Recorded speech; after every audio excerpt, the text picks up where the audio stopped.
Hello, everyone. I'm in the mood for Metroid Prime once again. No description on the game.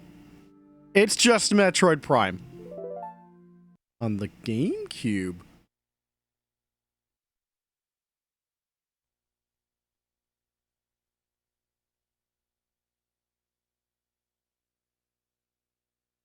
So, just for those who may be already aware or whatnot, I have streamed this game before via the remaster. I never did the original GameCube version. And you know what? Prime 4 is coming out 10 days before my birthday. How about I just play the GameCube original?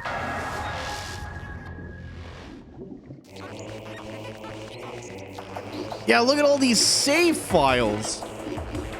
We're gonna delete the third one. we're just gonna use the third one because that's fine. Don't worry about it.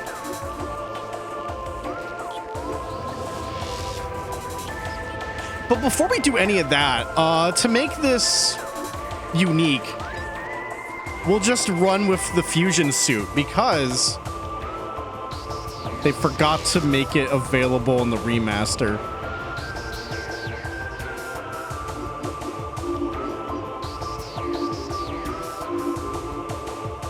There we go. Make sure I wasn't fucking things up.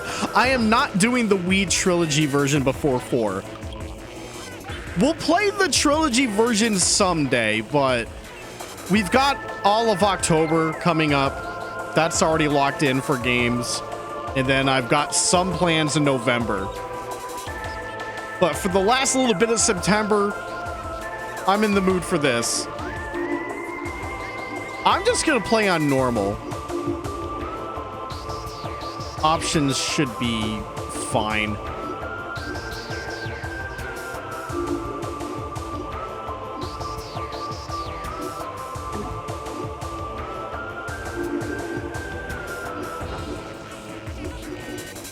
Okay, yep. I think that's good enough. All right, normal mode. Here we go.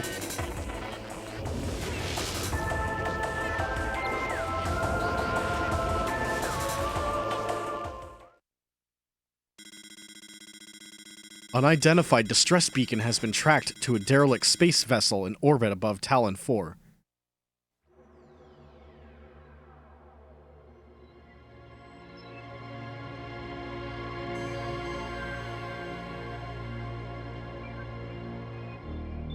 Now, because this is a North American version, there's no narration.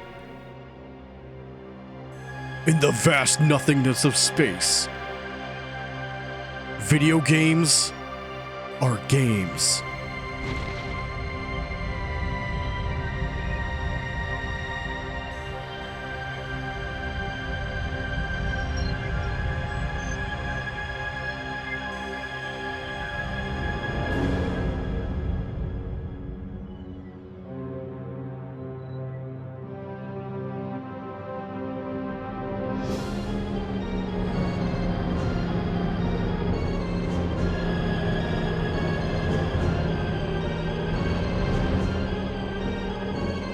Obviously, the one caveat for playing this version is we don't get widescreen, but that's fine.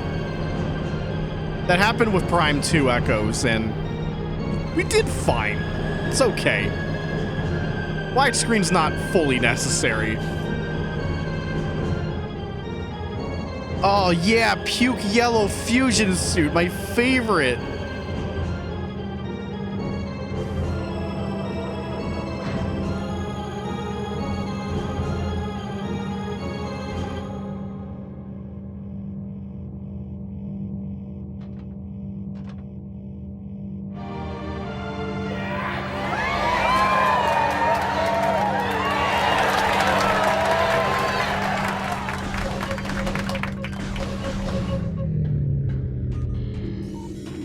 Forgive me if I go into semi-speedrun mode.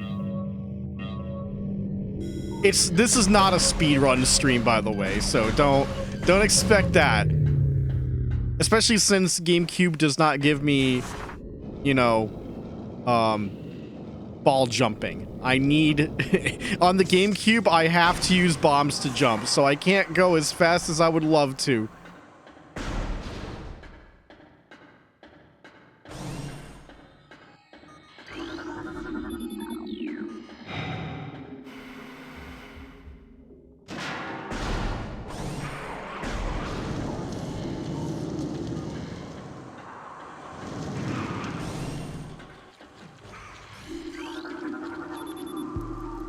Biohazardous materials. That's a bug. I mean, parasite. Parasite. Interstellar vermin travel in swarms. Indigenous to Talon 4, a single parasite is harmless to larger life forms. However, they tend to travel in large groups,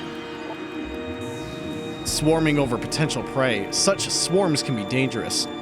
Have I seen the new Trolley Mountain Dew flavor? No, and I want nothing to do with that.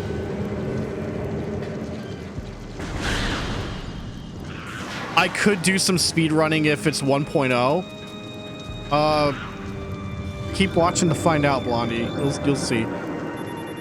Space pirate! Kill his ass! Cherry lemon? Oh, okay. I just hate trolley. But cherry lemon does sound good. I still have some of the summer flavor left. I'm actually gonna crack open a can tonight. The cans are good till December. Maybe I'll save my final can for Metroid Prime 4 or something.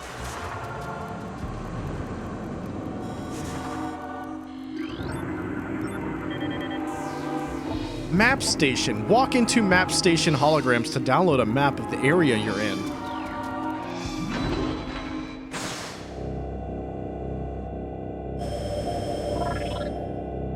Yeah, if I see it, I'll try it.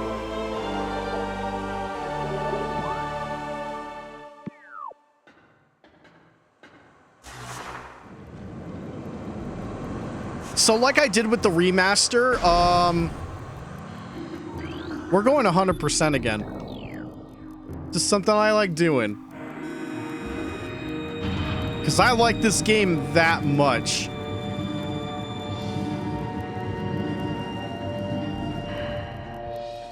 Oh, I guess you know what? Hold on. I guess I never did my shenanigans. Hold on.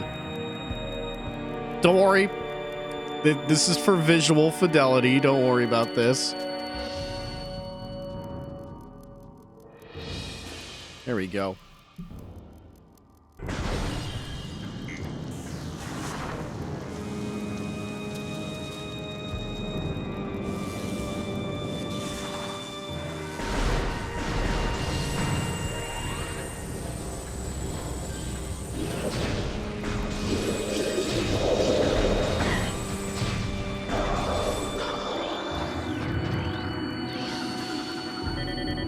Research. We got small energy. Replenishes 10.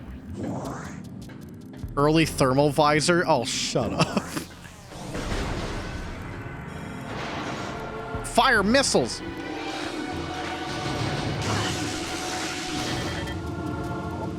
Auto defense turret. Use missiles to break outer casing.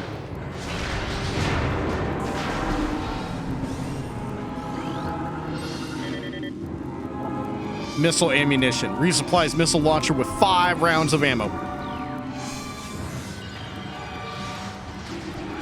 Alright, gamers, don't miss this. Missable fucking scan in the first area of Prime. Space pirate encrypted data decoded. Log 99923. Zebus has fallen. All ground personnel are presumed dead, either killed by the hunter clad in metal or in the subsequent destruction of the underground facilities. A research frigates Orpheon, Syracuse, and Volparagon were in orbit at 0 hour and managed to retreat. Frigate Orpheon is now docked at Vortex Outpost. Orpheon's cargo appears to have a 100% survival rate. Metroids are healthy but on restricted feeding schedules due to uncertain supply status. We are ready to begin research on the Metroids and other promising life forms. Security status remains at Code Blue. No signs of pursuit from the hunter.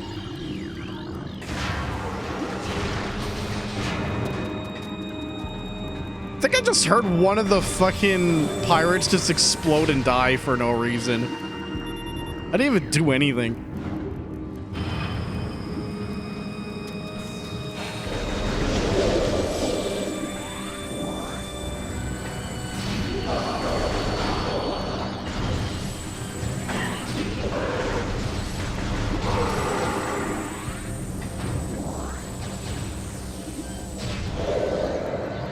Good.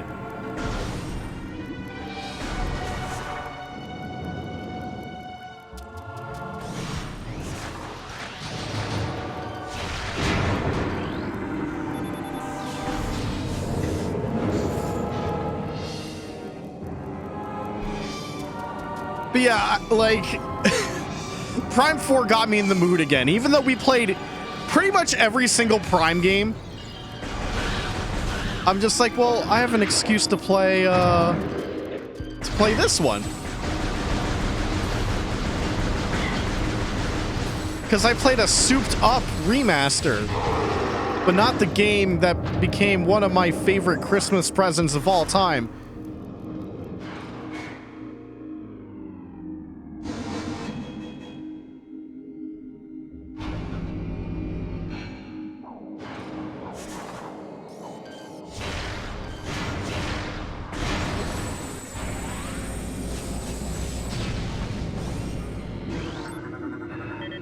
Here we go. Save station. Step into these stations to save your game and fully restore your energy.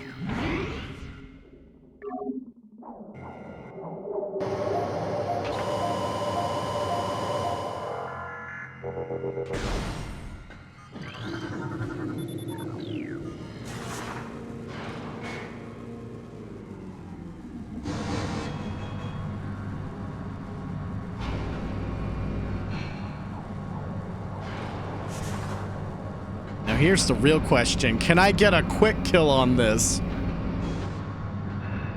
Can I game super hard?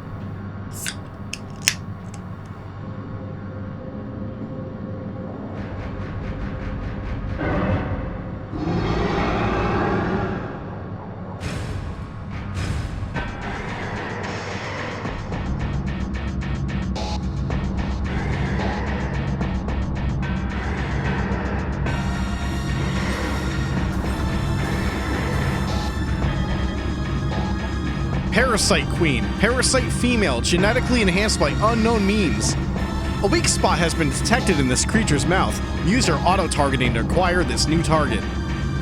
Scans indicate the presence of a potent mutagen. Origins unknown.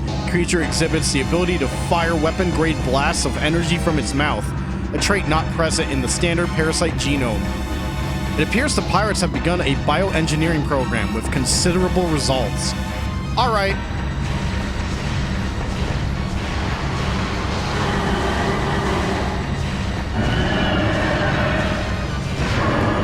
Yeah, about that.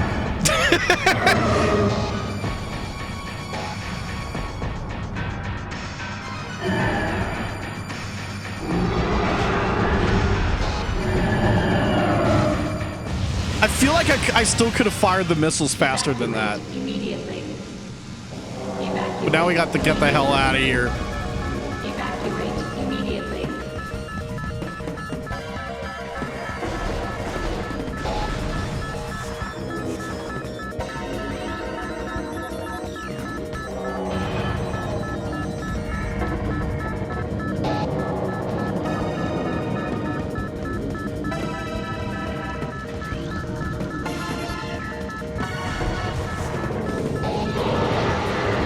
Kablamo.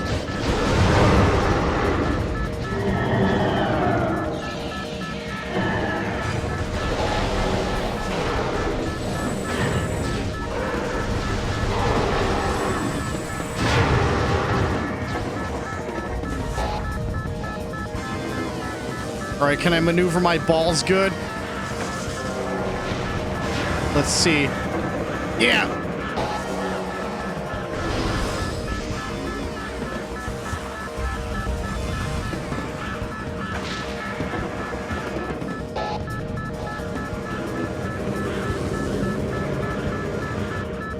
You know, even without the ball jump, I'm Managing to get through that. All right, time for this to load for like 5 minutes. Oh, okay, we're good.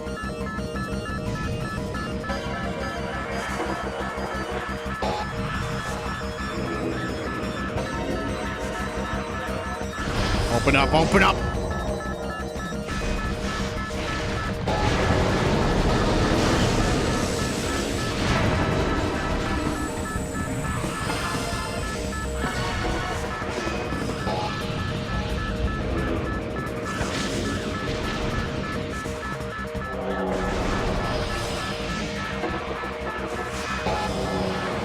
You know, for my copy being as old as it is, I'm surprised it's still reading decently. It's got quite a few scratches on it, I'm not gonna lie.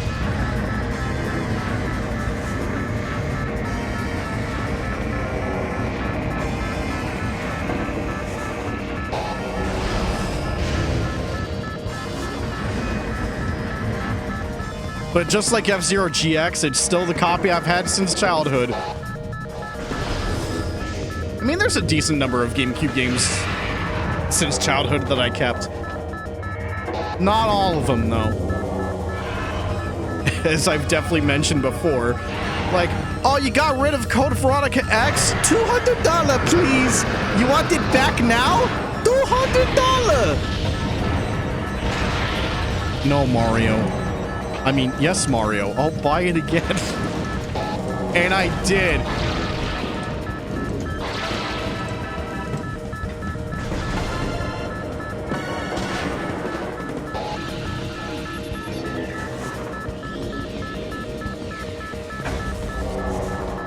Lightning, screw that. Oh, I thought you wrote that on purpose like in a woo, Tiger. What the fuck? There. The piss is gone. I am now proper fusion. But I also lose everything else. Man, power gone. Wife gone.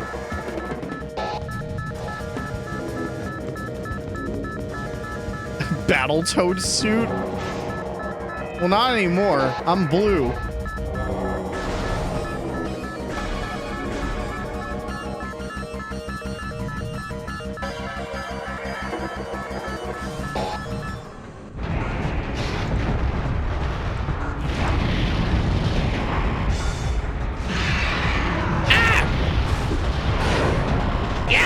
There he is!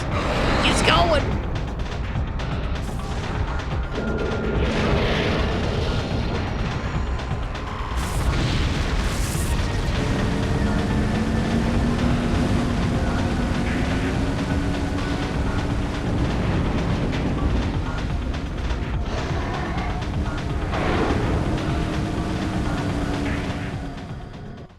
Samus's slow-ass ship. I can't believe Ridley flew further and faster. Tracking on enemy target has been lost. Ground-based recon required. Begin landing sequence.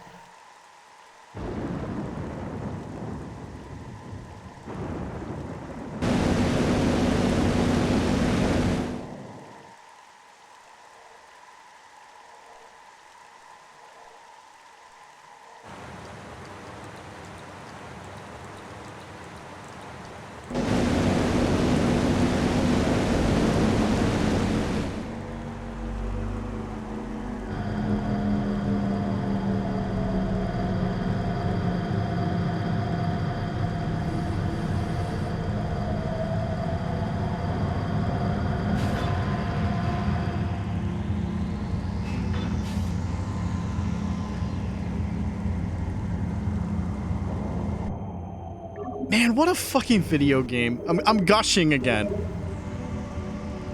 God. How is this game so fucking good? Hunter-class gunship registered to Samus Aran. You can return to your ship to recharge energy, load weapons, and save progress in the game. Okay. Well, chat. I did not mean to do that. Get me out of there.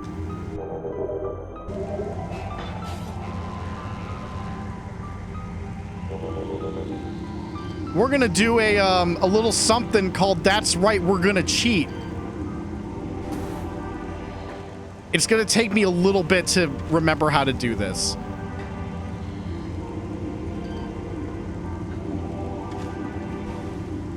It will actually take a moment. I need the angle. I'm doing a specific trick that's unique to version 1.0 of this game.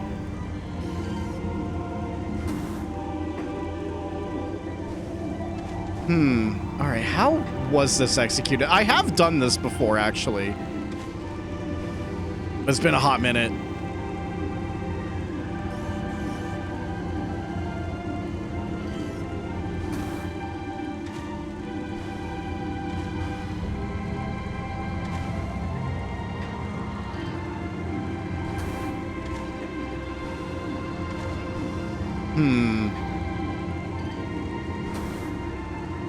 Damn.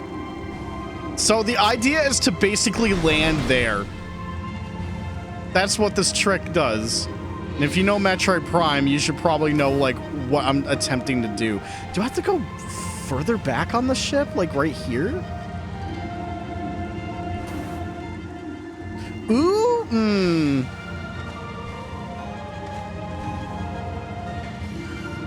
Oh, there we go. That's what I want. All right.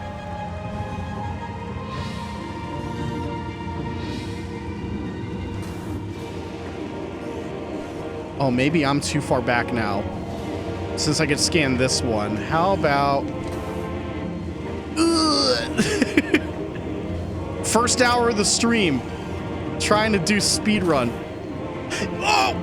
Oh, that was almost it. Oh, okay.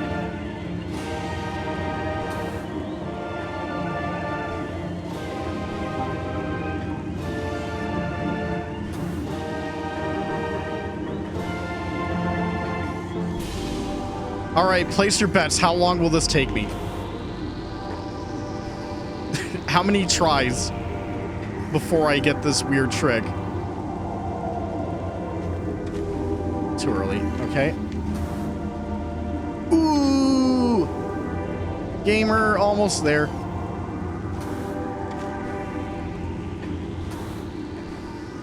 Let's go. No! Oh, God, I almost fucked that up.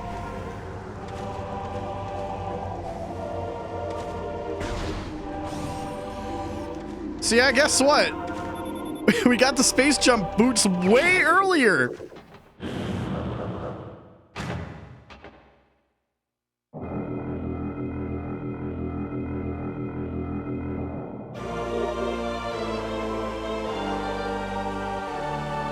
Press B to jump while in the air. Press B again to perform an extra space jump.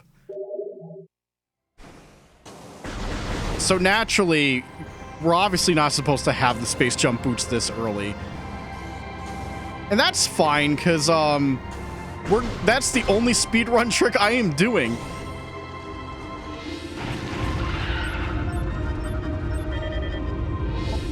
Beetle, burrowing insect with a resilient carapace, extremely aggressive. Insect's massive mouth enables it to tunnel through solid rock at high speeds. Above ground, beetles can cover short distances rapidly. They attack anything that moves near their lair.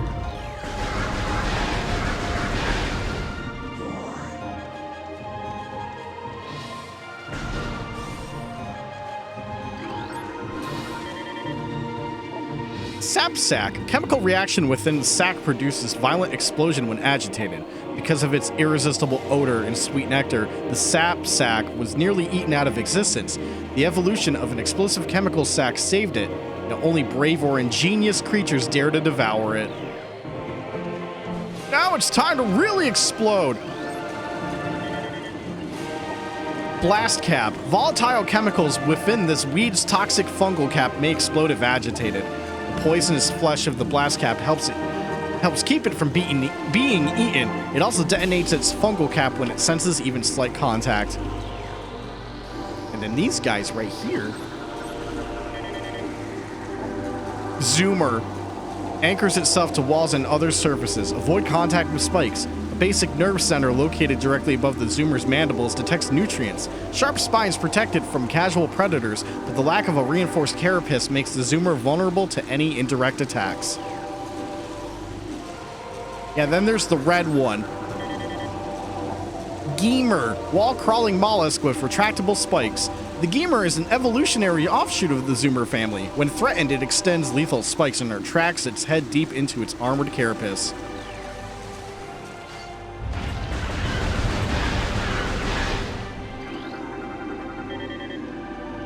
Large energy replenishes 20 units of energy. Big yum.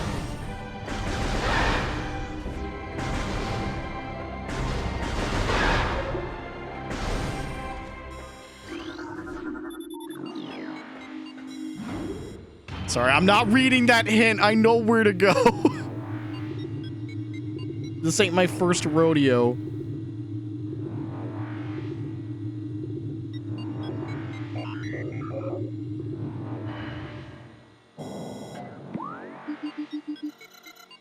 Oh, wait a minute. Oh, it gave me the hint for Chapel of the Elders even though... Oh no, it gave me a hint after the space boots. We're not supposed to know that yet. This is the one we're supposed to get. What do you mean we gave him 2 hints? What the fuck?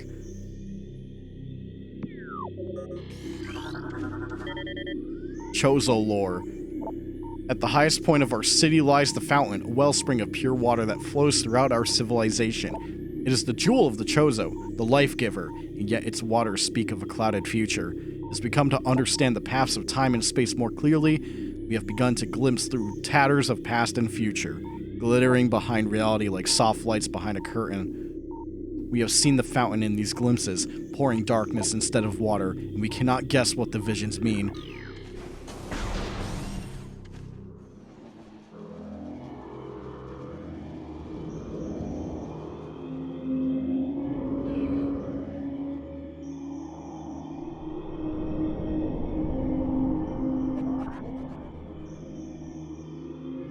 So I'm gonna have to get used to the fact that I have space jump early. It's like, oh, I can double jump. Maybe I can get some bullshit way earlier than I should.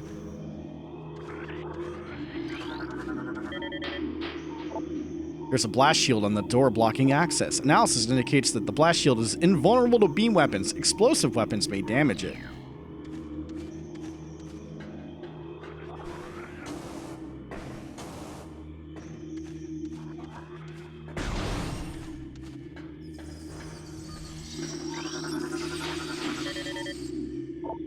Scarab. Exploding parasites that can embed their bodies in solid rock. Scarabs think nothing of sacrificing themselves for the safety of their swarm. When a hostile life form is sighted, they block its progress by embedding themselves in floors and walls. Embedded scarabs violently self-destruct when threatened. Alright, time for the splash zone. Yeah.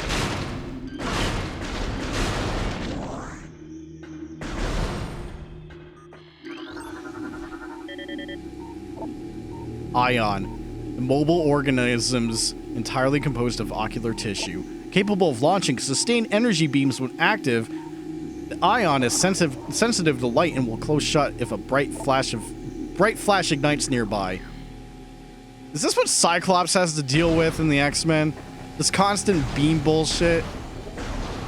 And Jean Grey, I guess. Jean!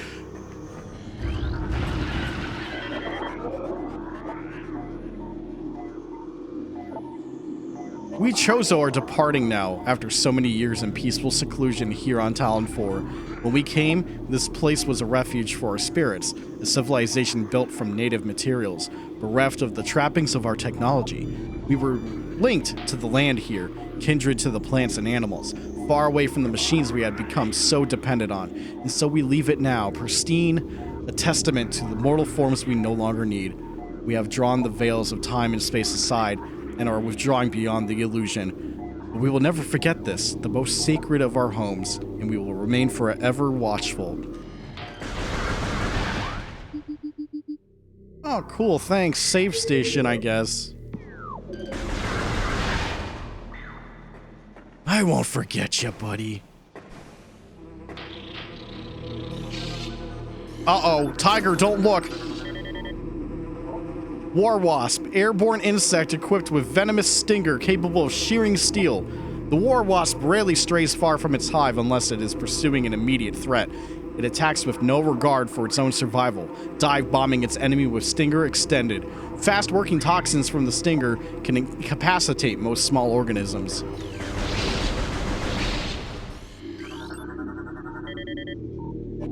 War Wasp Hive. Primary War Wasp dwelling, only vulnerable to heavy weaponry. War Wasps build their homes over existing crevices, using whatever materials are close at hand. They carry building fragments back to the construction site with their forelegs and glue them into place with adhesive secreted from their abdomens. So yeah, I can't remember if this in the remaster had a reflection. I don't think it did. But yeah, look at this. Look at this cool thing that I'm pretty sure the remaster did not include. That's so cool.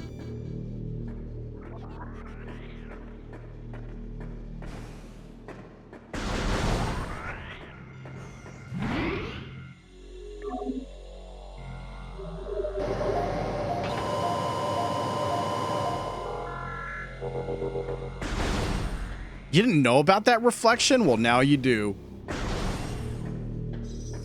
GameCube's best, man. Chozo. That's the only thing we can read.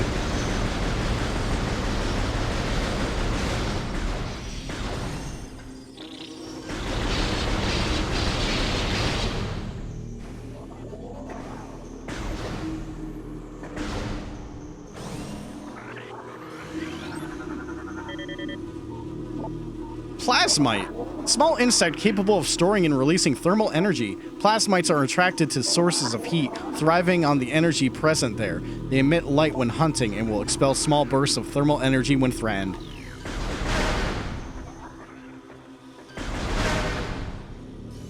Well, I mean, it's not that dark. Help? The fuck? No, it's not because I cranked the brightness up.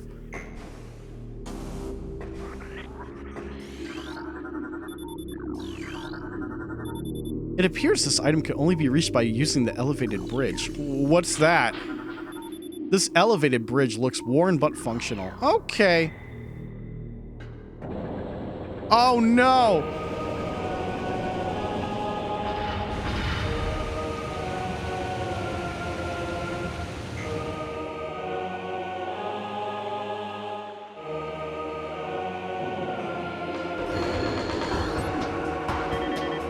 Well, here we go. Hive Mecha, security unit programmed to work with predatory hive dwellers. A design flaw makes the shielding on Hive Mecha weak around their access ports. These units are second-generation combat drones, able to interface with organic units at a higher level. They train, shelter, and work with hive-dwelling predators. Unarmed, they rely on their hive beasts to handle any threats. Like these fuckers. And I'm gonna get hit by this one. Ram War Wasp, airborne predator, circles its prey and then strikes. The War Wasps are the only species on Talon 4 to evolve a true hive mind. Nesting in damp, dark places, Ram War Wasps emerge in small groups when threatened and circle their enemy at high speeds, disorienting it. Striking from all sides as a single intelligence, they can fell huge organisms. Yep.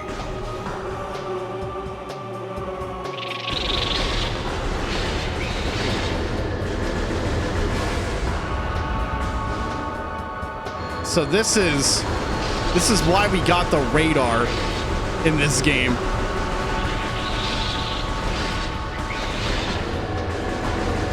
Just keep an eye on that, and you'll know where to pretty much shoot most of them.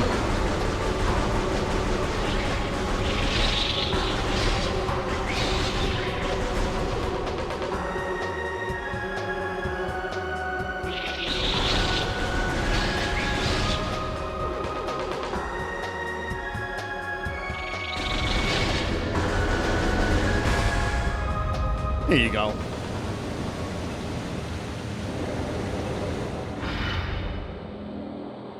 Would you believe that as a kid, I never looked at the radar once in my life? Missile launcher. Well, we got this back.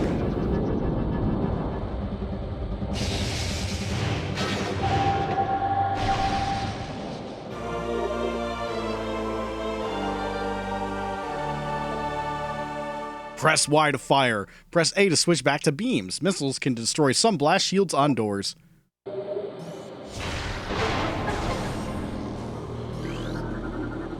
No, I want this one. Energy tank. This item permanently increases your maximum energy capacity by 100 units.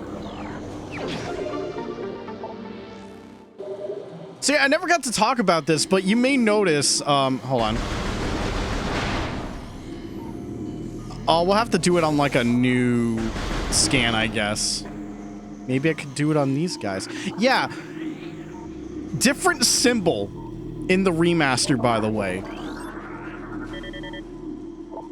Tangleweed. Plant life with basic sentience. Retracts into ground if threatened. Tangleweeds are only dangerous to small organisms. They're covered in tiny barbs designed to trap potential meals. Tangleweeds lack the strength to do anything more than hinder larger life forms.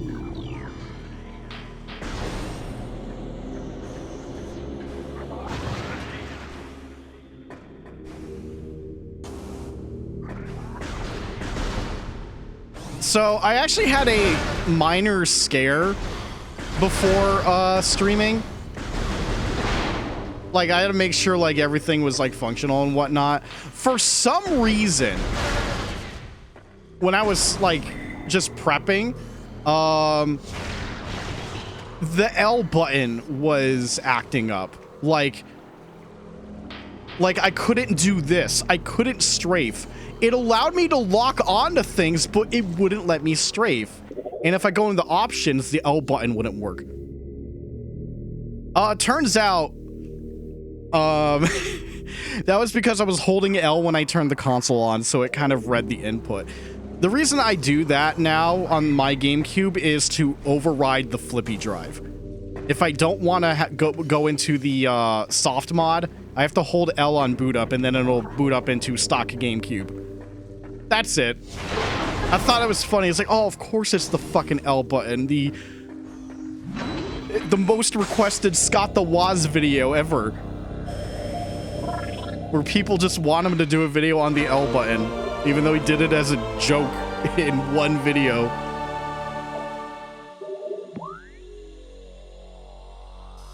Yeah, I could talk about the L button for an hour.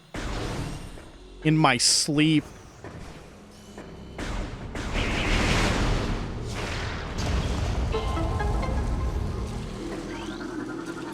Missile expansion increases the number of missiles you can carry by 5.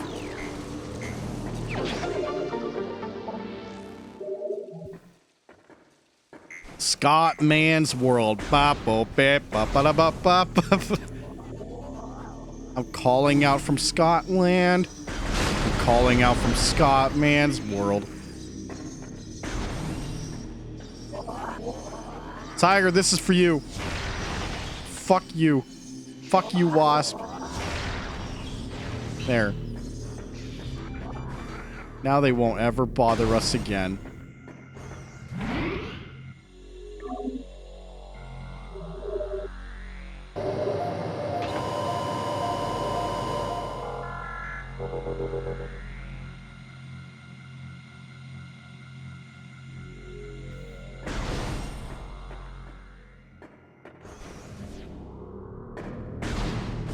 So we don't have Morph Ball. We can't go do anything with that yet.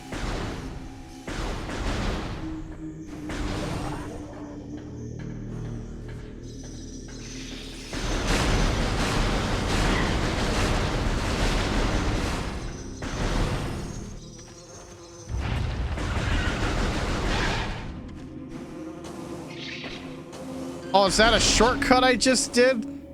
Uh-oh.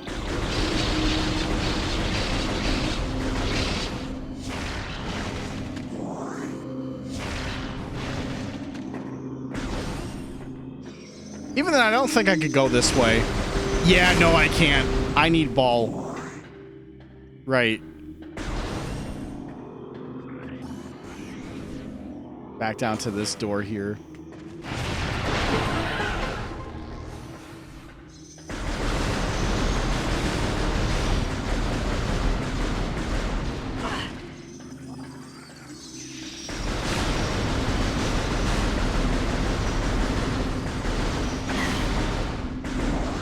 So if I had to wager a guess, I feel like this is going to be like another 2 stream endeavor.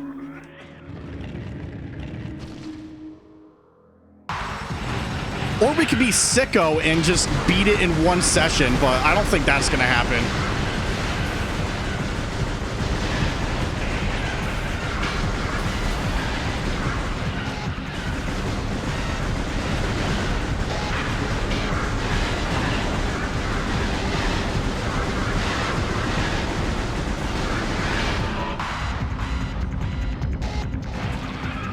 Big mashing. Okay.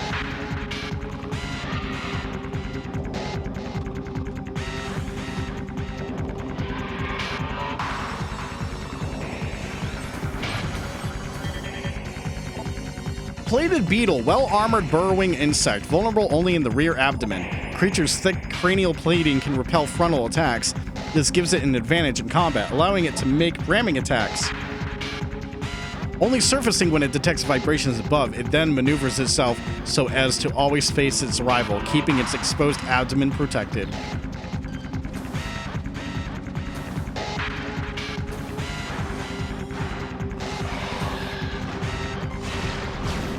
Oh no. I'm low on missiles. I never got my ammo.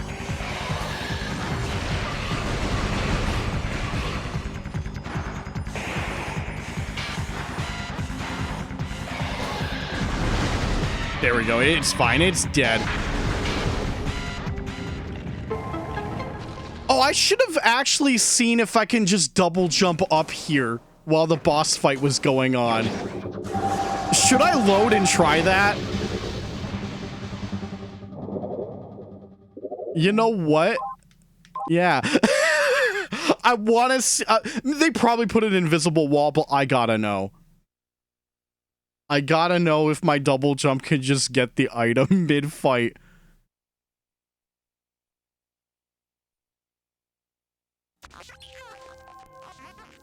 Don't worry, we basically lost no progress.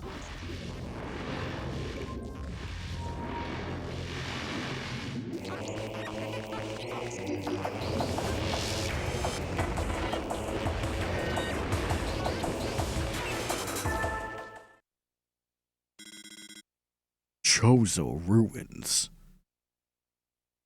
Lava Cave. It's not called Lava Cave. Oh, what the? Hey, I have to manually put the suit on every time? Really? They can't just save the option? Fuck.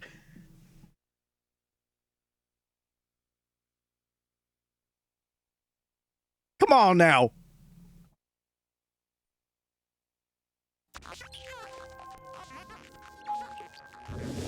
Sorry, run it back. We gotta put the fusion suit back on.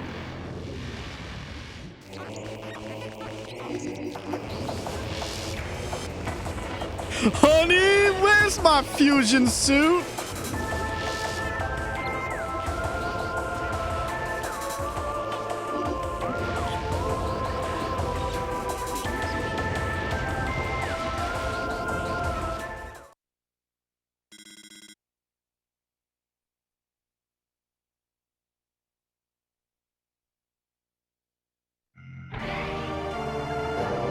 There we go.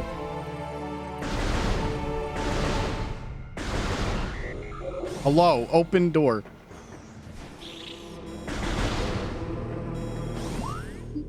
Oh, it's just telling me about the Fendra. It's gonna tell me about this one for like the next hot minute. It's like, oh, you got the boots? Go to Fendrana Drifts, man. Just do it.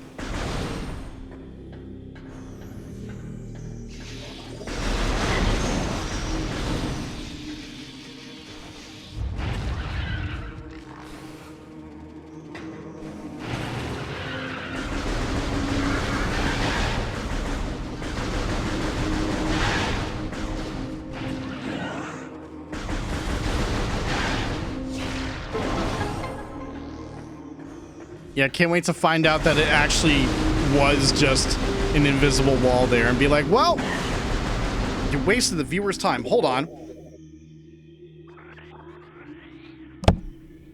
Did I get it? Did I kill the bug? I can't tell. Yeah, these are great noises, by the way. I apologize. Fucker better be dead. Anyways.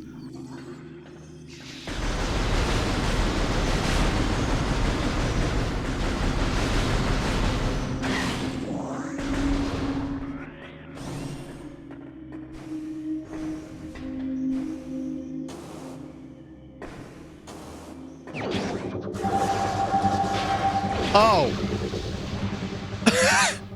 Oh, I guess I just broke the fucking trigger, I guess. You got the morph ball. Congratulations. Now, will the fight trigger if I step down? Yeah. Amazing. Now it's like I stole their treasure and they're just not letting me leave.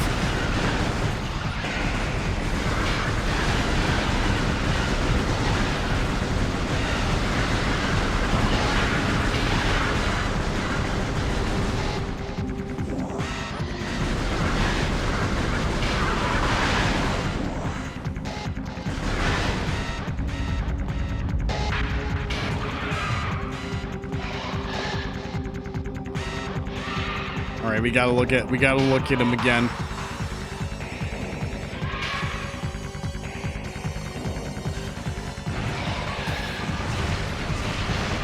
All right, good. We're done here.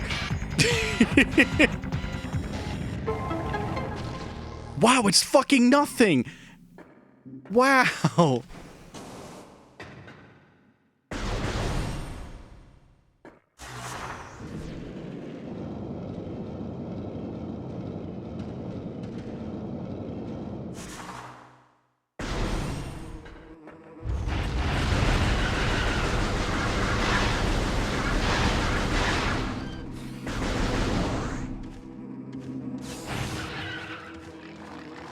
Uh-oh, chat, did I break the music? Oh, I broke the music. Oh, that broke the entire soundtrack. Oh, no. We gotta fix this. Oh, this is a disaster. This is what happens when I try to do some tricks.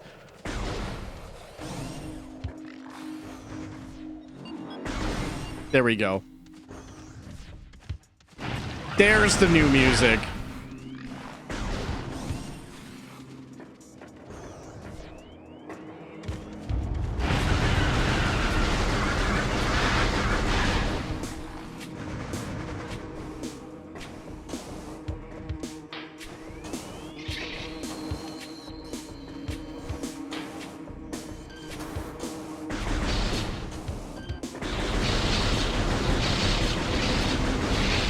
Fuck these wasps. Get out of here.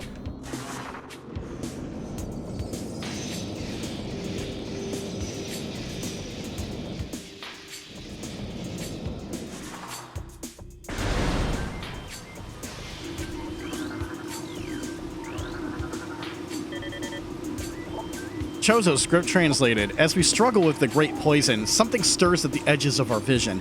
It is the hatchling Samus. We feel her across the void as she hunts the corrupted. Will our fates again be one? As our pride shatters, will prophecy become real? When all strength wanes from the Chozo, will it be the hatchling who fulfills our legacy? True sight eludes us, for the poison gnaws at all vision, leaving seers blind and filled with despair. Truth's blessings may come too late.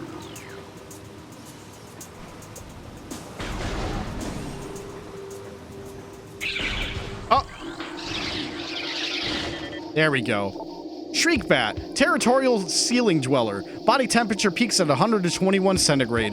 Shriekbats have high internal temperature, making them easy to spot with thermal imaging. They roost on cave ceilings while hunting for small prey. Fiercely territorial, they dive bomb anything that wanders near. Okay, so we do go this way, because this way is, death. We can't go that way at all. So we can wait on that one. Tree! Time for me to not find the 4th symbol for like 30 minutes. Reaper Vine, powerful rock-dwelling tentacle. The single eye upon the Reaper Vine keeps a constant vigil, but its vision is limited to 10 meters. A scythe-like appendage on its tip is honed to lethal sharpness. The Reaper Vine will swing this blade wildly at anything that enters its zone of perception.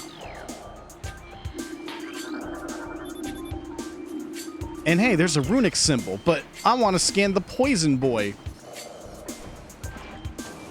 Ow! It's fine.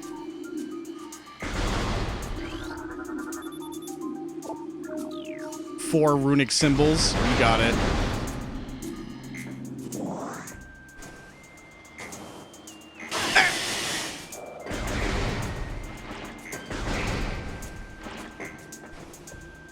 I gotta say, they picked an amazing, like, noise to make when you fucking land in poison. It's something you don't want to ever hear. So it's like, ah, no!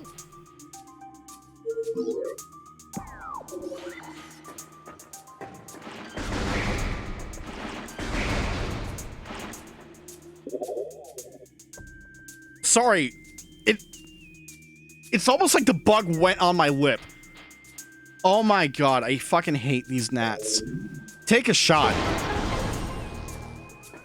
Anytime I bring up these goddamn bugs, take a shot. It's like every stream. Can't have nothing good in this household. No siree.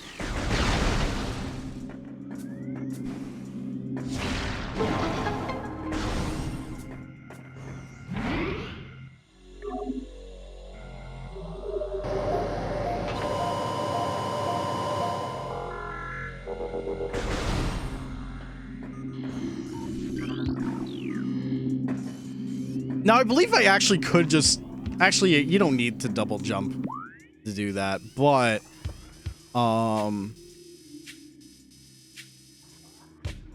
Yeah, we should be good to go this way first.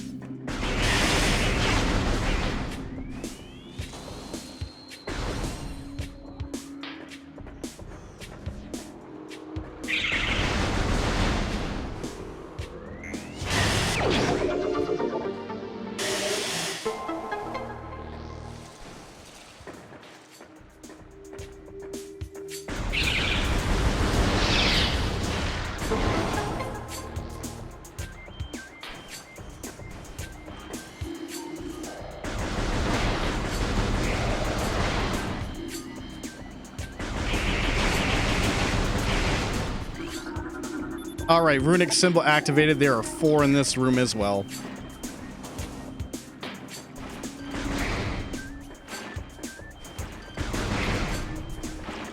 So, Blondie, since it is very likely that we are, in fact, going to get to Dead Space 3, we got to figure out the eventual schedule for that. Because I can imagine that our schedules are going to be mostly conflicting. Bitch! Oh, God.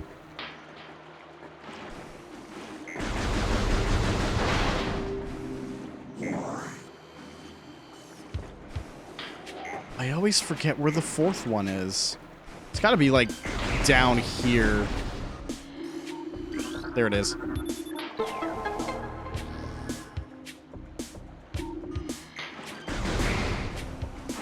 Yeah, of course. We'll just have to, like, just have to wait until you actually beat Dead Space 2 first. So I think if it happens within October, if there is a day that we can't do it together, I have my other games.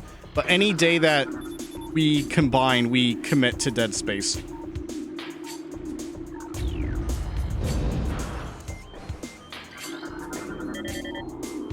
New lore. We have returned to Talon 4, born here against our own will by a great cataclysm from the reaches of space. A meteor came, casting a dark shadow of debris over the land with the violence of its impact. Though we perceived this from beyond space and time, it was but a curiosity, a brief flare in the infinite march of the universe. But the meteor brought with it corruption. The third Prime game. A great poison burst forth into the land, clawing at life with such violence that we were ripped from our peaceful state and find ourselves wandering in shadows of the mortal forms we left behind, searching for why we are here. Charge beam. Yay.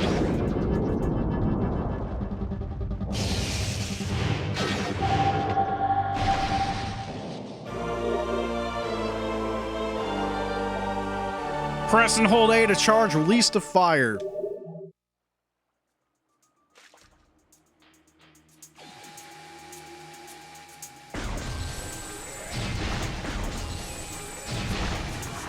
All right, I'm gonna get hit by these. Yep, told you. No Mission Impossible shit today. Oh well.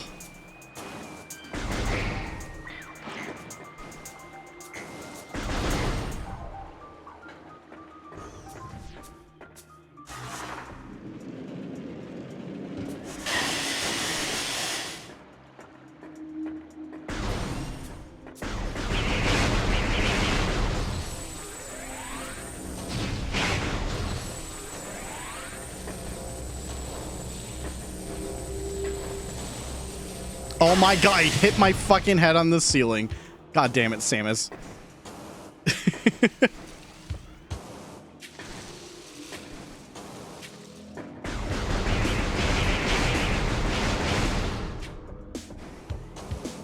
Oh, you can just jump over it. Cowabunga, skip all the other platforms.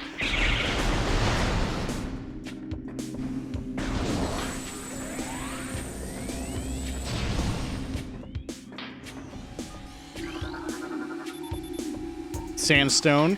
Got it.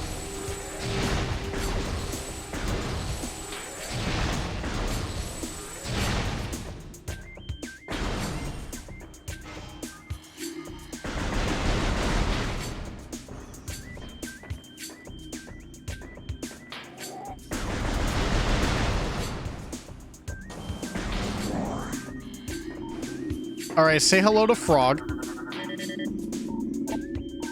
Stone Toad preys on creatures smaller than itself, vulnerable only from within. A stone toad is able to remain still for days. It preys upon creatures smaller than itself, inhaling them whole. Anything it finds undigestible, it regurgitates. Stone toads use their tusks as a last resort in combat. Hello. Hi. Hi.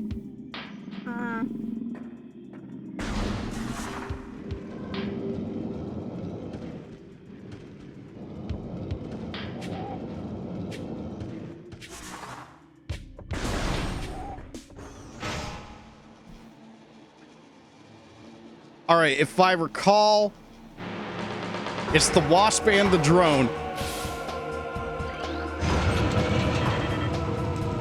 Incinerator drone, programmed for high temperature waste disposal. Device schematics indicate a high risk of malfunction when internal power core is damaged. Unit has minimal combat programming, but can defend itself if necessary. This drone's intense heat blasts compensate for its lack of battle prowess. Yeah. Yeah, it sure can.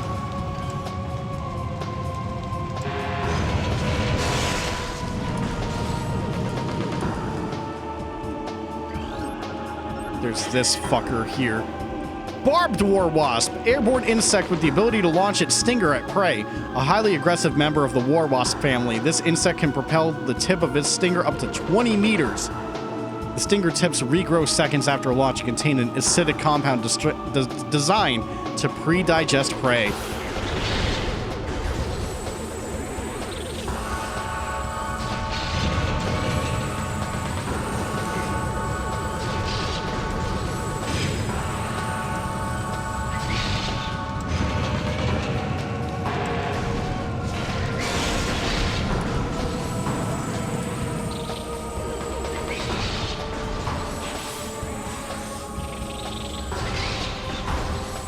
Man, these wops ain't shit.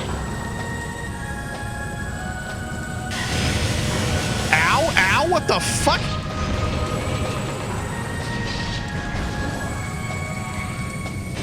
That was some intense bouncing.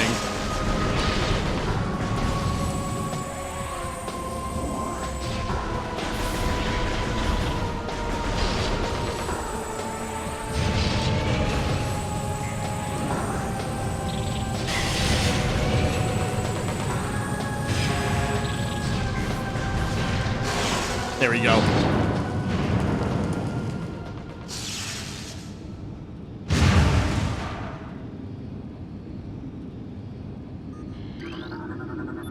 Morph ball bomb.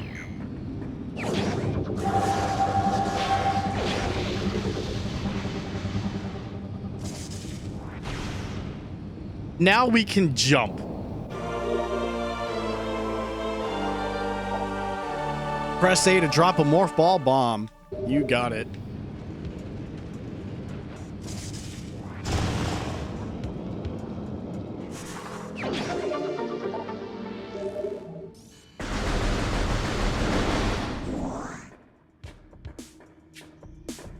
You know, one of these days, I'm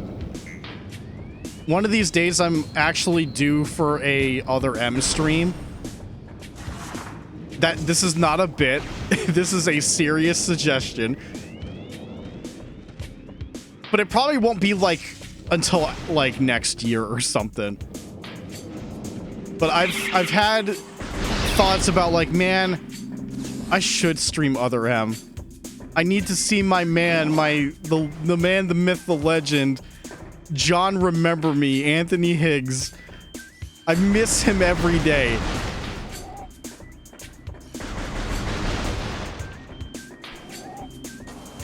He's the only one that potentially knew Samus, I guess. I guess other than Adam. Got an energy spike over in the furnace. Okay, well, unfortunately, we're gonna have to kill that toad.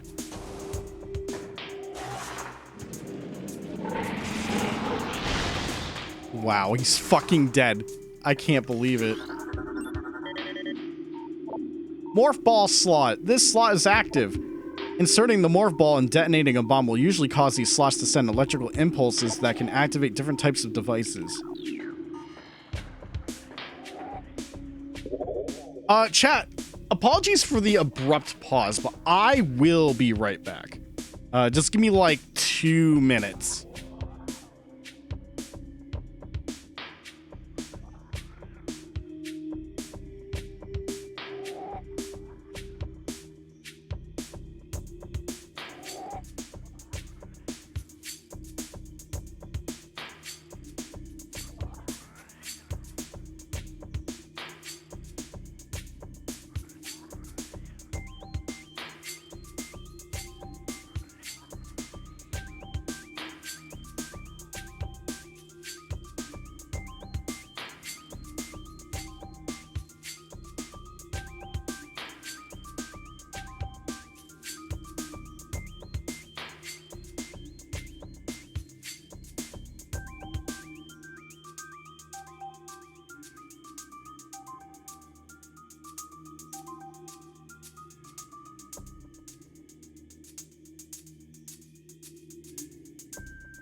All right, I am back.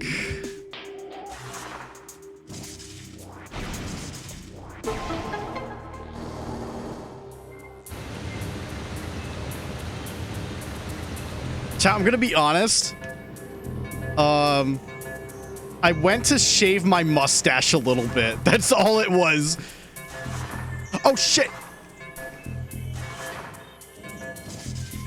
It was just kind of getting irritating just a little bit. It's like, okay, my mustache is a little too long. Let me trim it real quick. Just one of those things.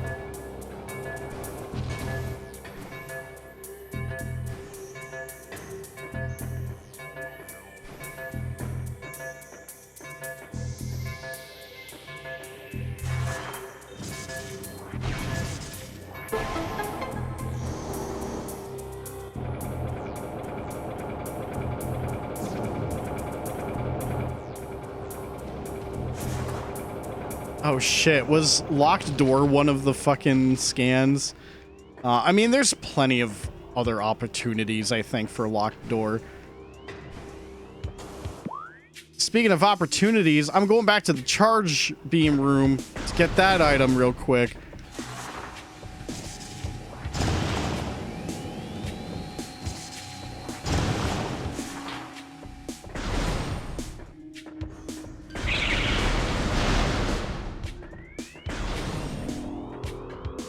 But I could also get this right now.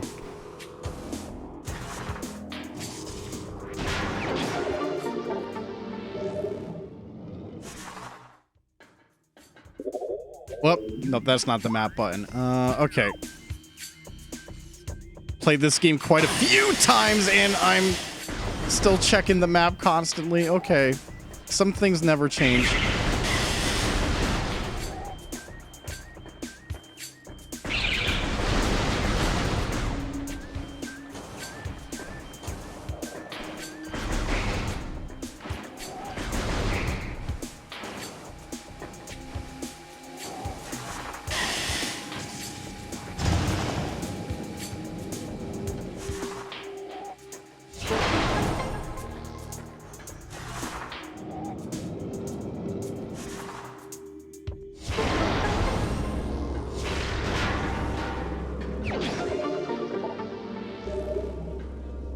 Okay, and we'll be back here again in the future with the spider ball.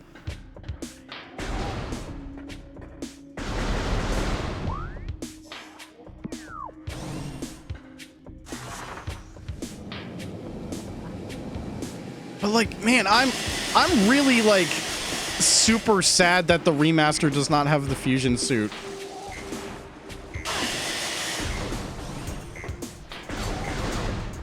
Like, I'm not sure why they didn't include it.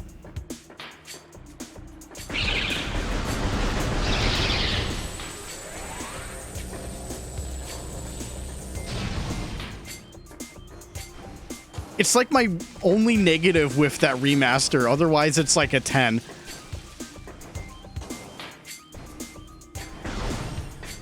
Like, even the trilogy version lets you unlock the fusion suit, although you got to do it with the tokens instead of linking up your GBA to the system or anything like that.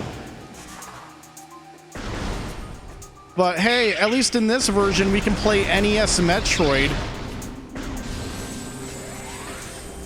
As cool as that is, there are many ways to now play NES Metroid, and that is a game that is actually one of the only Metroid games I have not played to completion, actually. Excuse me. Like, I even did Metroid 2. I had it on 3DS Virtual Console, you know, before Samus Returns came out. And I actually went through the original Game Boy one that way. But NES Metroid, not even once. I think we should rectify that someday.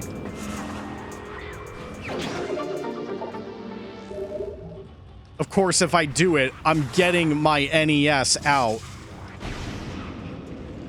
It's not just going to be the Karate Kid stream machine. I gotta use it for other games.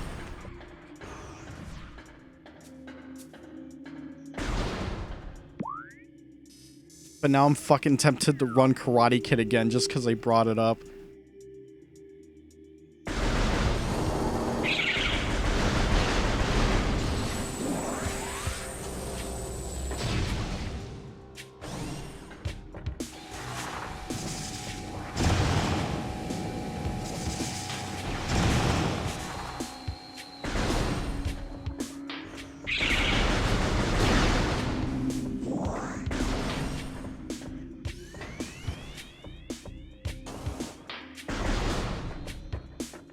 Okay, let's go save before we go back to the tree.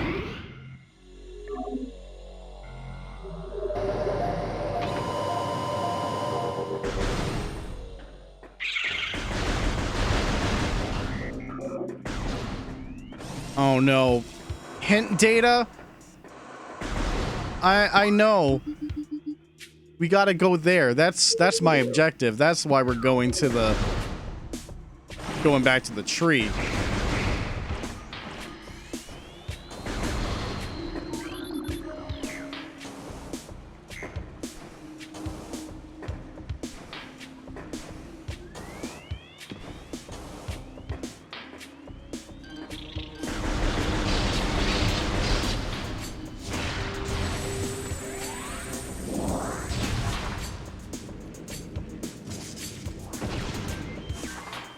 Were these? Nope, it's just sandstone.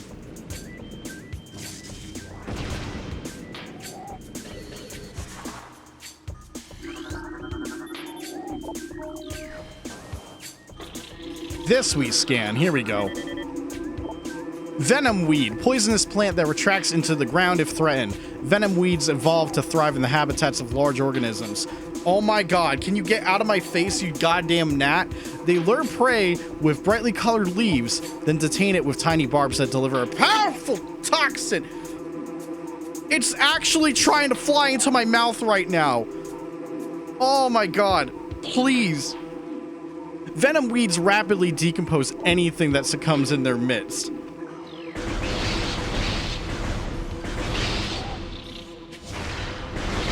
I really gotta kill these fucking things. Oh my lord.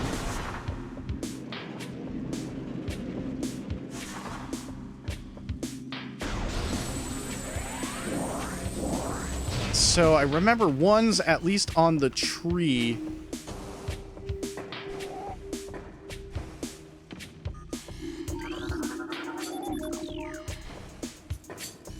It's always this last one. This last one always gets me. Like, I cannot for the life of me, like, recall. That is a ruined war wasp hive. That shit's blowed up.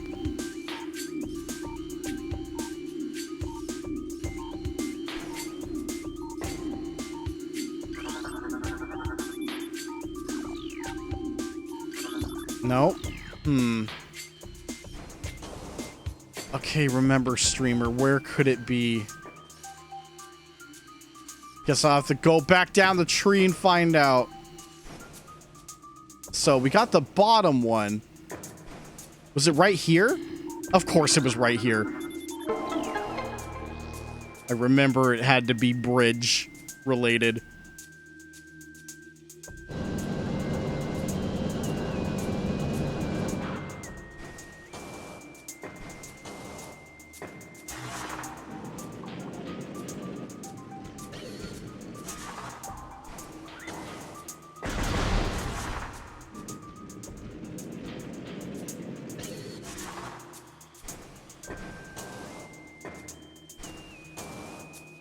Yeah, there's a reason I brought, on my first trip to France, there was a good reason why I brought the Prime Remaster with me even after I streamed it and just did multiple playthroughs. It's like, man, this game's fucking gorgeous and it's great.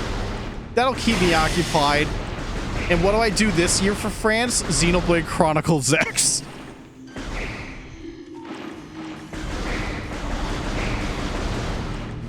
I think bringing Xenoblade Chronicles X has inadvertently made Varian hate the game. Not because of... That was a full energy. Oh, I needed to scan that. No. Not because of, like, taking my time or whatnot, but no, the constant fucking voice battle dialogue. That was it.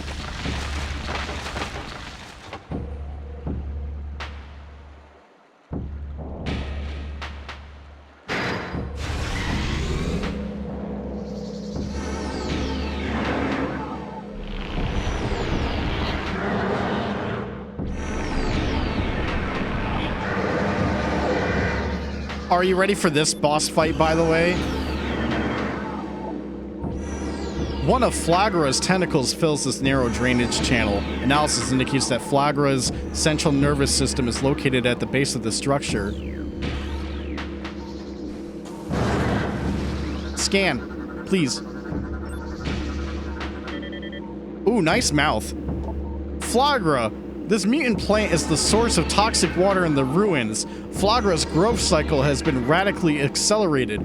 As a result, it requires near constant exposure to solar energy to remain active. This exposure has made Flagra's outer shell thick and durable. Its lower root system is unprotected and vulnerable, however. Exploit this flaw when possible. Concentrated weapon fire can daze it for short periods.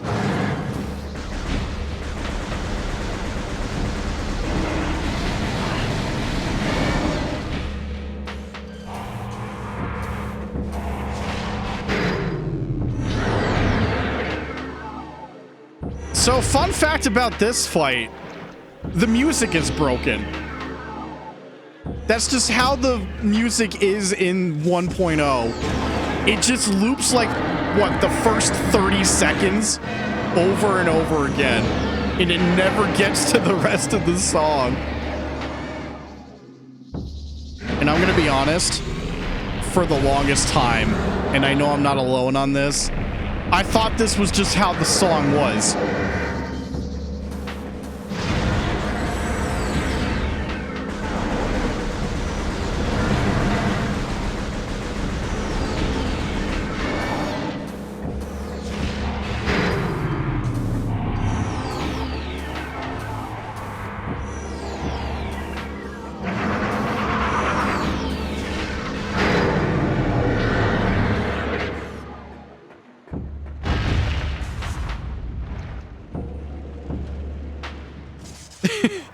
Otherwise, it's pretty much how we fought him before.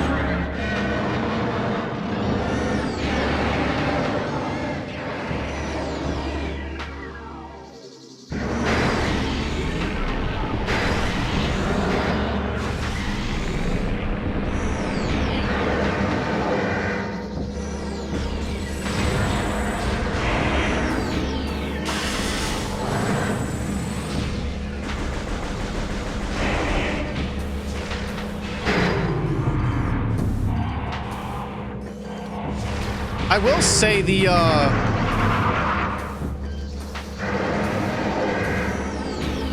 that fucking side jump glitch is really helpful. That's not, though. I gotta go around him. Shit. I don't think I'm gonna make this one.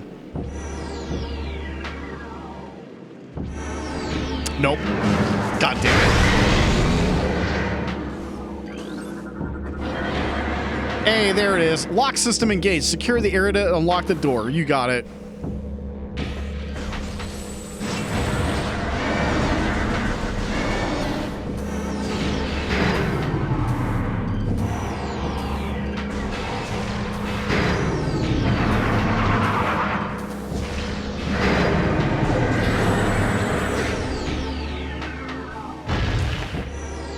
Oh, I could just walk around him. Cowabunga. I thought he actually legitimately, like, blocked the side. I'm dumb. Stupid doo-doo head.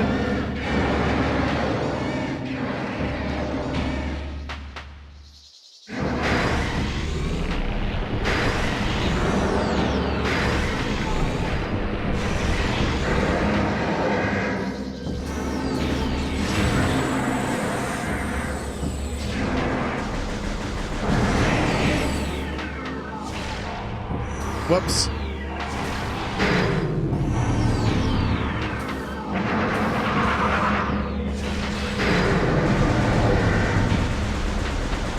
back to sleep.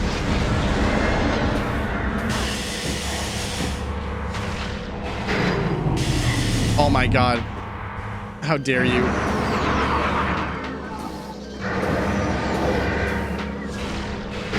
There we go. All right, he's done for.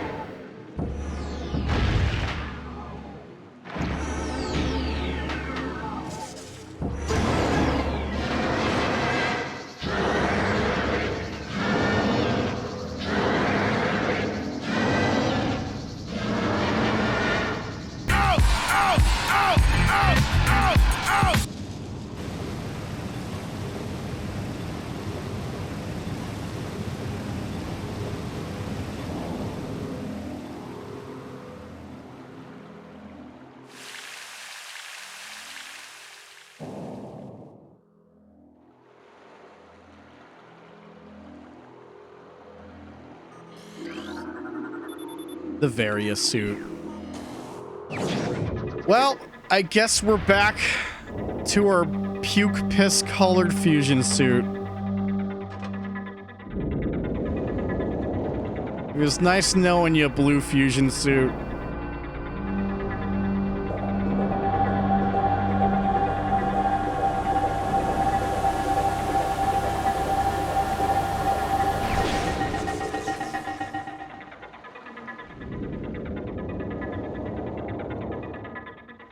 I'm wondering why they went with this color in Fusion, by the way.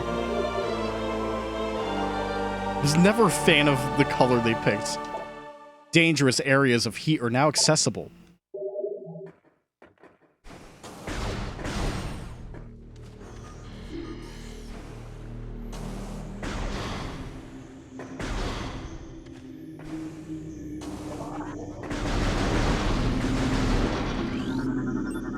Here we go. Ultra energy replenishes 100 units. All good. Pulse Bombu, life form of raw energy, periodically releases explosive segments from its body. Pulse Bombus are energy beings, invulnerable to most known weapons. Electrical energy can harm them, however. They lack any intelligence beyond an instinctive attraction to other charged energy sources. Pulse Bombus produce energy constantly. All excess energy is shed regardless of who or what may be nearby.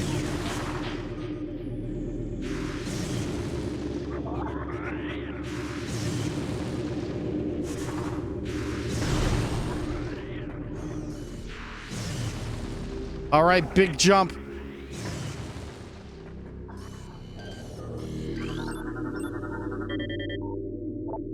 Oculus, wall crawler that generates electric pulses. The Oculus exposes its single eye when active. The electrical field that covers it is enough to deter most predators. If the Oculus detects anything capable of presenting a real threat, it retracts into its impermeable shell. Yes, that word. Do missiles work? Nope.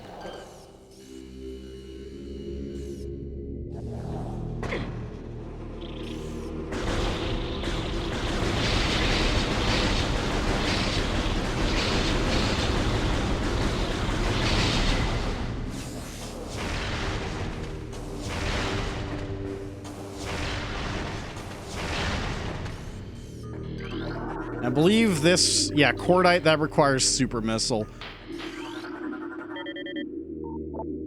Chozo script translated. The world of living things feels strange to us. We who have existed so long on the edges of time and space, it is clear now that we Chozo can never return to our dimension, not while the great poison reaches ever further into the planet. It is so powerful, this creeping evil, that our wills are crumbling and our minds beginning to fail. So before it is too late, we now make our last stand. We have begun to build a temple to contain this darkness. At its heart, we will place a cipher, a mystical lock powered by 12 artifacts and filled with as much power as we Chozo can harness in our ethereal states. Even when we are done, it may be too late.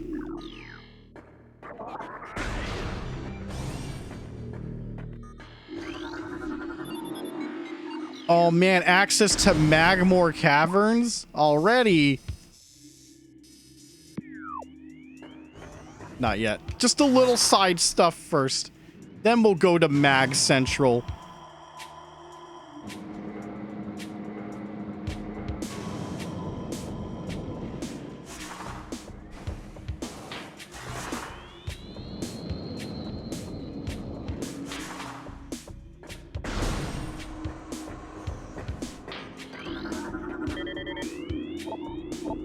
Our sanctuary grows by the day. We Chozo know much of technology, but we have chosen to leave it behind on this journey.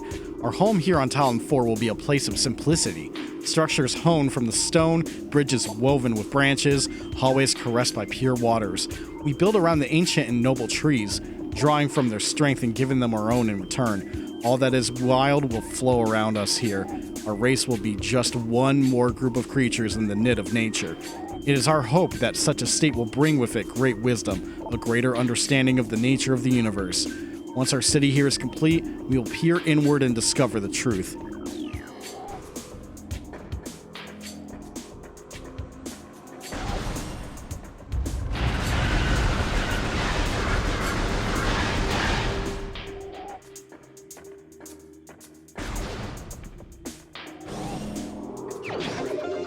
Yeah, energy tank.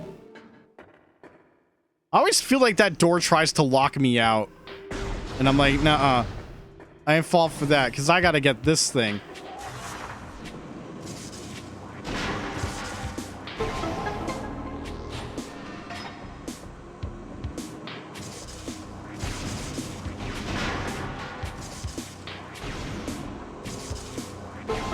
Just a little bomb jumping tutorial, essentially.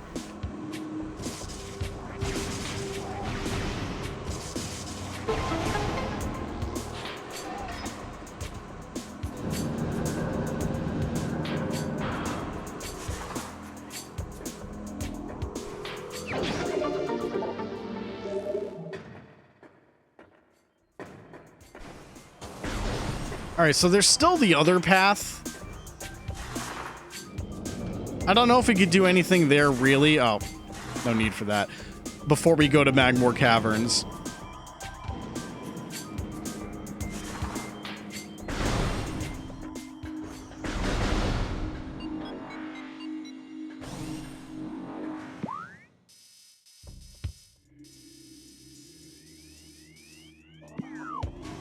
Oh, this is just a way to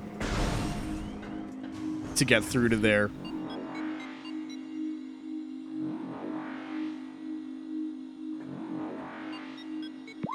Unless, actually, wait, no. There's the,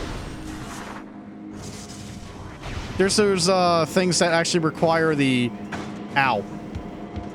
If, by the way, if this was Metroid Prime Hunters, that would have been a one-hit kill, what just happened there. You would have just died, because the game's stupid like that. But no, there's stuff we can get over here before we go to Magmore Caverns.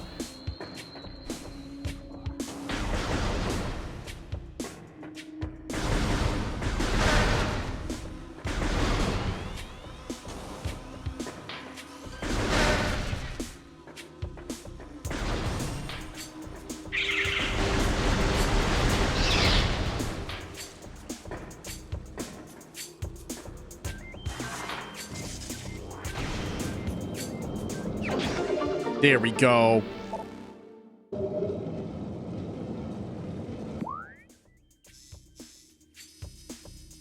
And then there's that one too.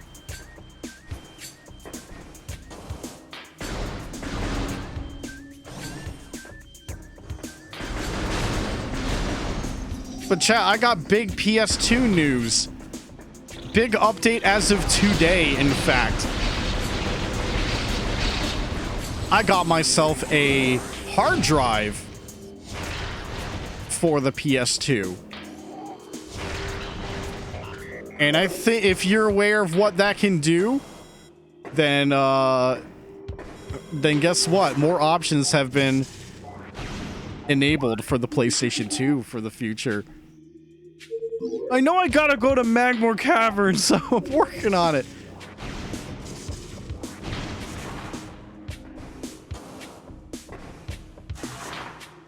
What's even more incredible, though, is the hard drive I got actually came preloaded with stuff.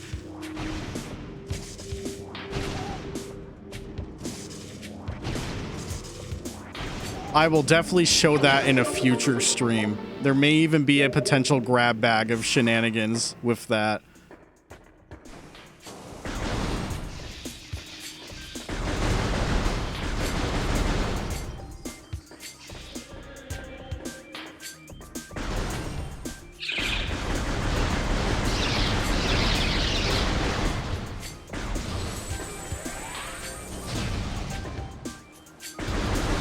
Come on, open up. I don't got all day.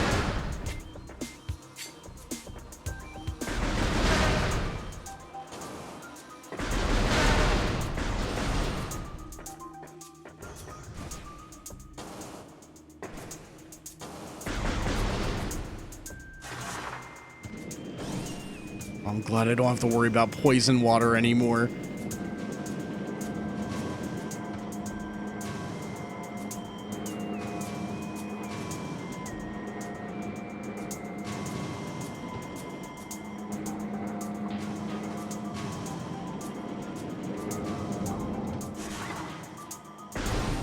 All right, everyone, it's Magmore Caverns time. Once again.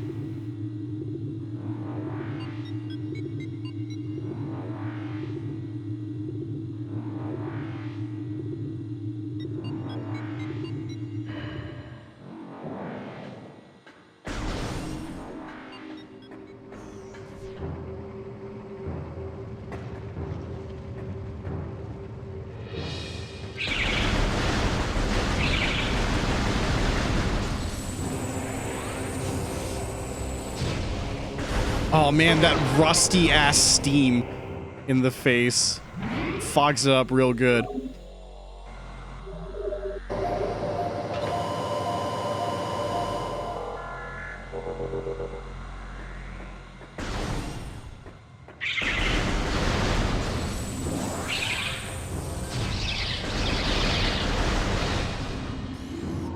Oh, what's this little guy?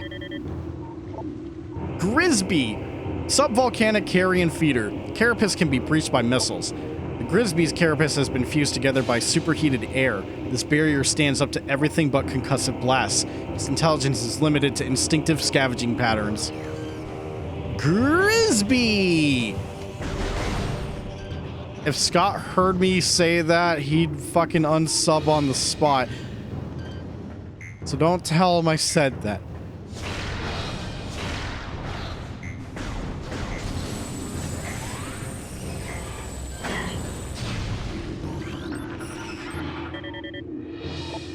Burrower, tunneling insect predator.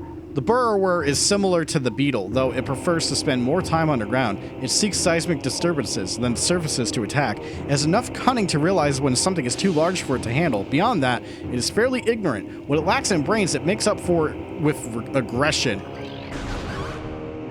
And dying in one hit.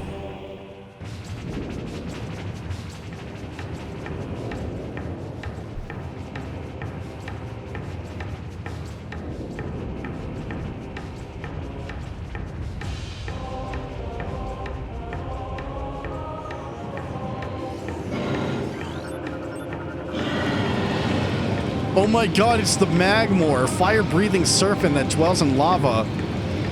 And it's looping the fire-breathing sound. Magmores prefer extreme heat zones and are susceptible to frigid attack forms. Sightless, they navigate the lava currents using their sonar receptors. Magmores have a keen sense of smell, enabling them to pinpoint targets with startling accuracy.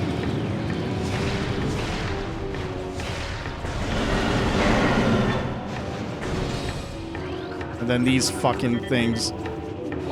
Puffer, unstable gas-filled organism, will rupture on contact. Puffers fill their bodies with lethal metavibrium gas and float about in search of food. If ruptured, the gas within the puffer is violently released. Despite their fragile bodies, puffers are aggressive hunters. The gas cloud they release upon death is often fatal to the creature that brings them down as well. The ultimate you didn't win monster.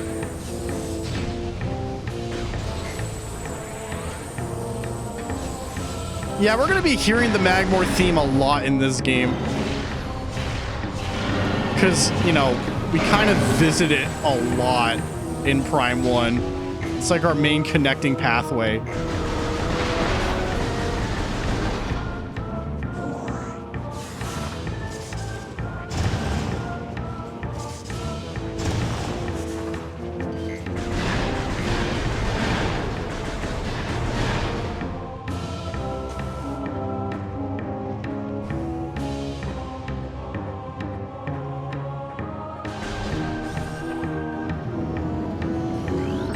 These stupid things.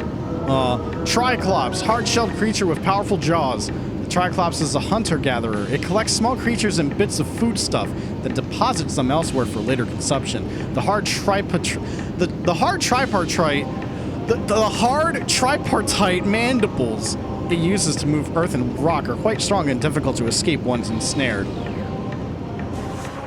Translators know. They command grab you.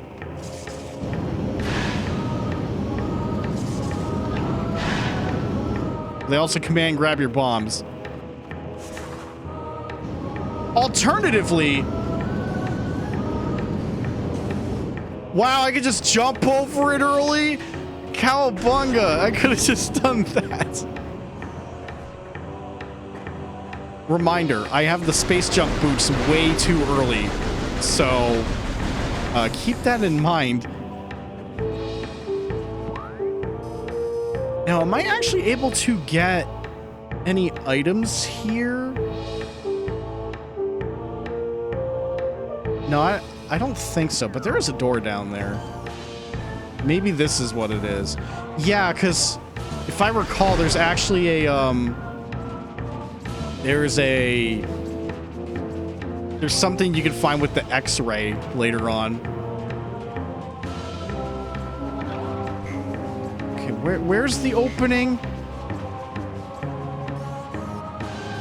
There is an opening for the morph ball here.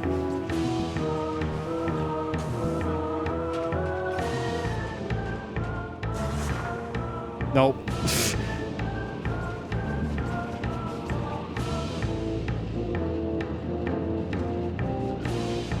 Okay, hopefully I remember where this opening is.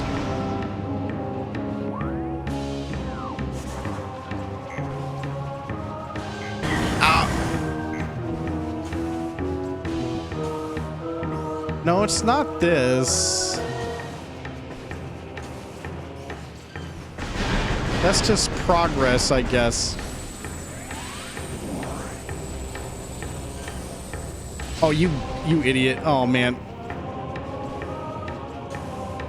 I think my eyes are blind. There's just like one lone hole. Unless I have to blow it up with a missile, I already forget.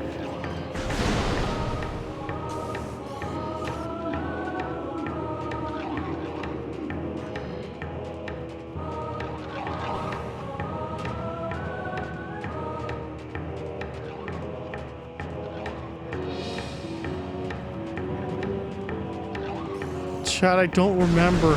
I don't remember how to enter this spot.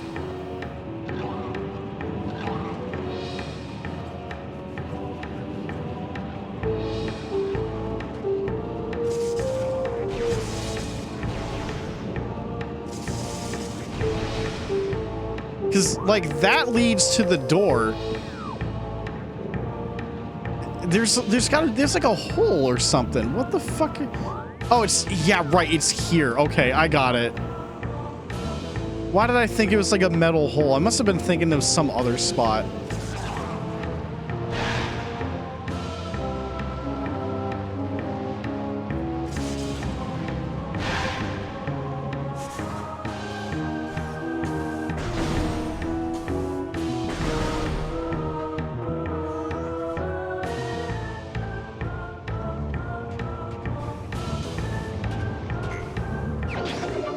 Always say yes to more missiles.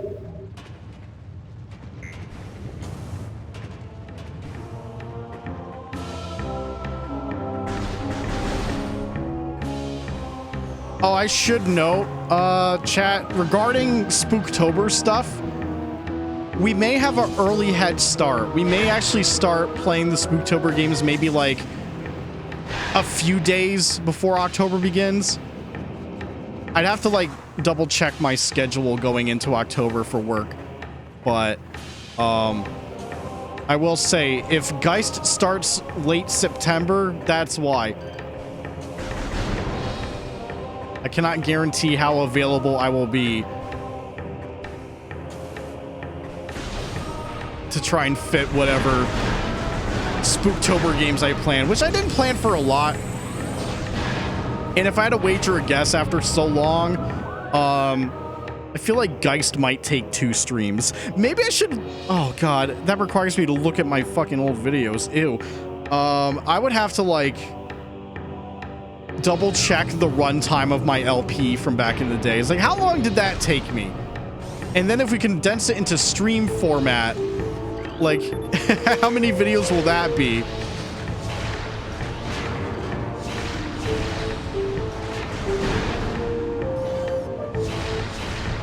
So my guess is like 2 streams of Geist.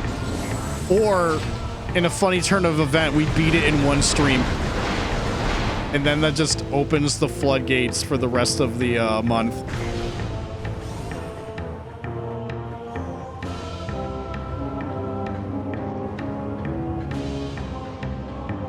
Is it worth coming down here right now?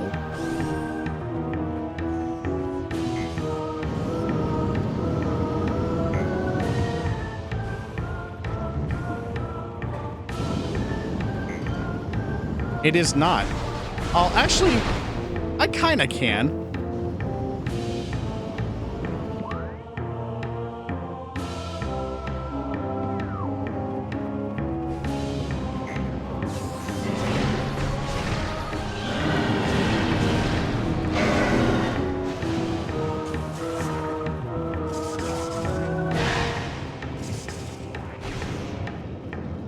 How long to beat is Geist at 8.5 hours? You know what? That's what I thought. Like, that was the feeling I got. I didn't even look it up, but I'm like, it's got to be, like, around that kind of length.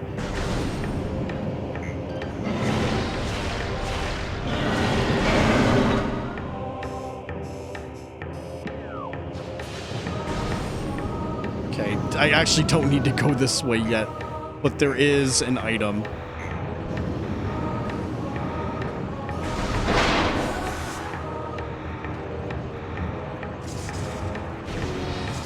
But I think the bigger question is, will certain parts of the game be frustrating, or have I gotten better at video games since then? Because I remember having some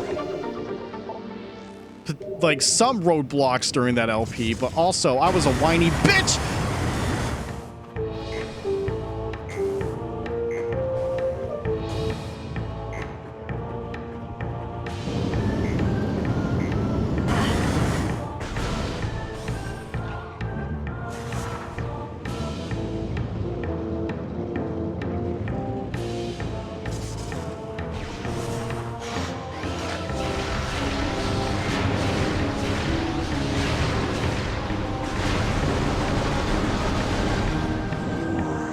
Man, rapid fire missiles is so busted.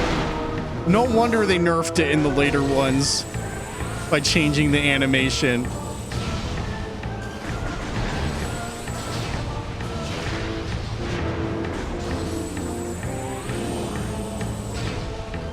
Now, chat, in theory, I could potentially get an artifact early. But I don't think I have the confidence to make the trick. Like, I can actually go upstairs right now. Basically, I would have to make the long jump.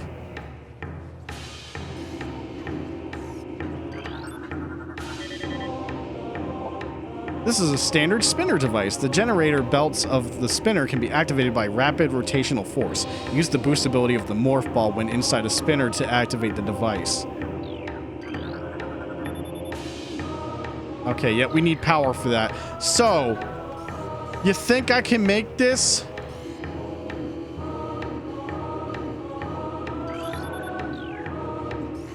Probably not. I need to, like, scan something particular.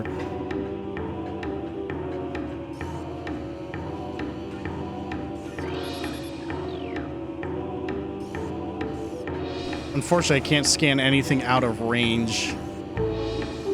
That's usually what I would need, but, yeah, I don't think I can actually do it. I don't think I have the proper setup. That's fine. There was no way I was gonna make it anyways.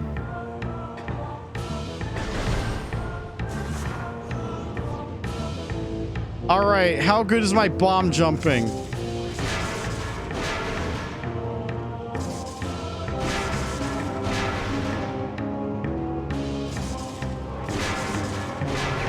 Good enough. All good.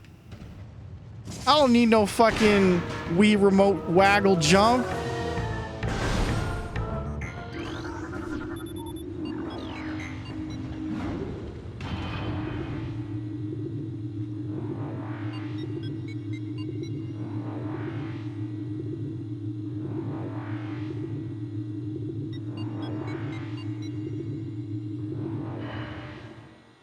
Uh-oh. Hold on. Hold on. Oh, thank you, Blondie. You got him. I got a shotgun. At least that showed up for you as monitored suspicious users, so it's not just me that sees that. Cool.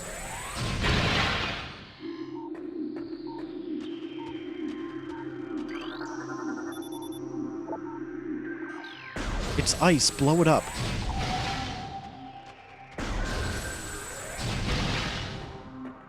All right, time for the best visuals in video game history.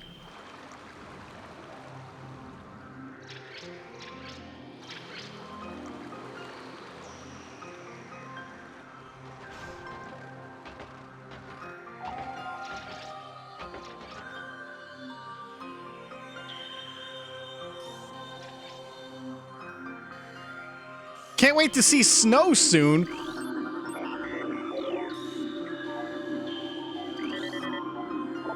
Flickerbat, scavenger with optical camouflaging that renders it invisible to the naked eye. Flickerbats are deceptive creatures. The only way to track them reliably is with X-ray imaging. They fly ceaselessly, hunting insects and other small prey that float on the air currents. Flickerbats tend to fly in cyclical hunting patterns, using primitive sonar to navigate. Oh, hi, Kane. Yeah, fusion suit, because the remaster didn't have it, so why not?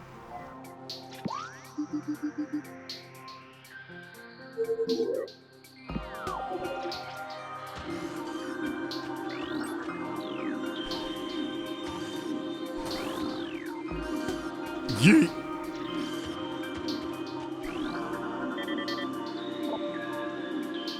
Crystal Light. Territorial cold weather scavenger. The shell of a crystal light reflects beam weapons. It can only be cracked by a concussive blast. They hang upside down in an ice cave during their larval stage. Moisture runs off its body and forms the hard ice shell, which the crystal light retains for the rest of its life.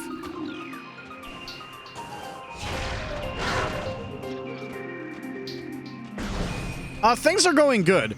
This, work-wise, this week was actually pretty chill. That is not a Fendrana Drifts pun, by the way. I'm serious. But, like, I mean, the only thing is I actually did not go to work on Sunday. I woke up a little sick. But after that Sunday, I got much better, so that's good. I'm glad I at least had sick hours to spend, so I didn't lose out on any, like, pay.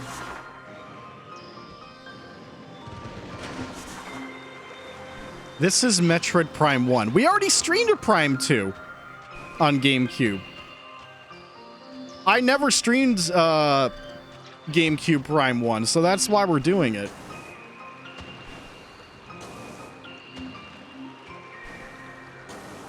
We only streamed the remaster of Prime 1. So now we have a comparison piece. But also, we sequence broke a little bit, because I have the double jump many sections early.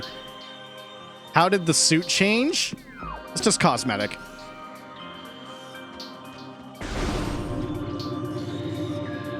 Like, I'm not even supposed to be up here yet. So let's go the intended route for a little bit. Oh, the blue one is the first form. That's gone because we already got past Flagra and got the Varia back.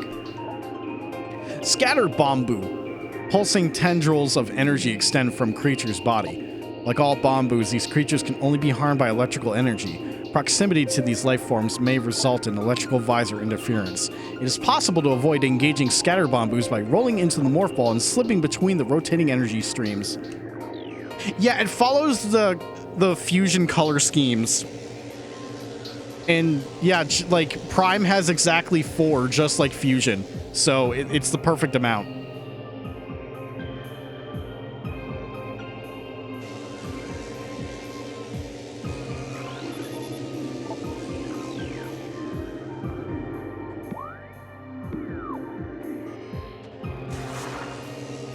No, it doesn't stick with the one suit. They actually made it color-coded amazingly. Oh yeah, look at the game code right there. Kill the bit rate on Twitch. That's how you kill the bit rate.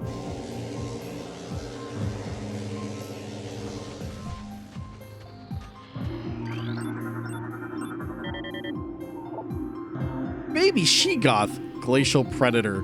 Ice shell protects a vulnerable dorsal area. Young she-goths grow a resilient shell of ice on their backs, which serves to protect a layer of vulnerable flesh. With this being their only weak point, baby she-goths will turn quickly in order to not allow predators the opportunity to strike at their backs. Powerful hunters, they fire bursts of ultra-cold gas at potential prey, then feast on their frozen victim. Alright, time for permanent spine damage.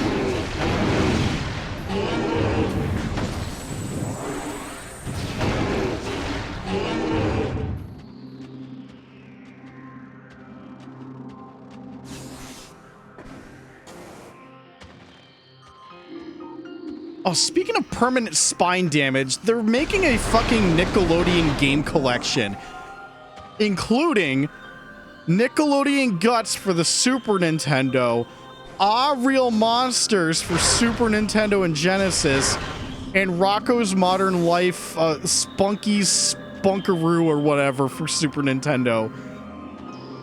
One of the collections ever made. Like, what? Like, who asked for this one? Who wants permanent spine damage on their Nintendo Switch and other consoles? Cory in the House? That's Disney, dude. Cory in the House is not a Nickelodeon property. You'll have to get your facts checked again. Yeah, Cory was always Disney.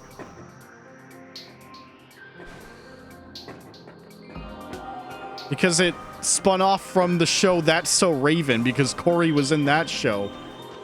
And then he just went to the house. Hang on, am I able to get something here? There's the thing that requires a spider ball. I don't remember if there's another item I can get.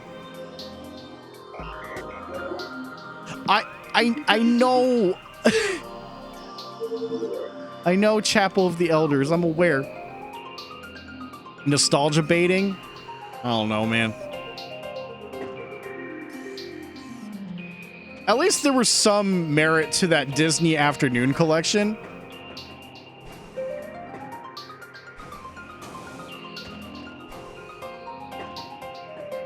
Yeah, I hear it. Oh, right. That requires, this is plasma beam. Yep. Okay. Yep. Can't do that one yet. We're good. Missable scan incoming. Ice burrower. Burrower adapted to sub-freezing climates. A hardy life form, the ice burrower has adapted to the frigid climb of Phendrana. It spends most of its time tunneling through the frozen soil, but will occasionally surface to attack passersby.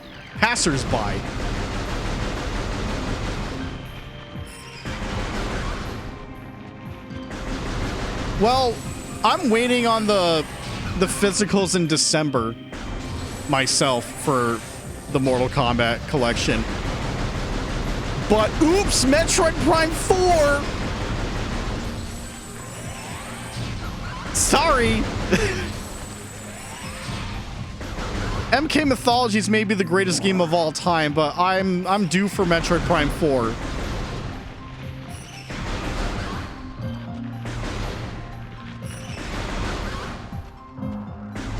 Yeah, those are missable because different enemies like replace them later.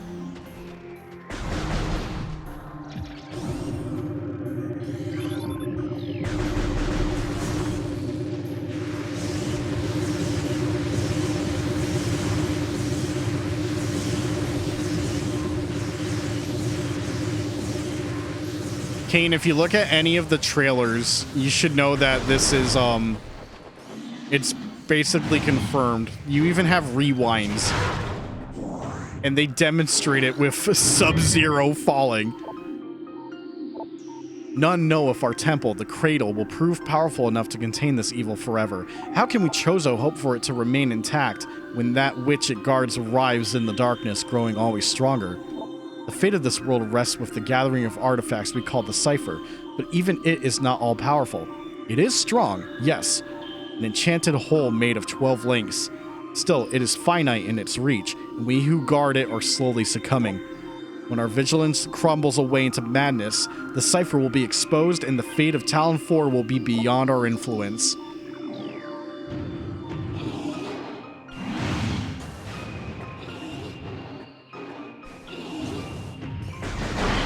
Whoa!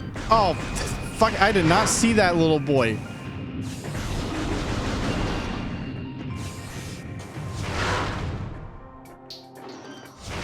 Honestly, Kane, you didn't miss too much.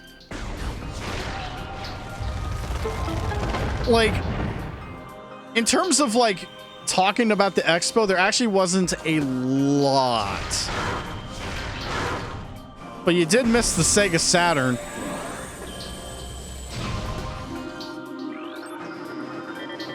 Stupid missable ice shriek bats. Ice encased ceiling dweller. Like standard shriek bats, these creatures are easily spotted with thermal imaging. They roost on cave ceilings, subsisting on insects, reptiles, and small mammals. Fiercely territorial, they will dive bomb anything that wanders near.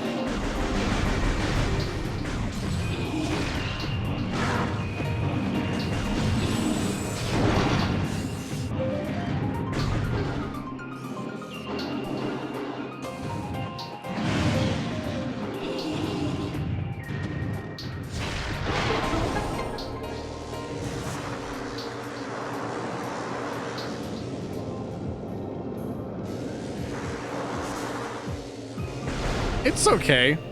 The VODs exist for a reason. It's all good.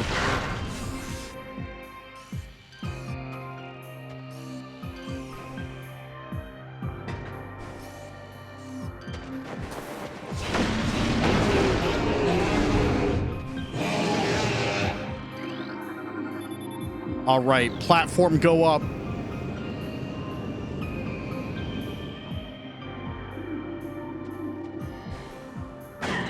Ow.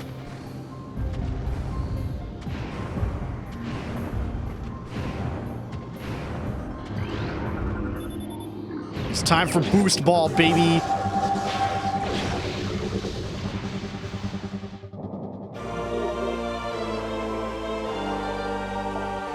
When in morph ball mode, press and hold B to charge the ball, release B after charging to get a speed boost.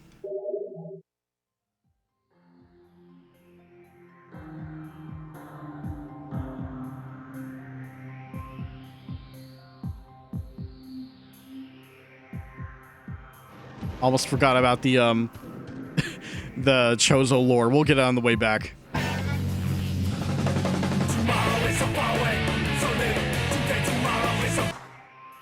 Oh, that was quick.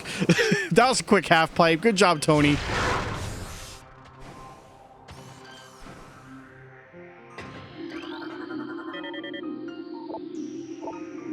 Many Chozo have gone beyond now. Metroid Prime 4 Beyond? Sorry, and this is a mercy. Those of us who remain suffer in dimensional flux, drifting helplessly across time and space, guided by unseen and inexorable currents. The Chozo who cling to sanity fight the tide, but our minds are weakening.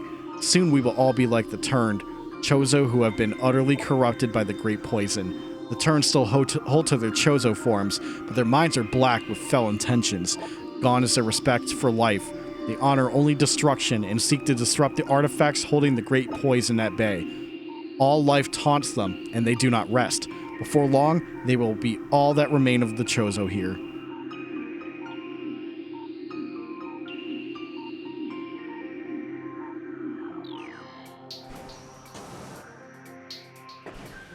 The Chozo are a race. But yes, basically. Do they have beaks? They look like birdmen? Yes, they are Chozo.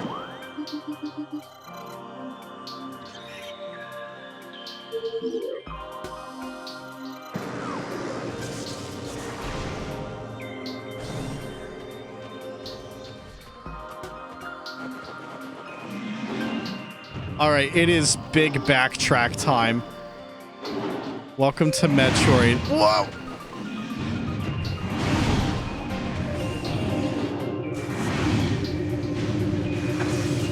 Because, like, I would like to do more stuff, but I need the wave beam. There's only so much I can actually do with the double jump right now. Oh, yeah, look at the Ridley JPEG. I mean, the shadow was kind of that, but wow.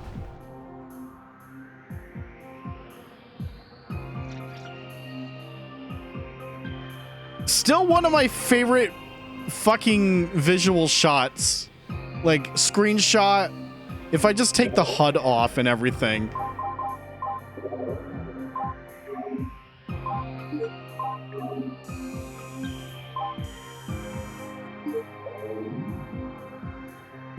Wait, why does it still show my health? Fuck, you're not supposed to show the health.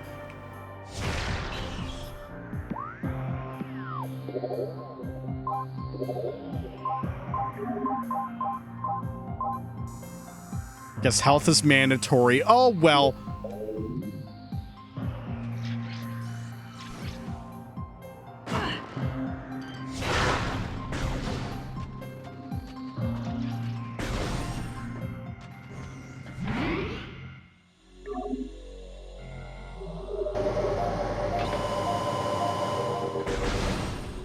It's back to Magland, everyone. You motherfucking goddamn icicle bitch. Sorry, that was rude. I apologize. I know you didn't mean it. You're just walking in circles.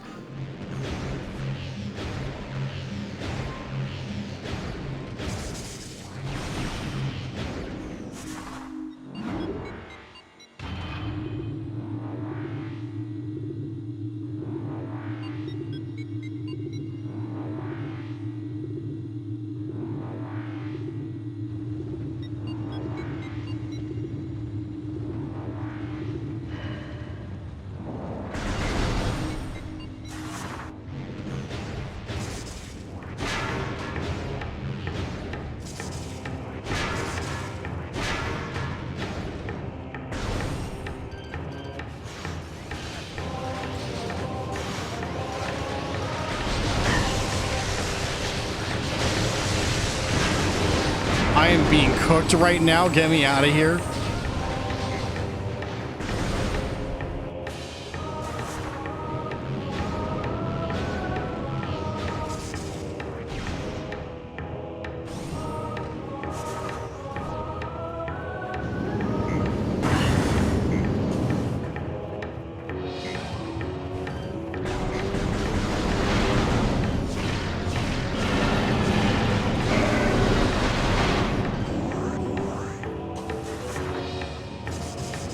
No, you bitch! No! Screw it. That's faster. I take so much damage, but it's fine. I have 4 energy tanks. Just roll with it.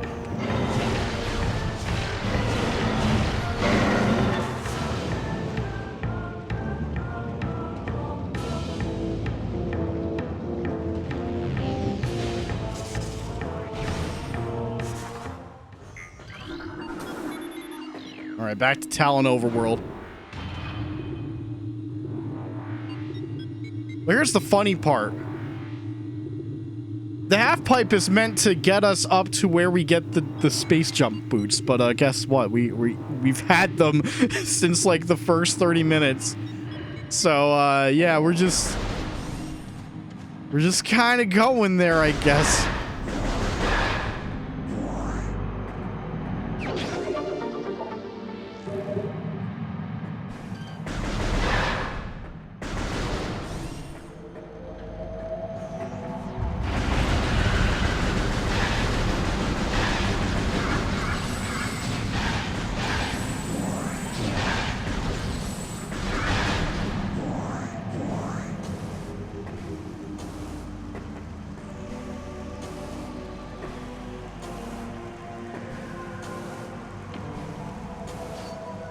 Unfortunately, not much we can do in this area because we need the grapple beam.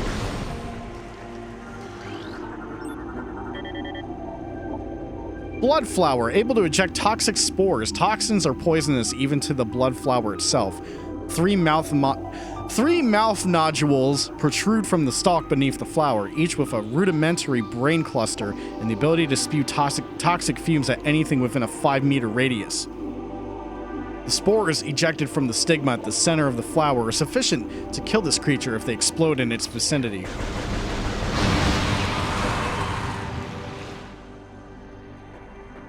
That works too.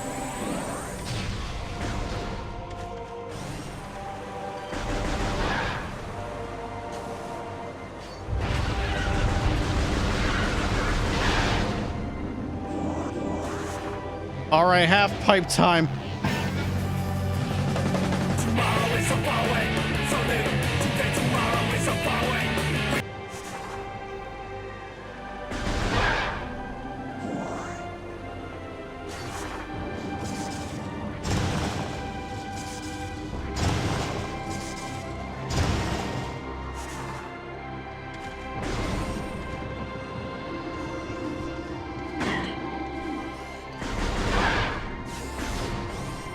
Hey, wait a minute. So yeah, as you can tell, oops, someone stole our fucking treasure. What the fuck?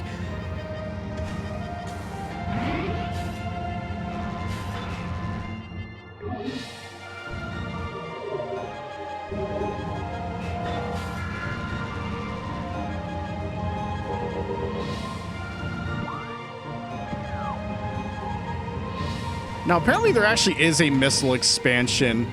It's this right here. And I just boosted right past it. Again. Come on. There we go. You did it.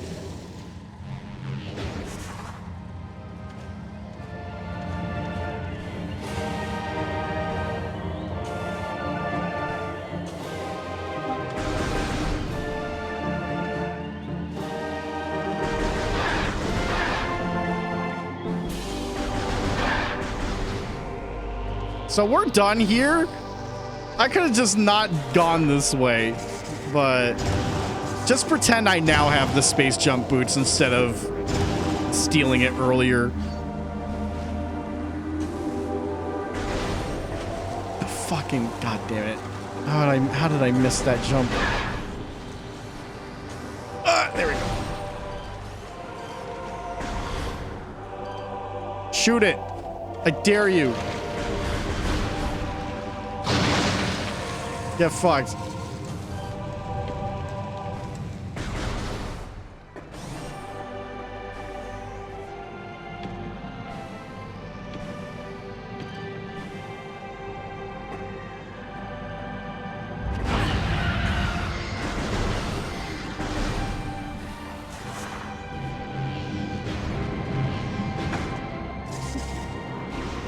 There we go.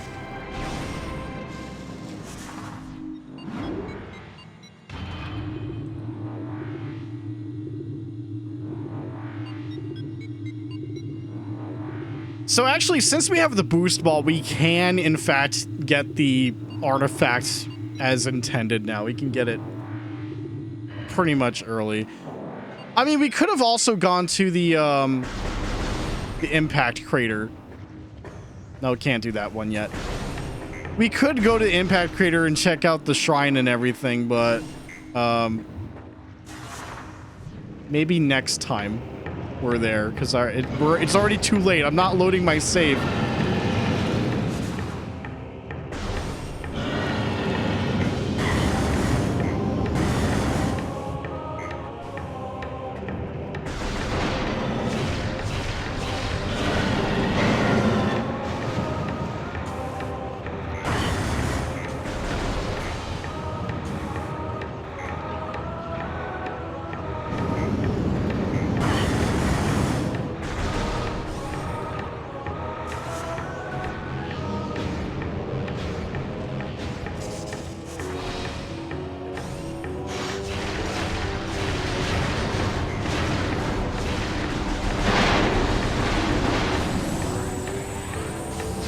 Yeah, can you tell I played Metroid Prime a lot?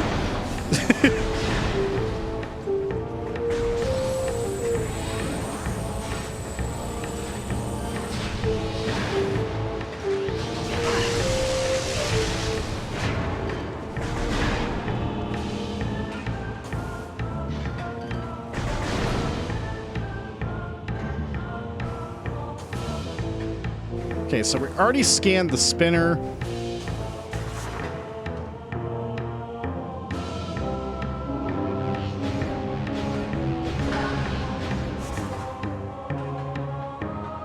So now we're good to go over here.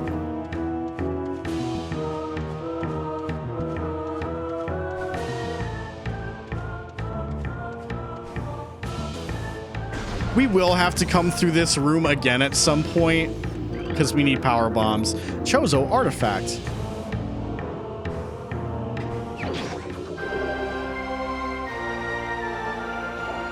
This is the artifact of strength, second of 12.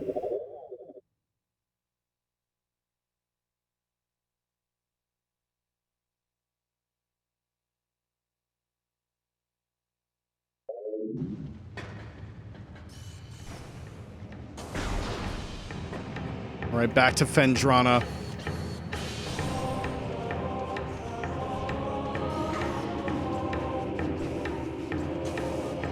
Hey, wait a minute. Oh, no, I probably couldn't make that double jump. Can you imagine? It's like, oh, you could just jump over there without the fucking bridge? What was the point of that then?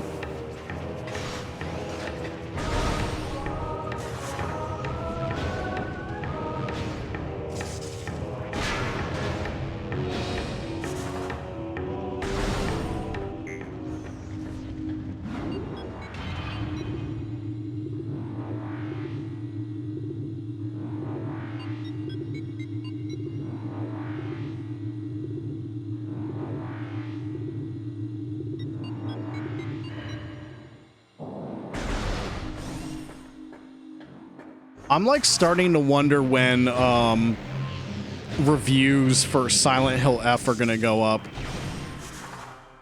All I know is someone broke embargo and basically posted the review early because fucking oops, what an idiot.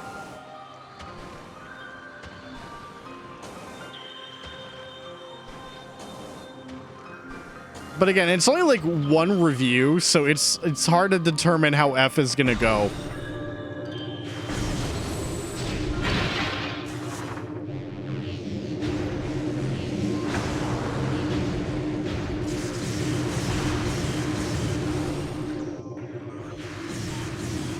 Now, if you're curious about what the score for that review was, I can tell you that. All right, there is one other missable bitch here. There you are. Ice parasite, scavenger with a crystalline outer shell. Parasites are hardly creatures, able to adapt. Oh, wow, that was mean. They're hardy, not hardly. These don't count as creatures. Parasites are hardy creatures, able to adapt to any environment within 3 generations. Ice parasite is a prime example, a Metroid prime example, in fact. Having adjusted to a frigid climate, this vermin now thrives in it. Omnivorous, it can exist in areas hostile to most life forms. More like I give this game an F. No, no, generic angry gamer. The review was a 9.5, and I'm like, really? Again, it's one review. There's going to be a lot of outlets, you know, following embargo. So I guess we'll see, because the game is out next week. Like, it's coming up.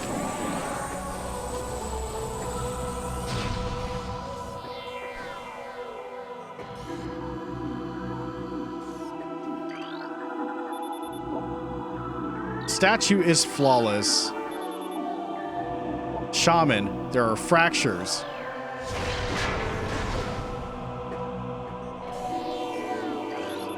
Architect. Philosopher. Warrior.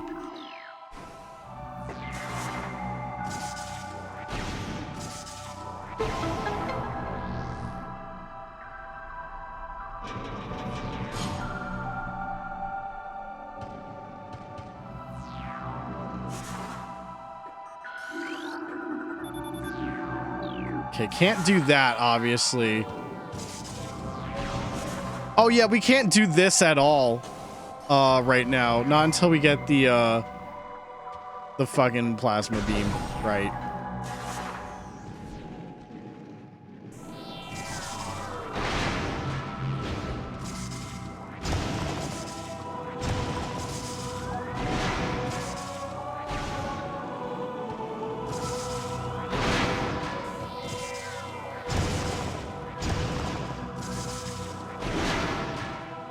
Oh, it didn't get the third one? Okay.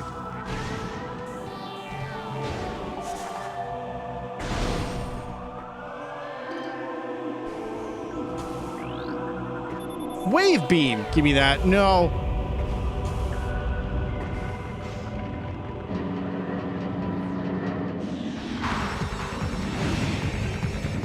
Wow, what a cheap shot.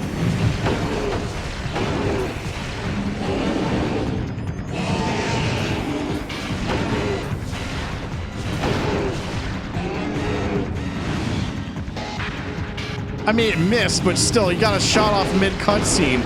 That's the Hideki Kamiya special.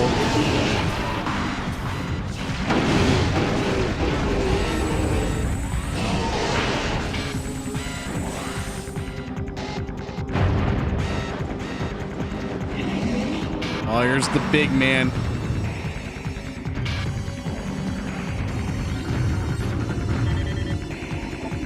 Sheegoth, supreme predator of the Phendrana Drifts. Sheegoths are invulnerable to most beam weapons. The crystals on their back absorb energy, which they can fire at prey. Sheegoths have poor stamina. They hyperventilate after using their breath attack, making their mouth area vulnerable. The soft underbelly of a Sheegoth is susceptible to concussive blasts. In battle, they expel blasts of frigid gas to ensnare their targets. They are also fond of ramming and trampling their hapless prey.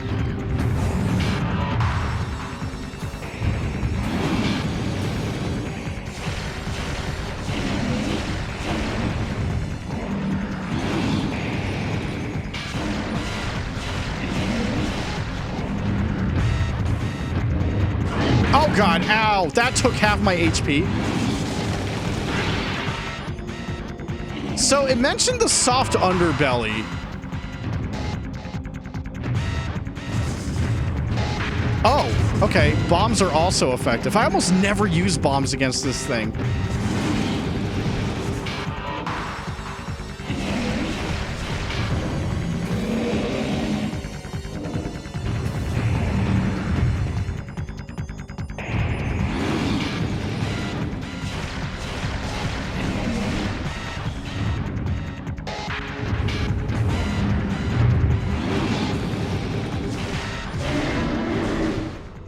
There we go.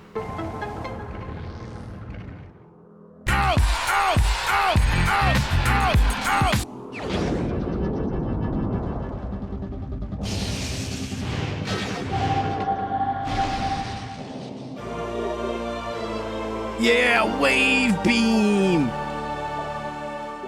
You shoot Urple to open Urple.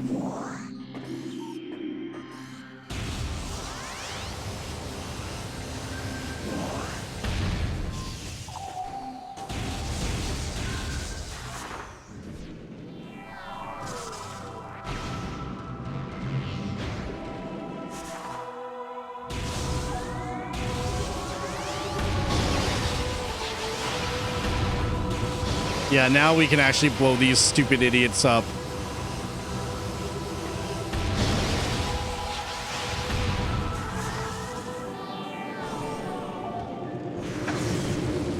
But I'm just gonna just, you know, still just go past them.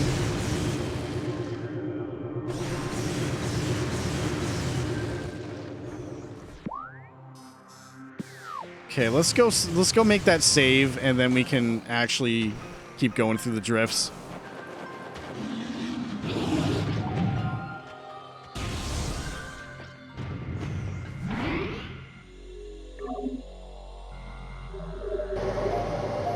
You know what would have been cool, but probably would have been too much extra work, all things considered?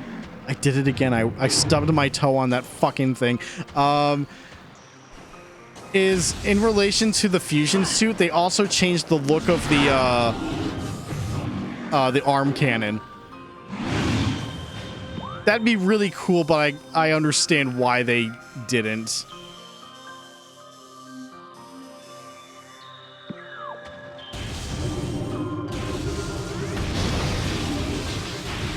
Because it would be a lot of extra animations outside of just the proper Samus suit.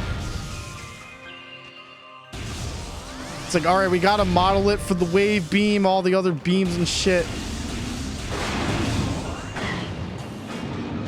Fucking God, how dare you?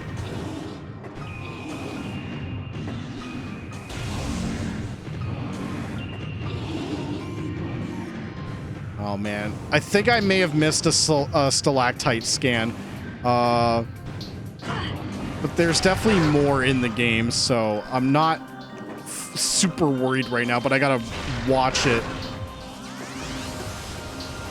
I mean, I have all the scans in my file anyways, but this is just for the sake of, like, the stream.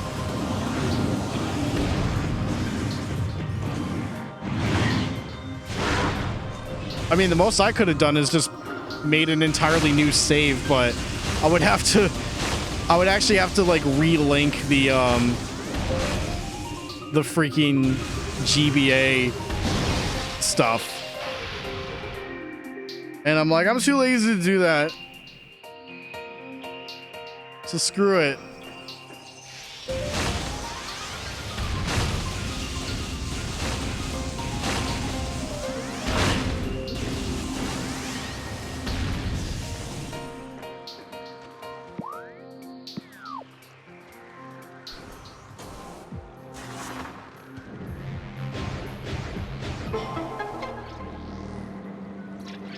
All right, time to go.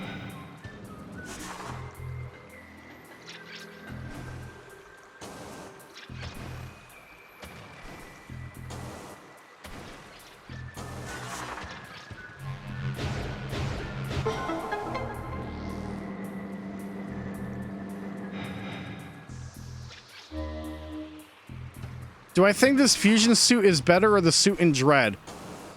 Dread. Dreads looks slick. I got no problems with the Dread suit.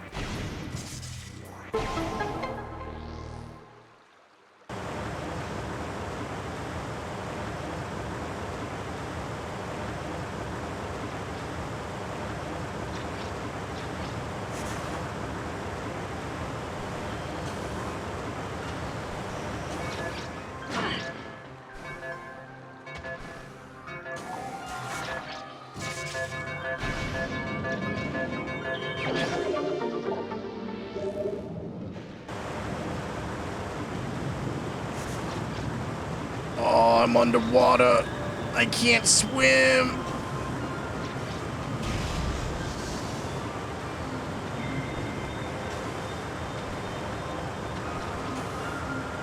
Okay, got my energy tank. That's all I cared about here.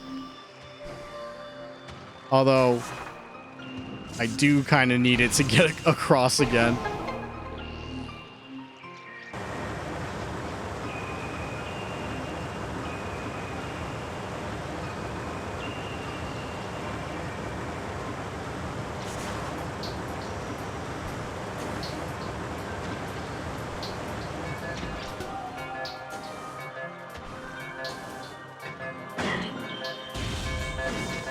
You motherfuckers! All the damn fucking bats.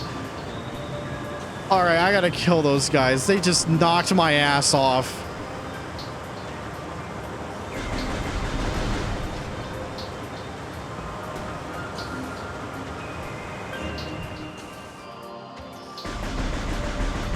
Just fly into it. Just do it. Yeah.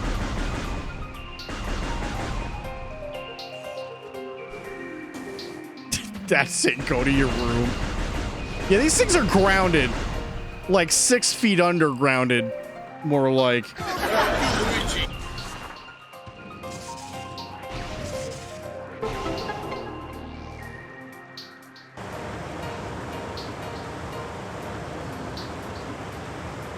Don't tell me I missed one that's just flying around that's gonna snipe me.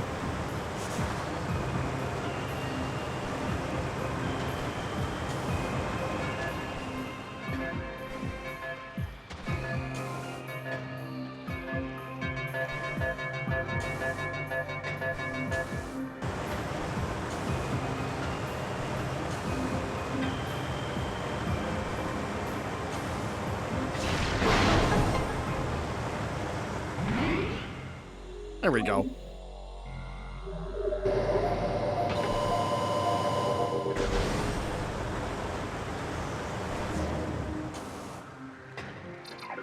Who's ready for some space pirate bullshit?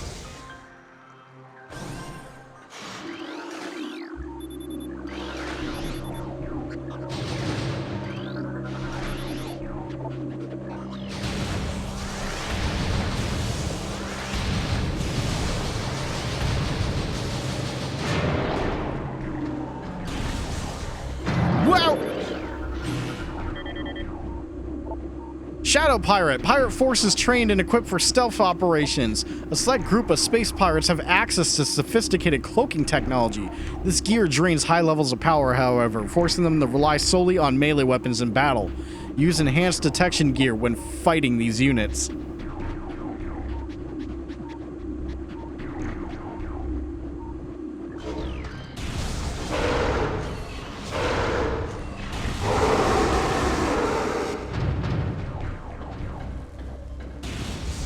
I mean, scans carry over. Like I think there's like I think how this works is like there's like a general like save file. That's why it remembers my fusion suit and NES unlock.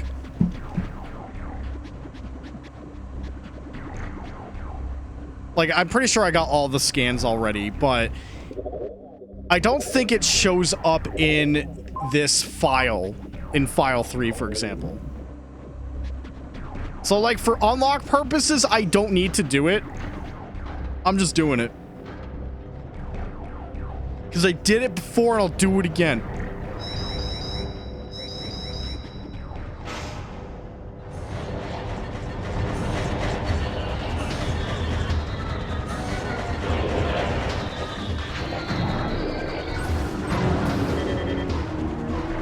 Space pirate, sentient aggressor species well trained in weapon and melee combat. Space pirates wield galvanic accelerator cannons and forearm mounted scythes in combat. The species seeks to become the dominant force in the galaxy, and the technology may help them realize his goal. Ruthless and amoral, the pirates care little for the cost of their ambition. Only the results matter, and they take these very seriously.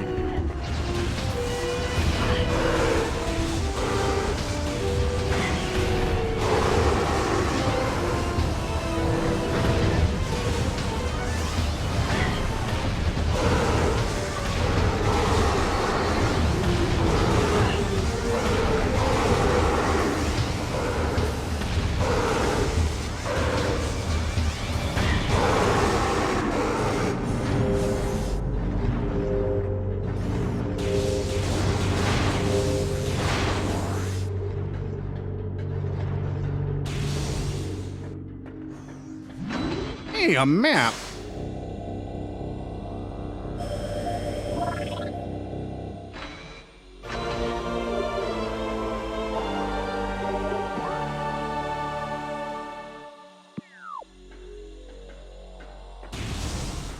So we got a lot of pirate data we gotta scan within these next couple of rooms.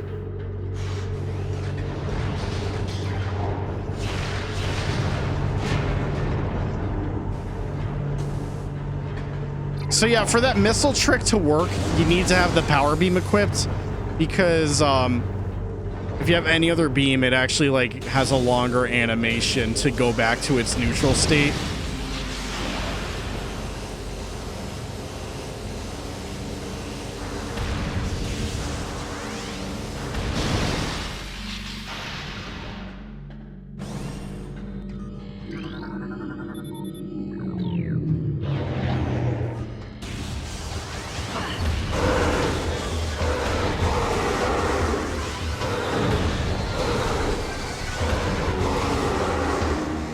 Yeah, good old stun lock.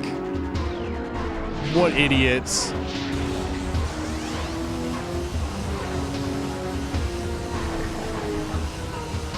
I see him up there. Can I snipe him?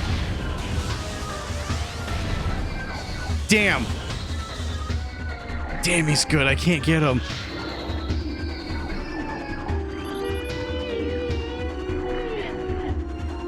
All right, there are 3 scans right down here. Space Pirate encrypted data decoded. Log 10.712.1. Most terraforming and retrofitting of security checkpoints on Talon 4 is complete, but we continue to research the alarming epidemic of breaches by local creatures. Door records show no unauthorized entries, so we must presume the creatures are either slipping in undetected during daily personal moves, or else finding their way in through subterranean tunnels. We have found many small breaches of this latter sort and plugged them wherever we can, but it is unlikely that we will ever achieve full extermination with our current timetable. Log 10.344.8. We have codified the newfound energy source as Phazon, a V-index mutagen of which we have very little reliable data. Indications point to a meteor of unknown origin impacting approximately 20 years ago, expelling Phazon into the environment. This material appears to possess lifelike characteristics, mutating organic life forms strong enough to withstand its poison. These mutations appear promising, with abrupt evolutionary leaps appearing in single-generation reproduction. Plans to establish a full science team on Talon 4 are being finalized. You felt the controls were hard to get into? Don't you like tank controls, though? I thought you were a fan of that. Log 10.587.7. Mining operations have begun near the crater where Phazon appears to be most concentrated.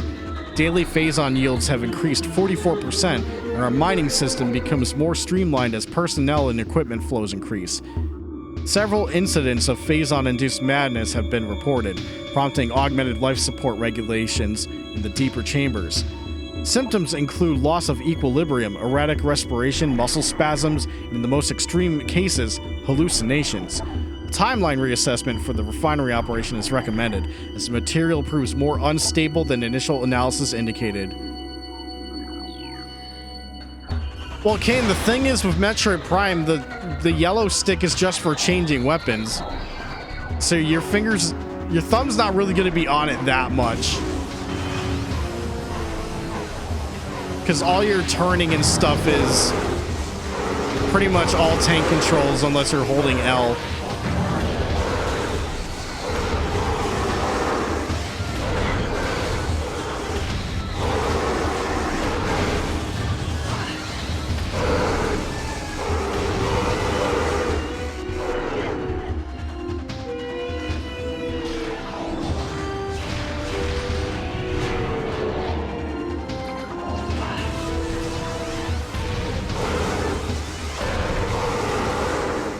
Get stun locked, idiot.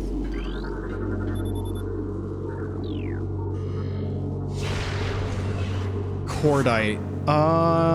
That's bomb. No?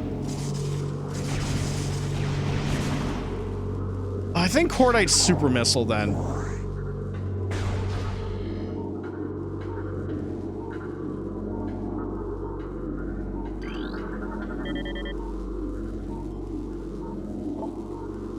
Space Pirate encrypted data decoded log 10.644.2. Research Outpost Glacier 1 in the Phendrana Drifts region of Talon 4's mountains is operating at 85% capacity. Sub-zero temperatures have made the Metroid sluggish and easy to control, even those well into phazon and fusion cycles. Cold containment stasis tanks are sufficient for the juveniles, but some of the larger Metroids have been moved to quarantine caves for safety purposes. Security doors remain an issue, as malfunctions due to ice occur every day. Large predators in the wastes are also a concern, as they continue to kill personnel and breach secure areas. Unfortunately, it has become clear that our containment teams cannot neutralize all of them without a vast increase in munitions and soldiers. Well, here's the fun part. Prime 4, we can use a mouse! Log 10.5.8. Our initial tests exposing Talon 4's indigenous parasites to phazon appear to be successful. Increases in strength, size, and aggressiveness are common in all test subjects, as well as unforeseen evolutions like additional poison sacs within the abdomen and the appearance of a second ring of mandibles in several subjects. These creatures were chosen because of their resilience. It appears possible that, given enough exposure to phazon, they may one day be able to survive on any planet we transport them to. Our methods will have to be refined. We currently have a 100% extinction rate after the 4th infusion period. Most survivors of the 3rd infusion stage are so violent and uncontrollable that they have to be euthanized. Even still, we remain hopeful that further experimentation will result in success.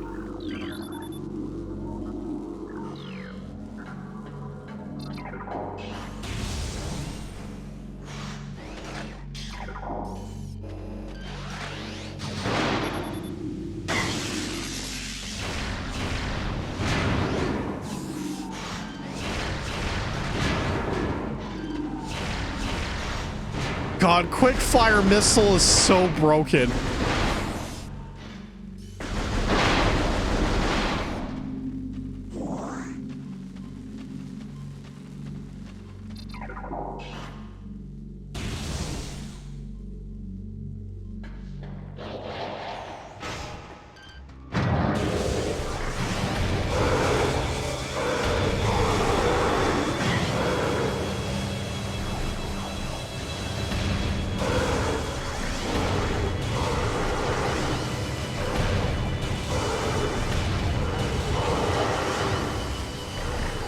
Oh, that one was hanging. That one, too.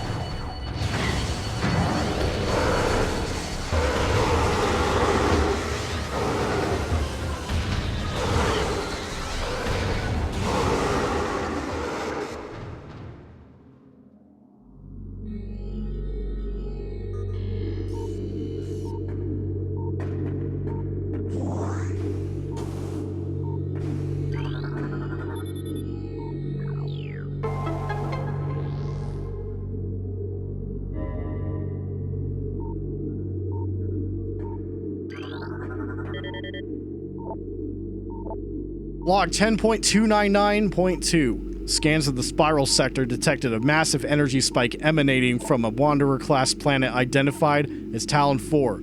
Scout reconnaissance was immediately dispatched to the center of the spike, a landmass at heading mark 40.08.02, returning with planetary samples and atmospheric imaging. Analysis shows the energy source to be an unstable radioactive material of enormous potential.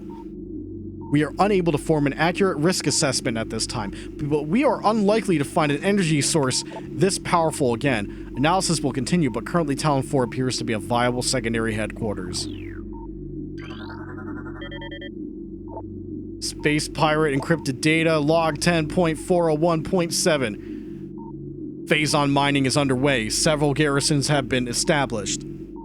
Terraforming of the Choza ruins is underway. Security systems are operational, and science team continues to make progress in their biotech research. The Phendrana Drifts have proven to be an optimal location for research headquarters, and soon it will be joined by a fully operational combat base in Starport. If Command's predictions are half true, we shall rise to dominance in this sector within a decacycle.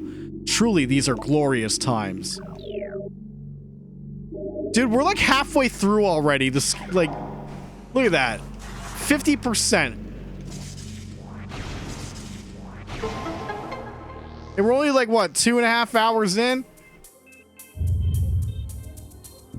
Logbook at 66%.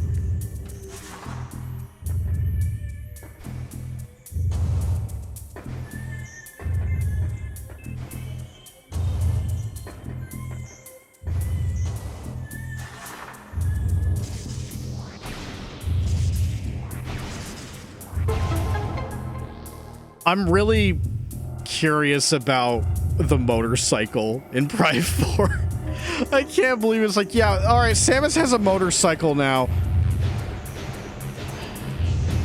Fuck it, why not?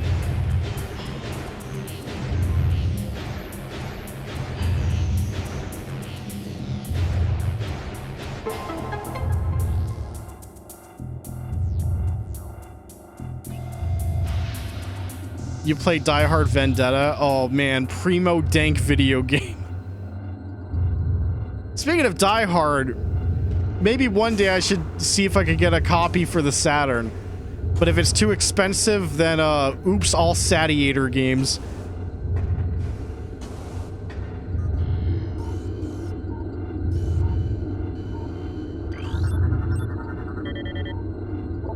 Planet Zebes, mass 4.8 trillion teratons. Profile, planet's crust is primarily earthic ore, making it ideal for subterranean construction. A class 19 planet, Zebes is inhospitable due to most bioforms. The world was considered unremarkable until it became a base for space pirate forces. I don't want the Die Hard PS1 collection. Wait, Die Hard Trilogy? Are you talking about Die Hard Trilogy, or is there like another collection? Planet Town 4, mass 5.1 trillion teratons. Profile, ecosystem studies indicate that Town 4 was a biological paradise prior to the impact of an extraterrestrial object. What remains of the biosphere is slowly fading due to exposure to phazon radiation. At current rate of decay, Town 4 will be a barren class 13 wasteland in approximately 25 years. Die Hard Trilogy 2 Viva Las Vegas? I don't think I've heard of this one. That does not bode well.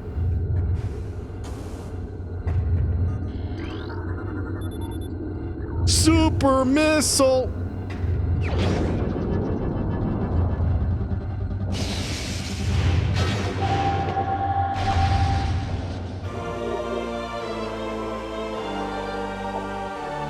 Powerful attack uses 5 missiles. Using power beam, press and hold A to charge, with press Y to fire.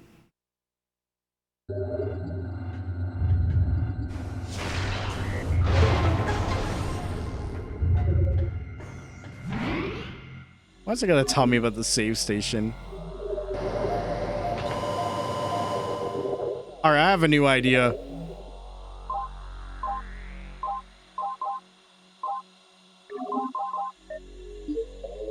No more hints. Turn that shit off. I don't need it. At least I don't need it right now.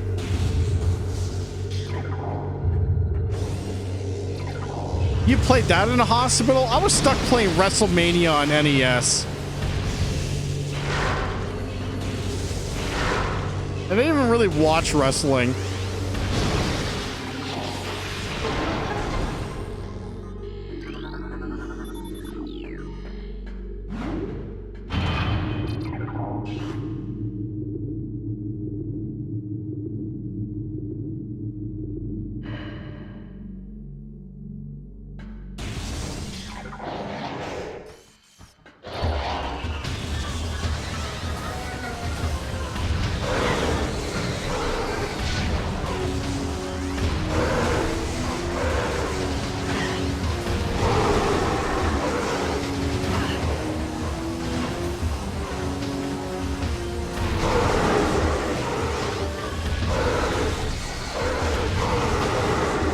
Oh, hey, Nightman, what's up?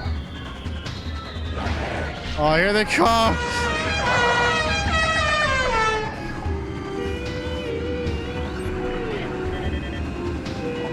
Flying Pirate. Pirates trained and equipped for airborne assault. Flying pirates are extremely agile in the air, but the heat signatures of their jetpacks can be tracked with thermal imaging. While their missiles are extremely potent, their jetpacks can be even more so. If the pack fails, they will make a suicide strike.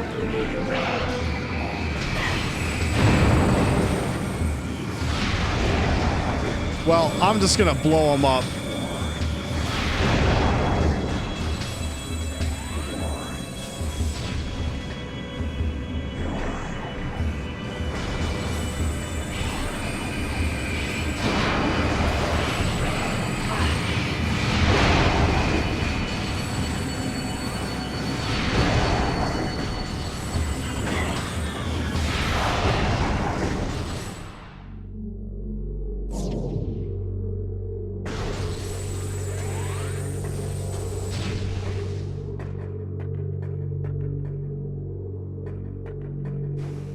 Okay, so I managed to do this in the remaster. I cannot guarantee if I can do this again.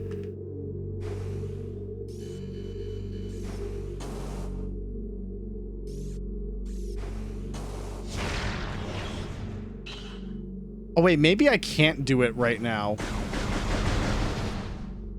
Because I think, like, the trick was, like, you get on one of these and you can kind of shoot over and hit that really early, but, I don't think I can do that. Maybe, hold on, I'm gonna experiment for a bit. Yeah, this is the original GameCube version. I had streamed the remaster when it came out, but this is running on GameCube.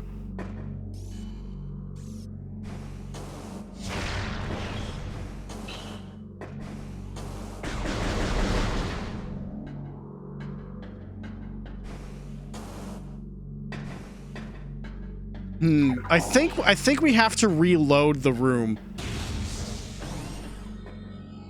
3 is a Wii exclusive. It was made for it. Only 1 and 2 were originally GameCube.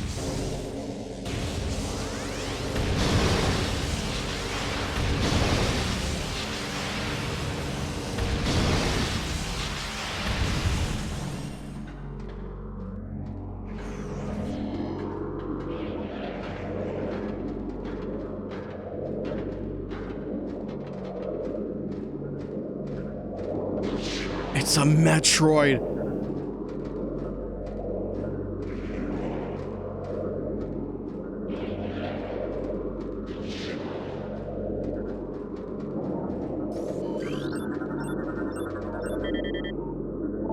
Metroid, energy-based parasitic predator. The dominant species of planet SR388. Metroids can suck the life force out of living things. A Metroid will latch onto its prey and drain energy, growing larger as it does. The only way to shake an attached Metroid is to enter morph ball mode and lay a bomb. Oh god!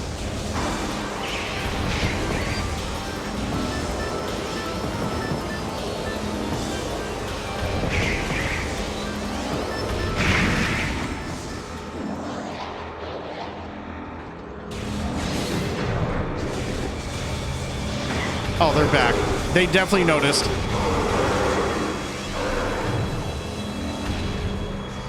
Okay, let me see if the boxes respawned.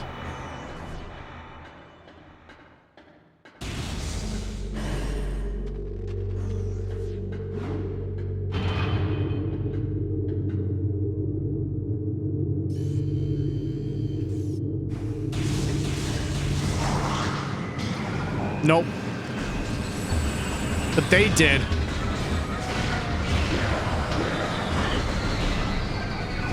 Oh wait, no, the boxes respawn, but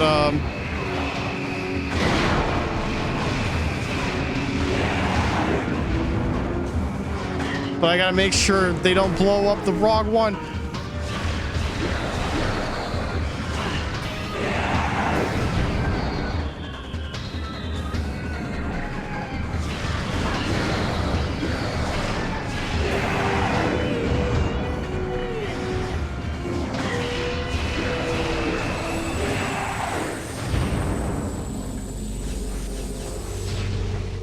Okay, so it should be this.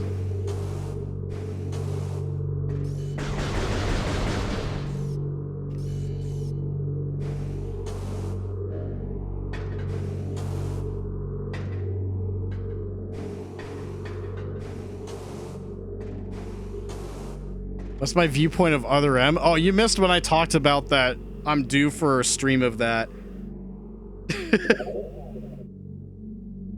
But that probably won't happen until, like, next year, possibly. No promises, but it would be after Prime 4.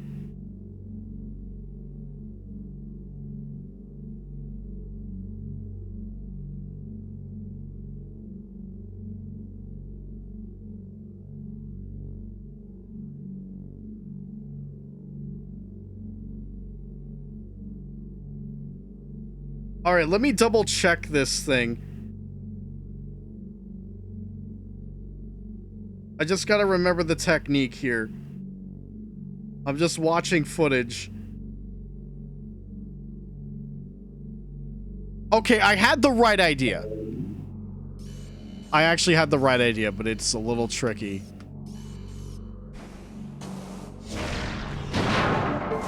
Wow, look at that. Let's go.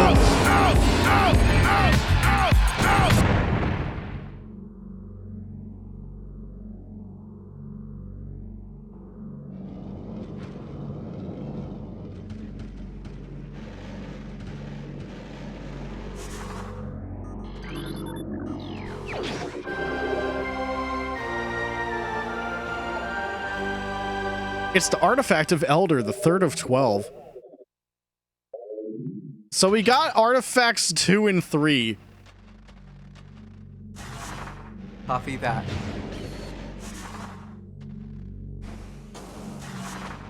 So normally you need the plasma beam for this. That's the intended route. Because if you come over here...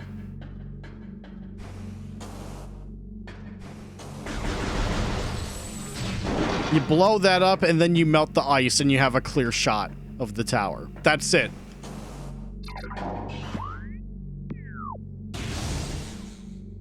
Crazy I got to make that work in the remaster still. They didn't patch that shit.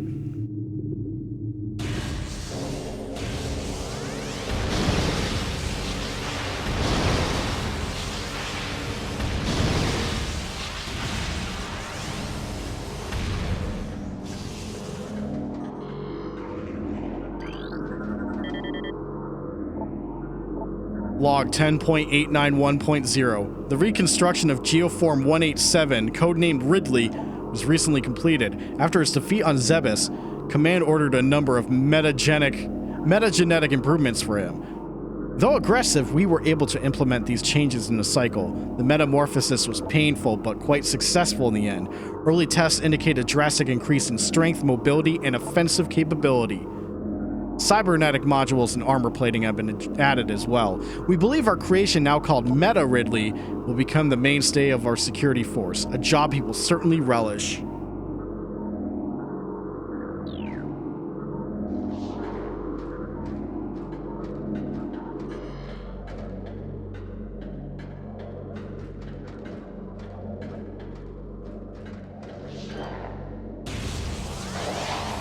Oh, yeah.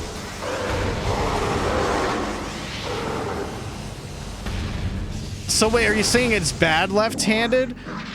I thought, like, the one mechanic that requires you to, like, point worked better for left-handed.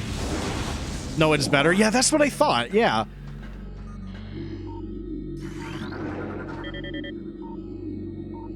What was Team Ninja? Well, it wasn't Team Ninja's decision for that control scheme, but what were they thinking? Log 10.957.2. Confidence is high regarding Phazon applications. We know enough about Phazon now to begin combining it with space pirate DNA. The codename for this venture will be Project Helix. Preliminary studies indicate that Phazon infusion could produce radical new pirate genomes. Benevolent mutation levels are high in current test subjects. Phazon madness is a concern, but refinements in the infusion process should reduce or neutralize the odds of mental degeneration.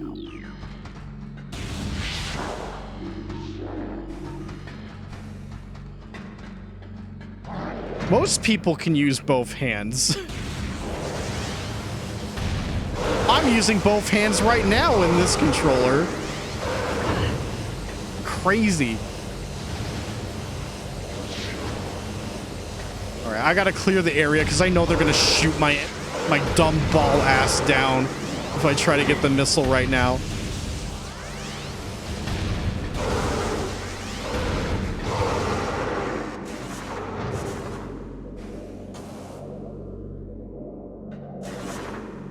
Alright, take it nice and slow. Don't trust the camera. It'll fuck you over at the last turn. There we go.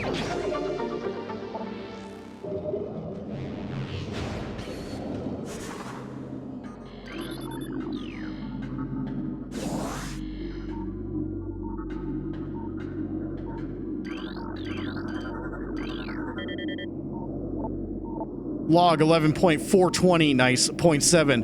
Metroid dissection continues to provide more questions than answers. Our research teams have isolated the energy conduits that run from the invasive twin mandibles to the energy core in the creature's quadripartite nucleus. But the manner in which a Metroid actually extracts the life force from its prey remains an utter mystery. The victim does not lose blood or any other vital fluids, and yet the Metroid extracts energy. Identifying this energy is our central problem. It takes no physical form, and yet without it, the victim dies. We will continue to research this matter, as the isolation of this life-giving essence could be the key to our ascendance.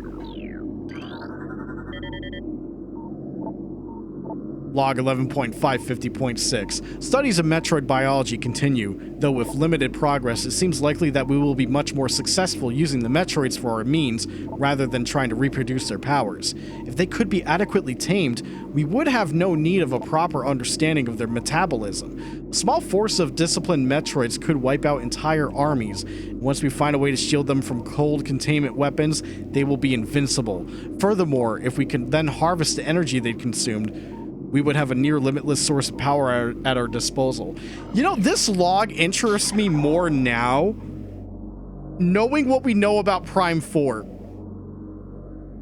And how it totally seems that Silex can basically have control of the Metroids, supposedly. It's kind of like what these damn pirates wanted. And then here comes Silex with the baby egg.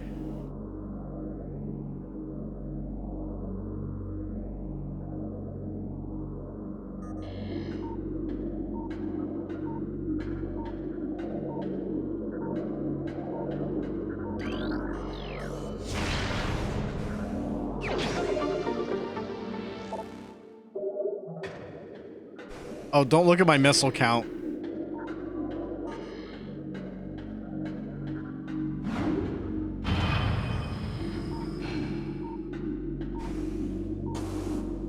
Just double checking one more potential scan in case we missed it.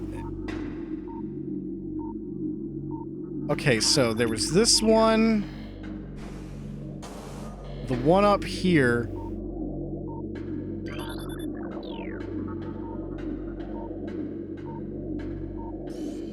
I missed that one. God damn it. Okay, there we go. Log 10.444.4. Initial transfer of Metroids to Town 4 research facilities has been completed. 3 were terminated in an incident at the landing site, but the others were pacified and transported safely. Initial Phazon infusion testing is underway. We are eager to observe the effects of Phazon on Metroids, especially their ability to absorb and process the energy given off by Phazon sources. Early research suggests a considerable growth in power and size. Whether the creatures stay stable thereafter remains to be seen. Do anything special on Sunday? No. Because I work Sunday and then I work Monday. No plans.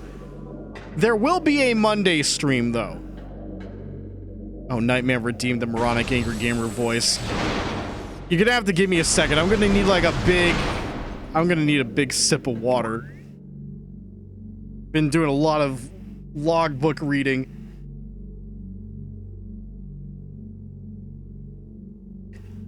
But no, the rest of this month has been legit no plans.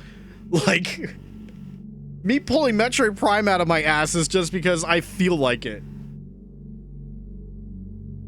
Coffee back. But honestly, if I didn't already plan Metroid Prime, I could have done some PS2 hard drive stream. But we can save that for some other time. Well, anyway, I had my water. It's nice and cold at least. Oh, that's an ice beetle. Are they just reskinning enemies already? Morphology ice beetle. Burrowing insect with nice reinforced carapace. Averse to heat. This member of the beetle family has adapted to life in the sub-zero temperatures in the Phendrana drifts. Wait, you mean Sub-Zero from Mortal Kombat? I mean, I think this guy kind of goes like this.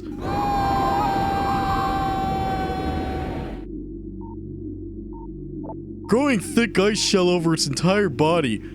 The ice is extremely resilient, providing the ice beetle with extra protection and augmented digging abilities. Wait, augmented? He's augmented?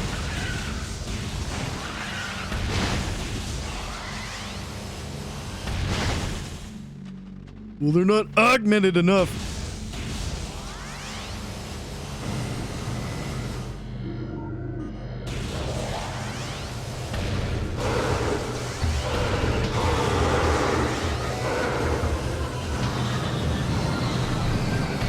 Uh-oh.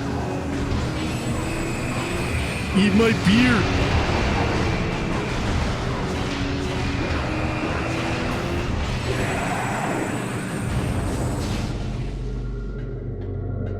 Man, they should get those jetpacks tested. I mean, who do they think they are? Dark Void?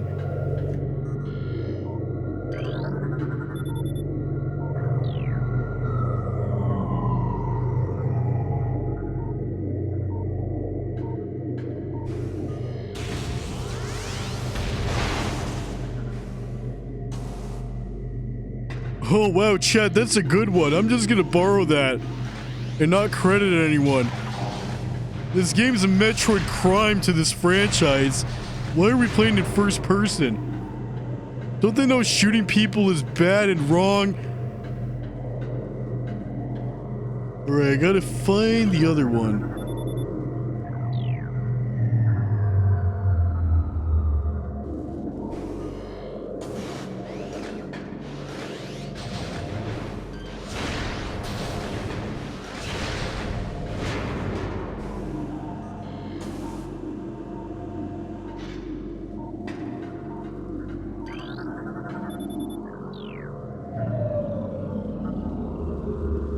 Alright, well the power's off. Let's go.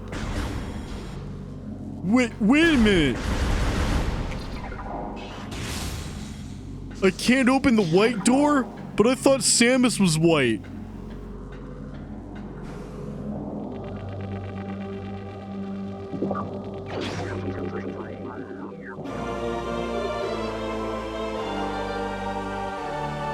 Alright, thermal visor. Press down to activate visor. Use thermal visor to search for cold and hot objects. Well, like my hot pockets? Maybe breakfast won't be ruined today.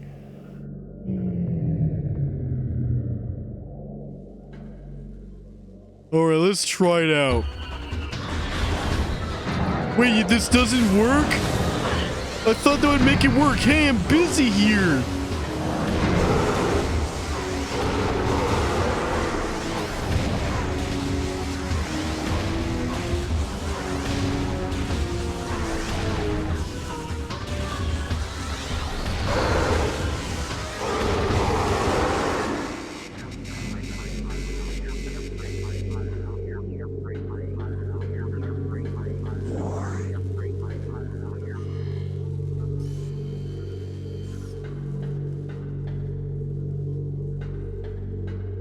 I don't need no thermal visor.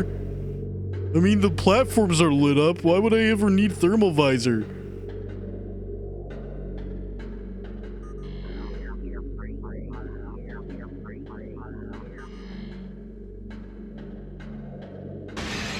Ah! Man, October came early if I'm getting spooked this bad.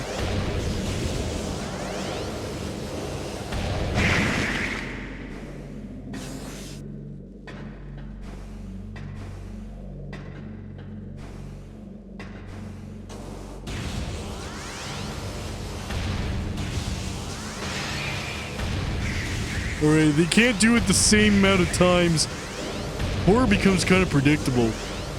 Like, how many jump scares can you fit into a stupid movie?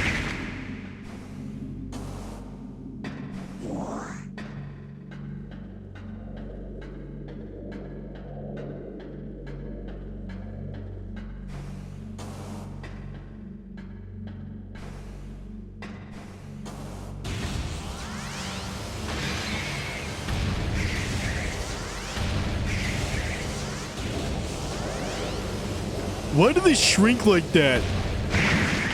I didn't know Metroids can do shrinkage. Is that why they hate the cold? Were they in a pool?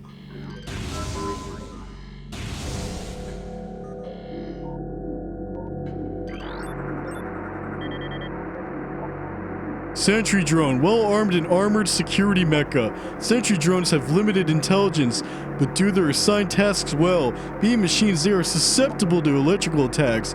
When alerted, drones initiate a security lockdown, then attempt to neutralize the intruder. Their electronic warfare suit can scramble visor technology as well.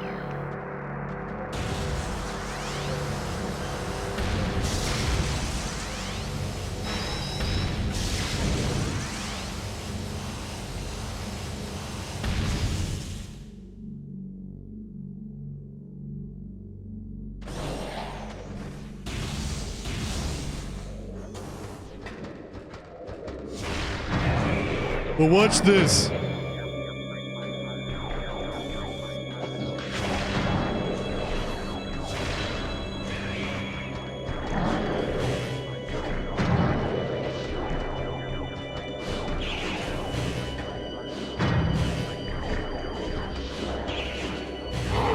Yeah!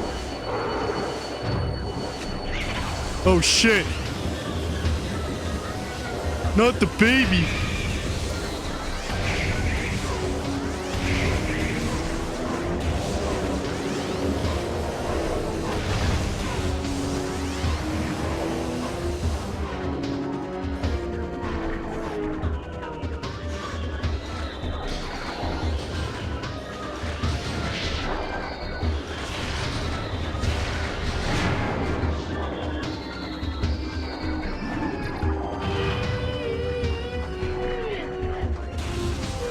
Wow, the other Metroid got stuck.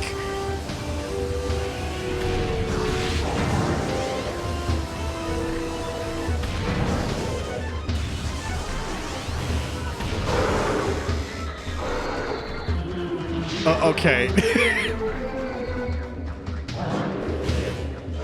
Well, amazing. I got him stuck in a loop. Because they're trying to go after the Metroid.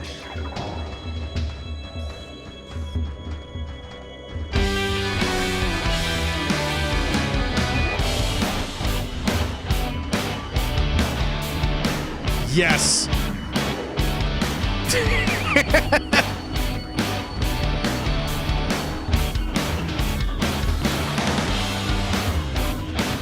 Oh, I love you, game.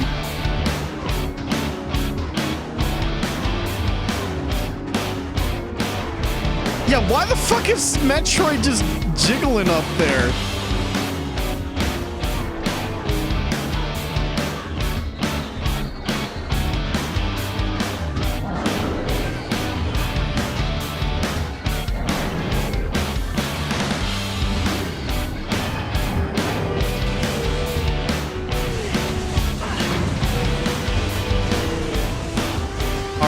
He's back in the game. But the Metroid ain't.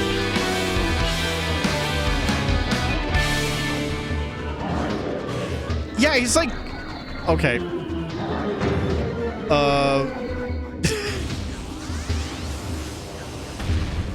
Alright, can we get the Metroid to, like... not do this?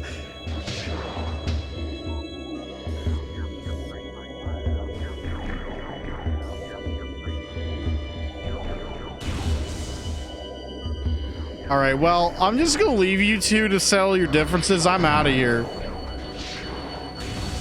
Oh God, there's another one. Hold on.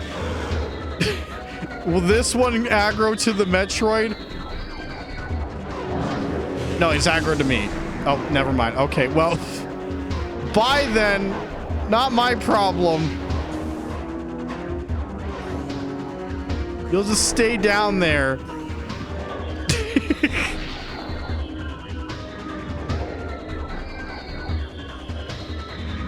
Oh God, I gotta clear this jump.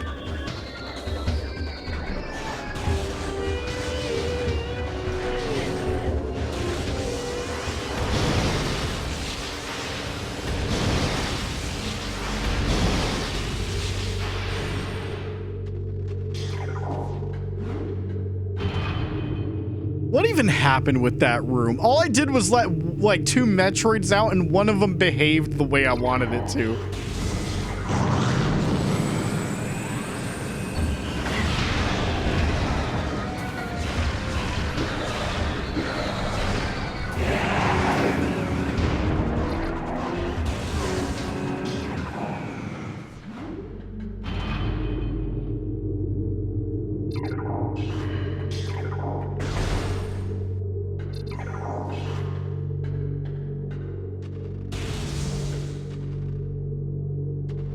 Go, go. Okay, since we're on our way back, we can at least, get the 1 missile expansion we couldn't because of the super missile.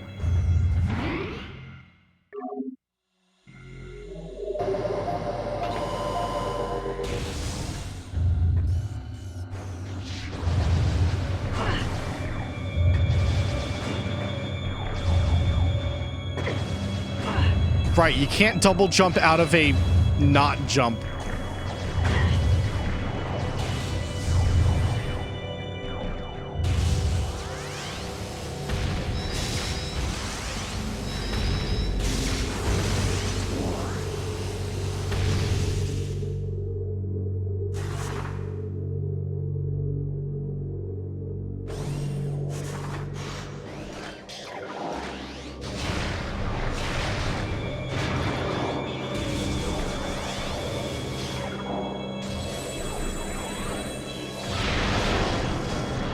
There we go.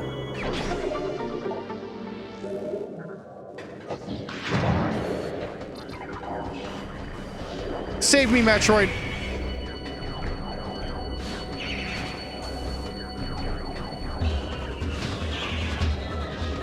Oh God, not again.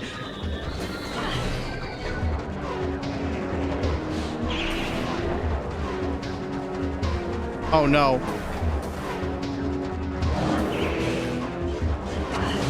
Wow, okay, I understand now. Fuck you. Oh, this was the last missile you were missing? Oh, man.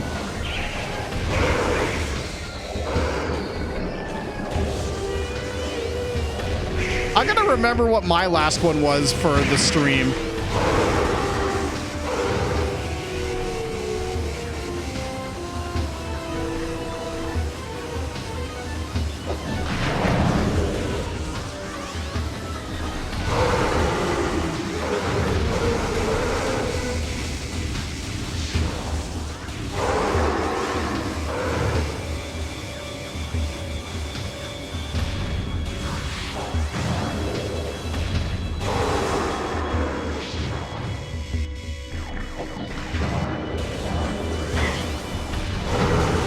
Jesus. Those swipes are dangerous. Metroid, get him! Yeah!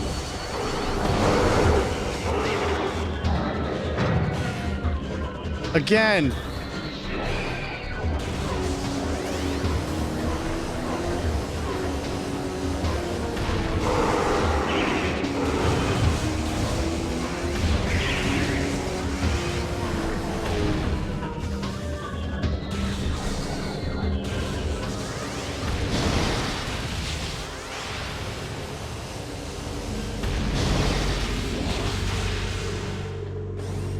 But man, like, the way the fucking tunnels light up with the beam, that's so good.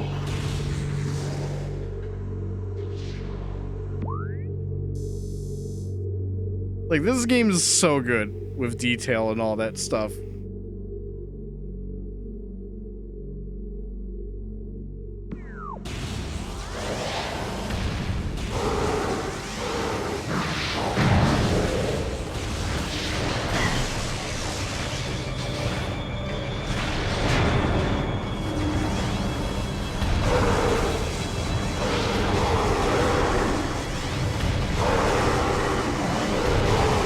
Yeah, get stun locked, idiot.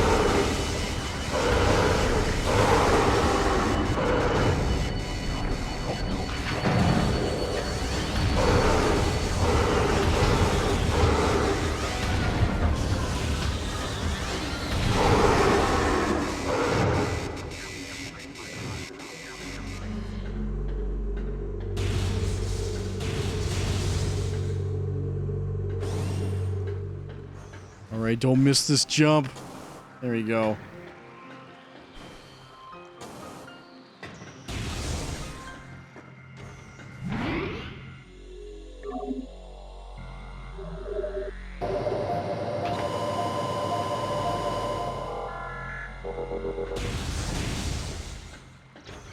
I have no idea what you're referring to.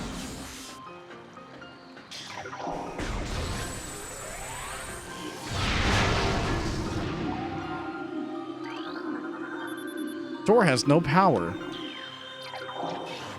Infuse it with the conduit for Nintendo Wii.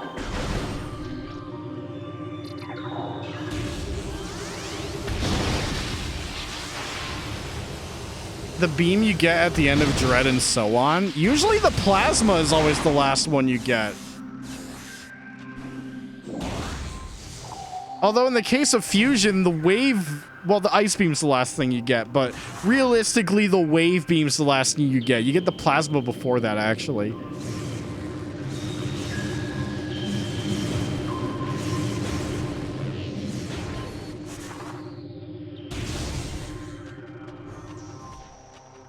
Are you ready for pinball?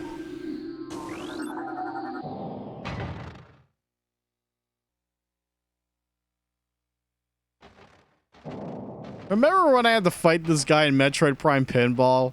I do.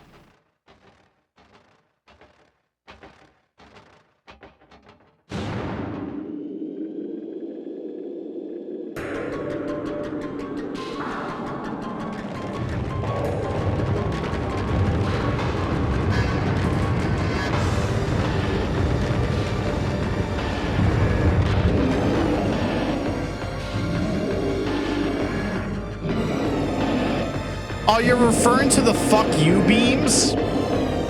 I mean, you kind of get one in this game. Thardus, an animated sentient creature of stone charged with phazon radiation. The phazon radiation given off by Thardus negates auto-targeting systems, preventing lock-on. It may be possible to acquire alternate targets with a different visor. The chaotic nature of phazon irradiation leads to instability in its structural integrity. Thardus can encase targets in ice, and its colossal size and strength make it a formidable opponent.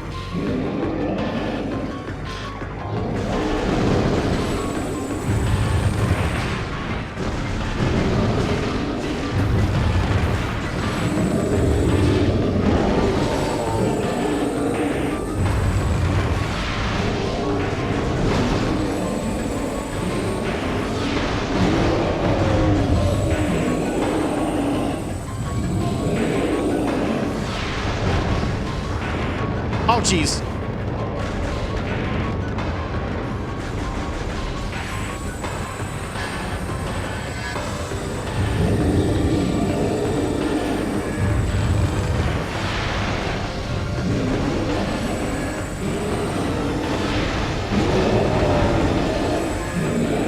Yeah, Super Missile is my tech here.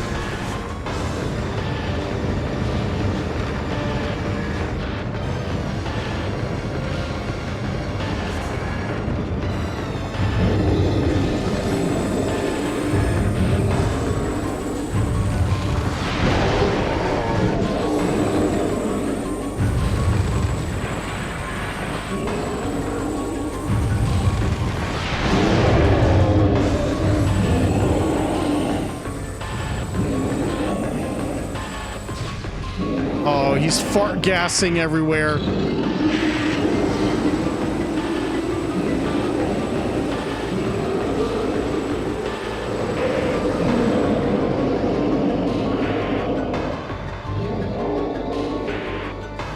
Wow, that is aggressive Turok fog.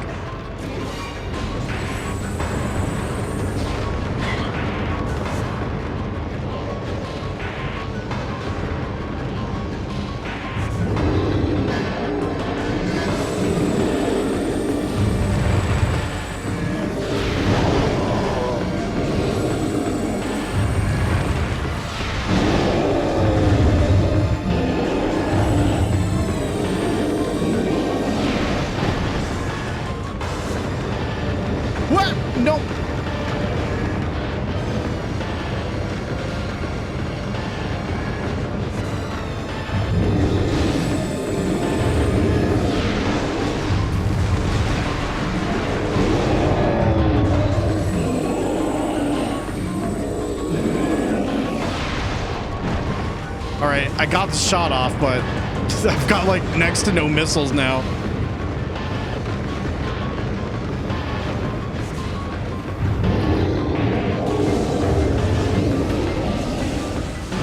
But I can get ammo back this way.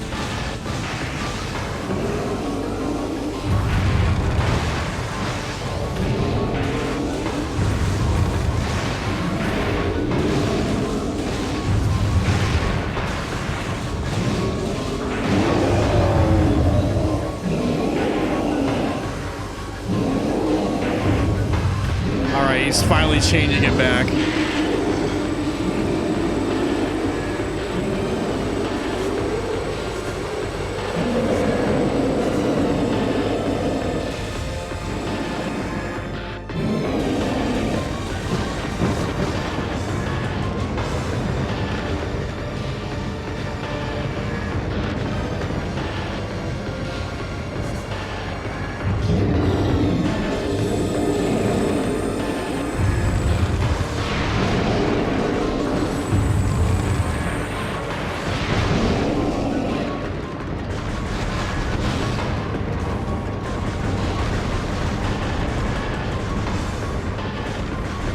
All right, bad news. I'm out of super missile, but I still got missile.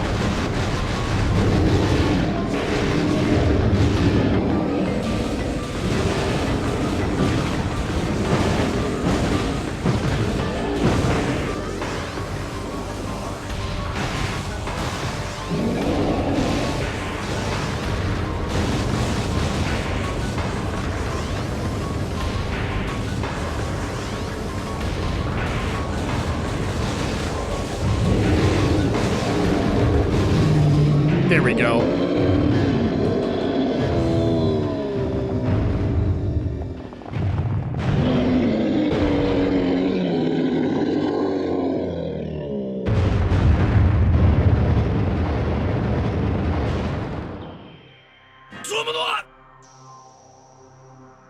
Stupid rock. Well, we did it. He's dead.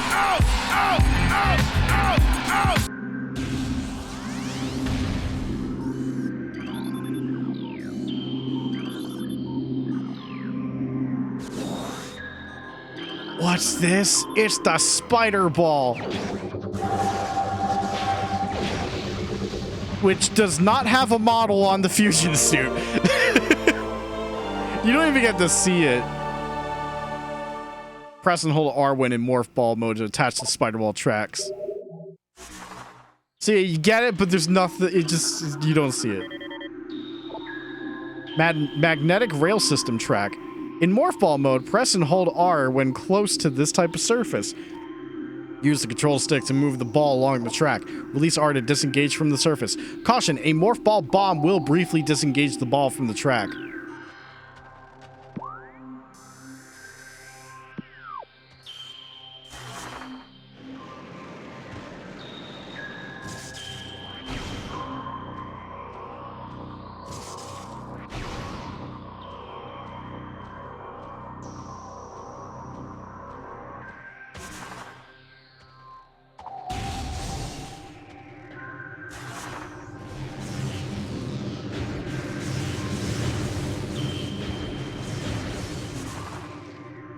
Now this elevator goes to Magmore Caverns.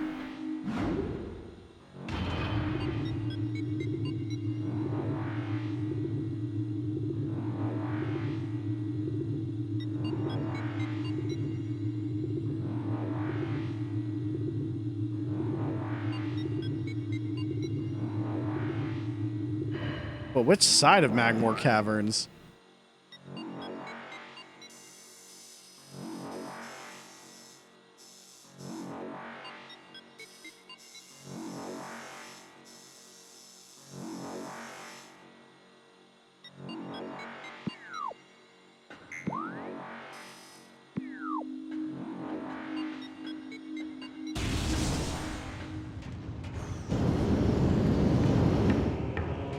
We're gonna go back to Fendrana in a second. Damn you!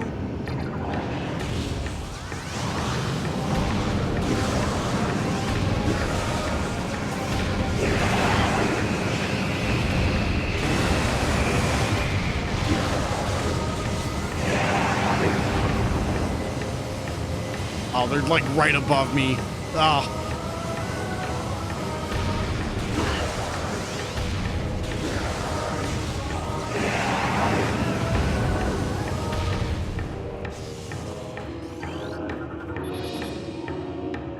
Okay, no power. I can at least do this real quick.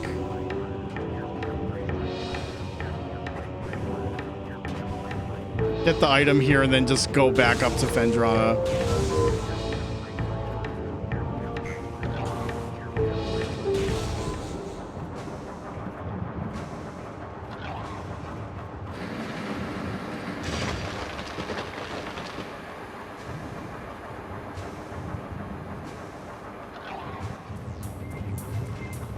We gotta be quick here.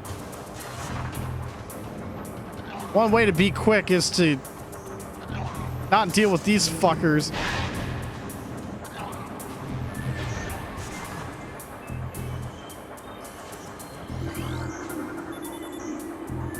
What are my thoughts on good games on GameCube? They're good games. What do you want me to say? They're good games, Kane. Good games are good, for sure.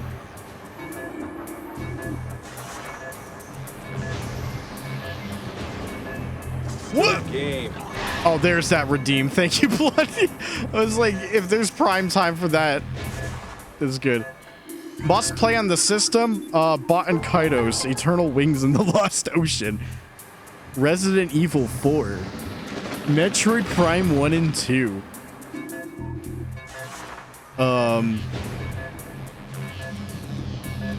Killer 7. Well, that's not exclusive, but I would still say that.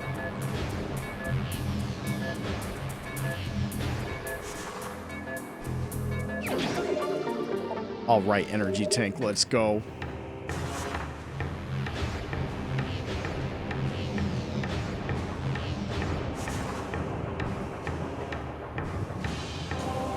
I guess Mario Sunshine. I'm not the one to ask for that one, though.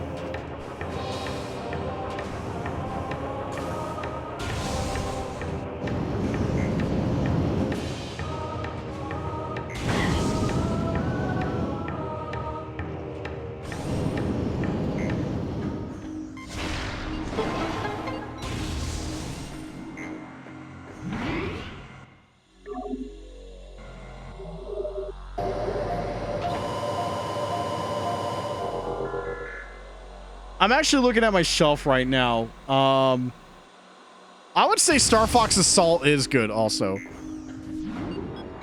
All right, Nightman, have a good night. Thanks for hopping in. Rogue Leader, Star Wars. Factor 5 before they died. Ba, ba, ba. What? What? Look at me.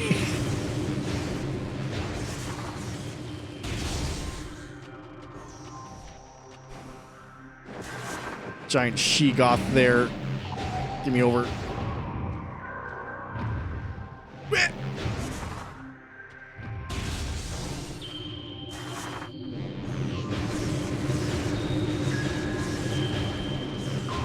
Oh yeah, Eternal Darkness. F-Zero GX, absolutely. Tales of Symphonia, yeah. You can technically get that elsewhere, but GameCube is the only good version of Symphonia. There's no such thing as other good versions of Symphonia.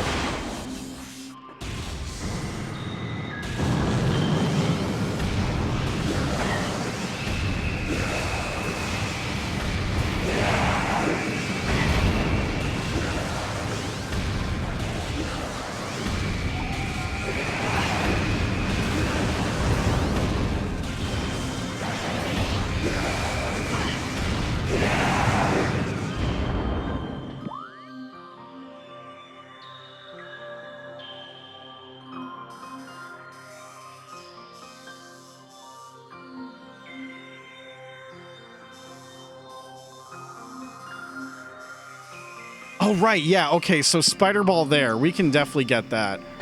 That is down here.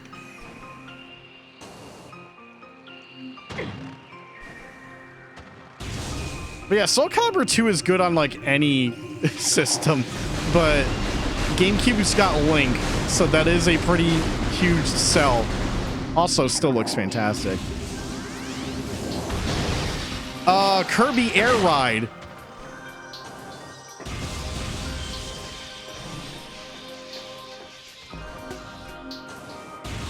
Skies of Arcadia Legends. Yeah, I mean, that one's preferable because of encounter rate, but the music don't sound as good. Is Wario World any good? It's made by Treasure, so I'd say yeah.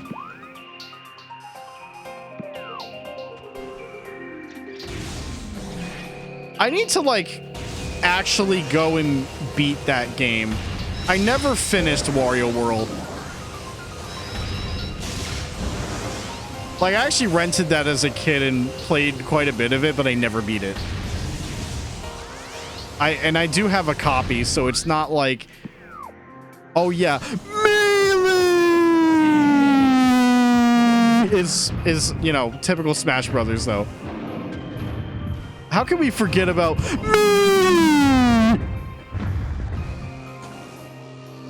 Sorry I have to break the eardrums like that, but that's what the announcer sounds like in the fucking intro.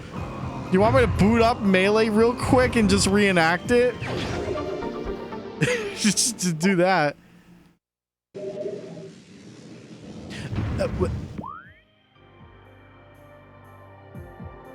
You did not play Melee. If you're saying your favorite character is Meta Knight, you did not play Melee. Ow!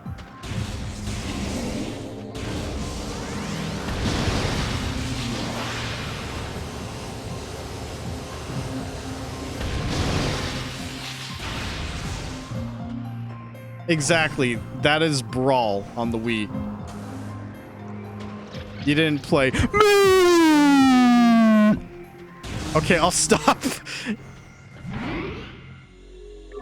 I'll stop that. I know that's like the loudest thing in the fucking world right now.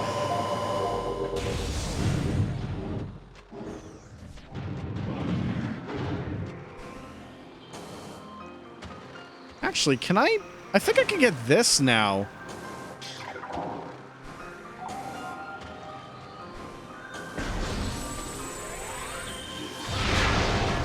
So that...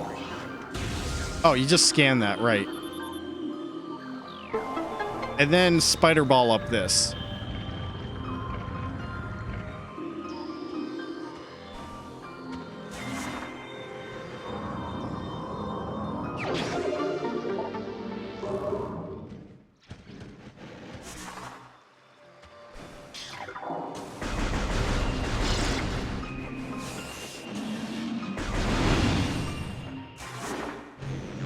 All right, back to the mag caverns.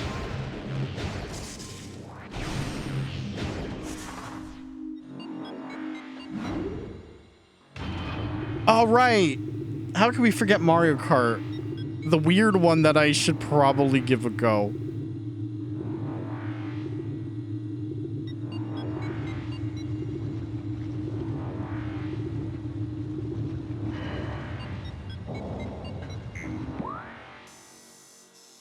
Okay, so we actually could go through the Twin Fire tunnels, but that's just going to lead back to where this is, and that's not the goal right now.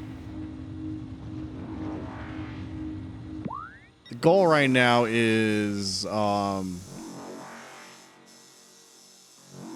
just Talon Overworld.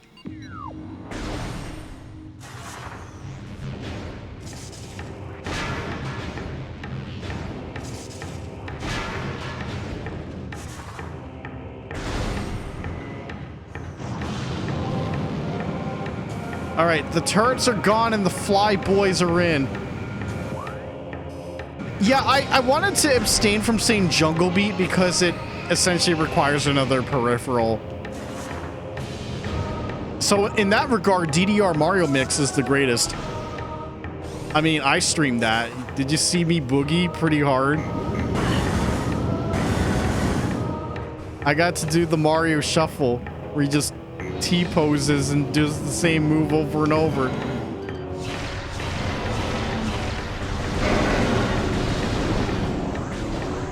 I cannot believe I have DDR Mario Mix boxed like that.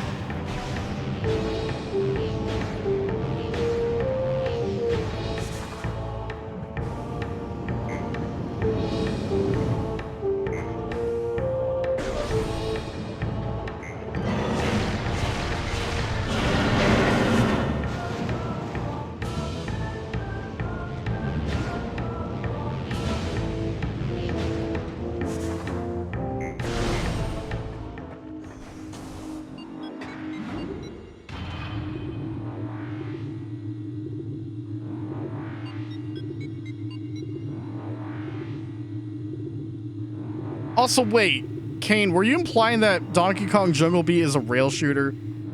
I'm not sure where that came from, because, like... Were there any GameCube rail shooters? I don't think there were. I don't think anyone bothered. It was just relegated to the PS2 and sometimes the Xbox. Because Xbox had House of the Dead 3 of all things. Similar to the new PlayStation 2. New jams, by the way.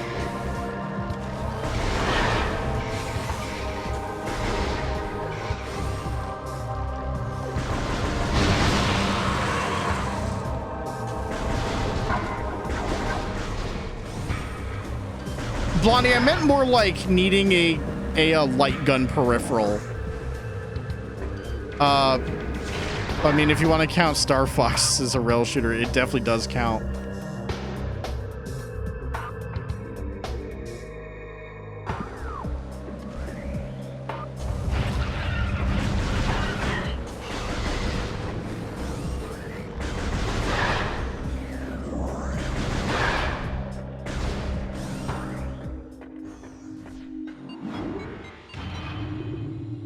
Oh, this is a bit off topic, but remember the stupid thing we did during the Monster Hunter stuff yesterday?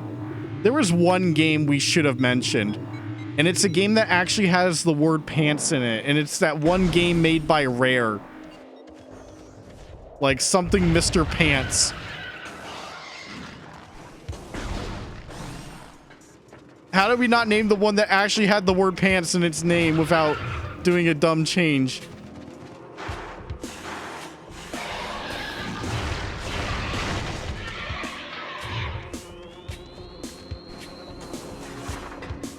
All right, here we go.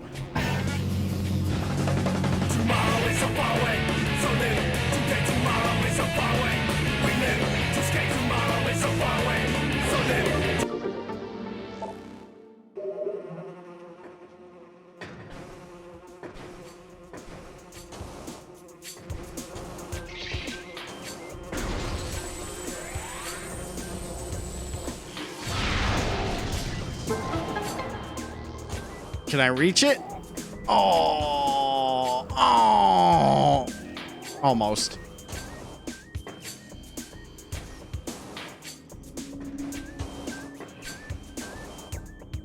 Okay, now I'm gonna have to do the long way around. Oh, Zero did mention it? Okay, I must have missed that part then.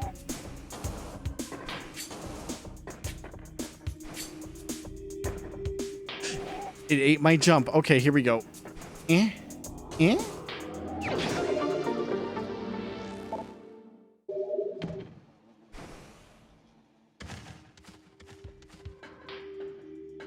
Oh, I know what time it is. It is time for... It's time for upgrade.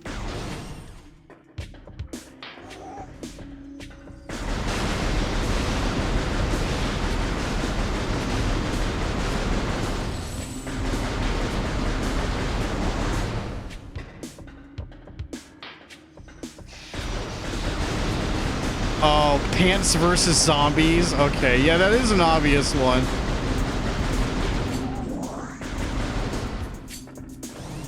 That is peak what's wrong with these guys. Like, what were we thinking that night?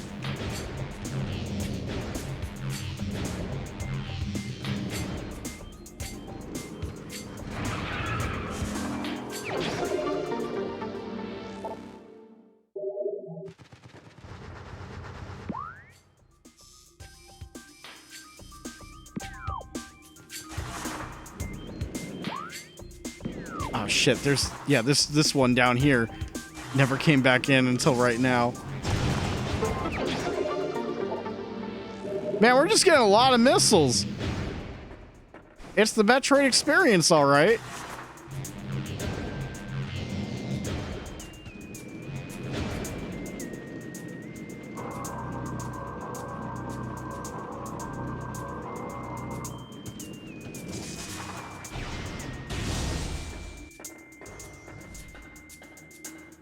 No, it was Viva Pinata. SCR came up with that one, so that one was actually taken. So, artifact is under there, but we can't get it right now.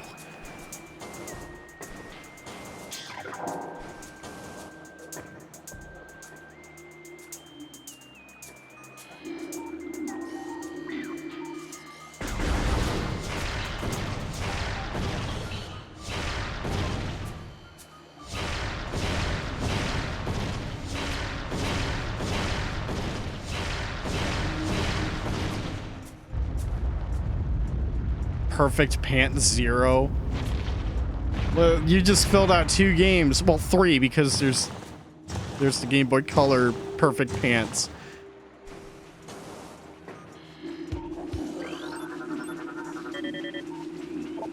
Plated Puffer. Mutated puffer with reinforced epidermis. Phazon exposure has created a mutant strain of puffers on Talon 4. They have developed plated skin, making them harder to burst. Concussive weapons can still do the job, however. The gas within the plated puffer is just as deadly as that within their cousins. Yeah, that's Cameo Pants of Power. Just so you know.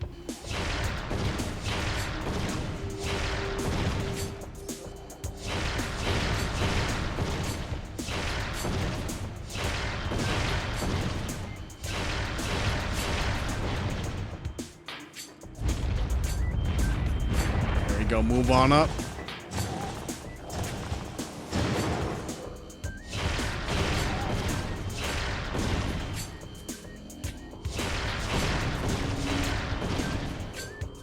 Oh, nice sun flare. Look right at it. Yeah.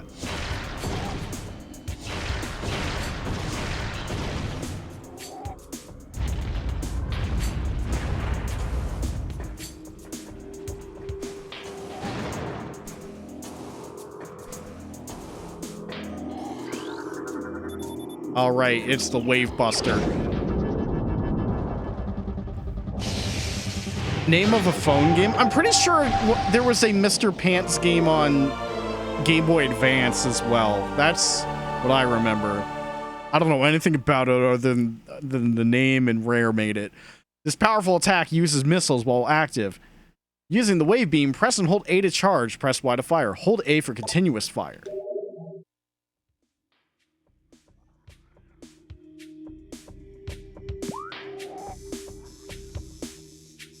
All right, well, still can't go here. We need another item for that, but we can actually go this way since we have the whatchamacallit. I gotta go back to Dynamo though, because there's the spider ball.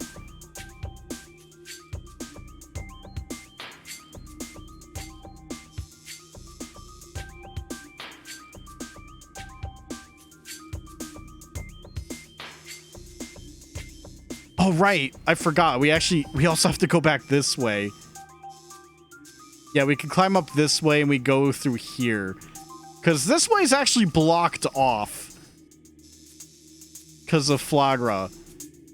So we just go through the way to the Sun Tower. We can get up and get another artifact pretty much immediately. Uh-oh. Here go my legs. Okay, legs are fine, but I gotta deal with freaking slow underwater. I am not Urple enough to swim yet.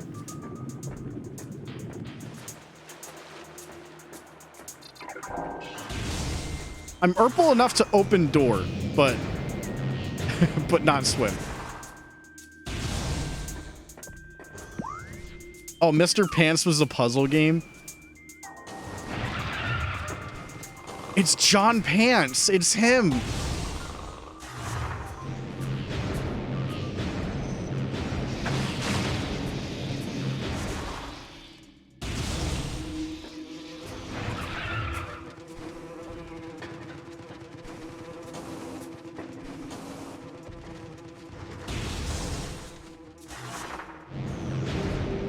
Oh, that would have been a good fucking... Oh, why didn't we think about Pants Gone? God damn it. That's actually... That would have been a really good one. Pants Gone breakdown. You fucking wasp. Get me to the save room. They're gonna be sniping the door. Watch this. They're gonna come out of the save and they're just gonna be hugging the door. What did I tell you? They don't call it a hive mind for a reason.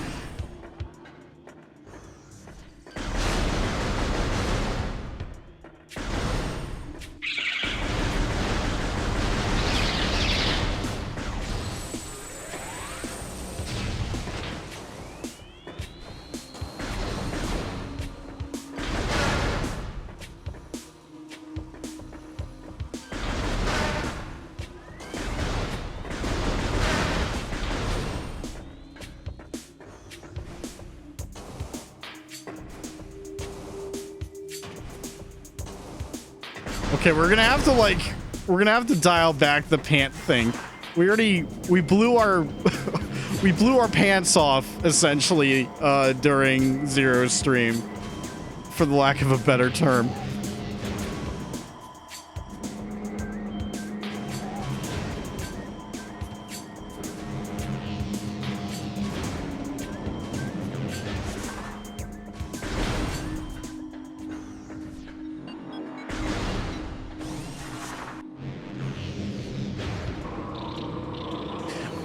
No, I'm clearing these fuckers out first.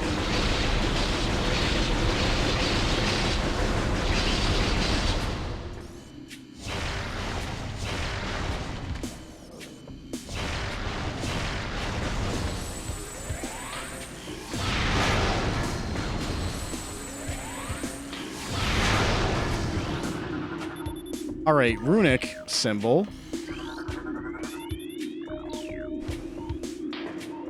And I believe, yeah, they're on the pillars.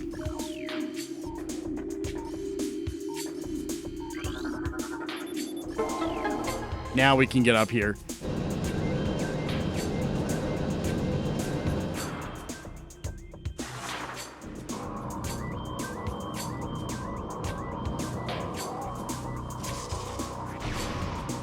All right, don't fuck this up.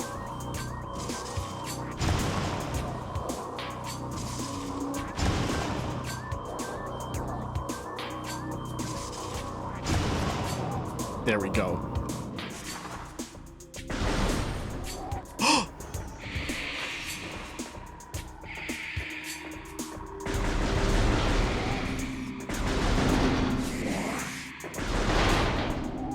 Hey, are you ready for a potential designated bitch? It's that time again. Coming up.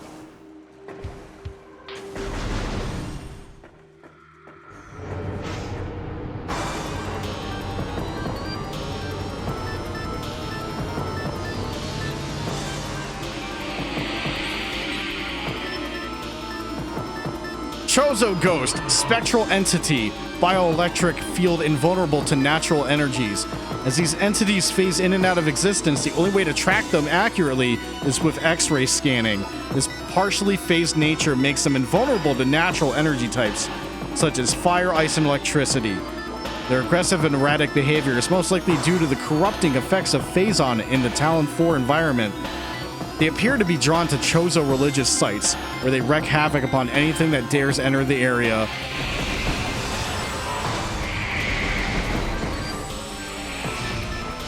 So yeah, power beam only for these idiots.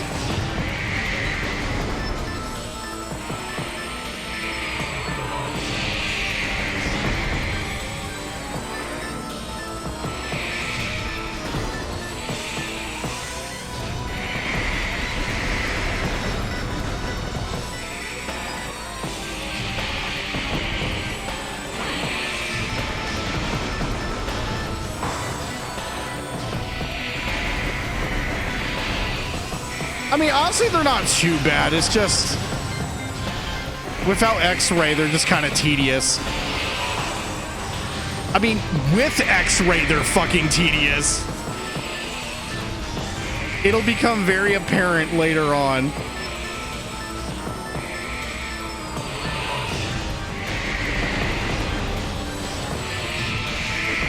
Actually, I don't... Do super missiles work on these guys? I don't remember. And I wasted one. Awesome.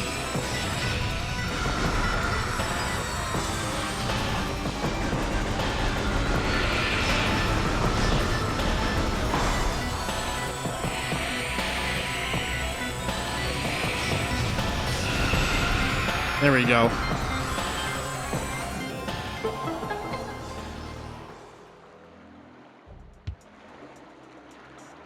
Super missiles do work. Okay, I had a feeling, I wasn't sure, but I mean, I blew through a lot of my super missiles within like the past hour. So ammo economy is a little, you know, a little lacking right now. Artifact of Wild, 4th of 12. How the hell have we been getting the ones that are like 2, 3, and 4? Oh, right, because I think the first one is actually still at the place. That's why we don't have number 1. Of course.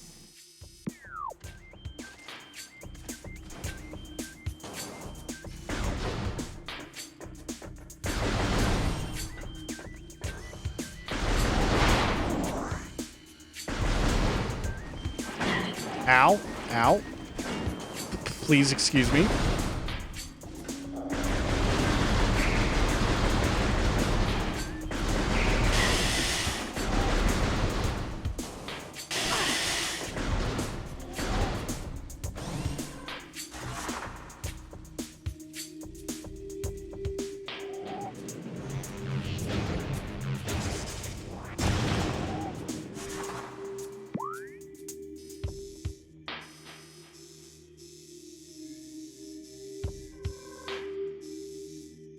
Alright, we're off to Dynamo.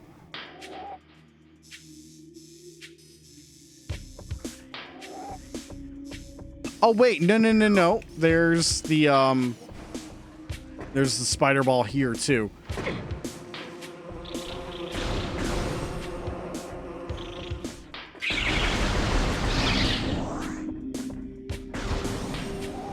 Especially now that the water's pure again.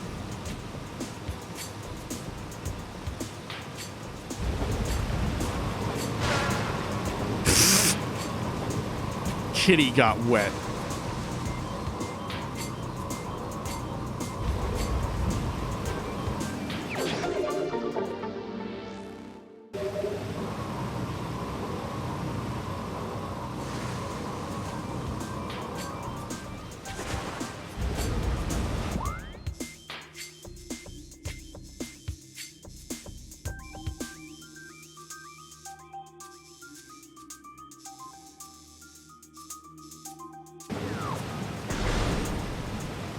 Door? Help? Okay. Like, why am I getting stuck on some trivial stuff?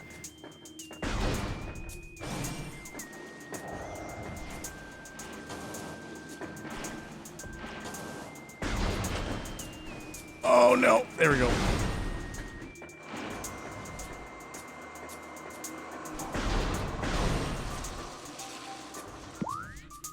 All right. Quick stop to Dynamo for that other spider ball one.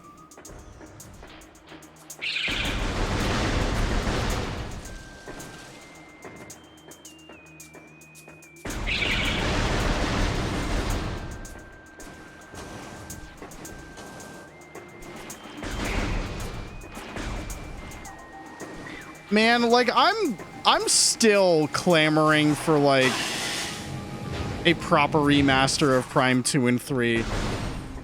$70. $80.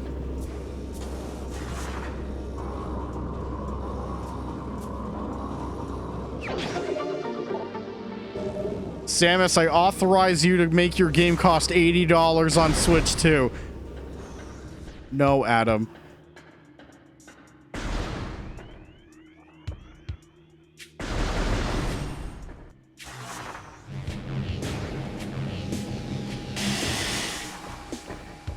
Okay, see, there's actually another item here, but we have to come back later. It's another one of those things where we need the Urple. Watch them do it as you stream 2 and 3.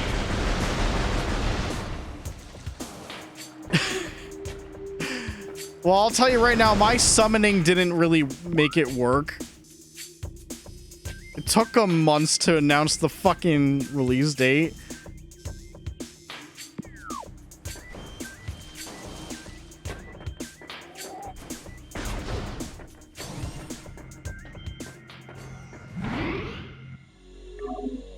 We'll never know.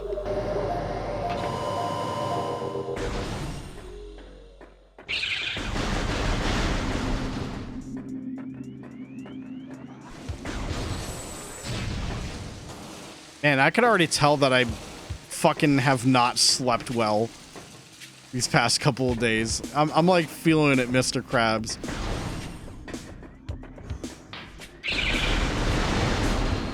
And I mean, I've tried. Oh my God, do I try? I try all the time in this institution.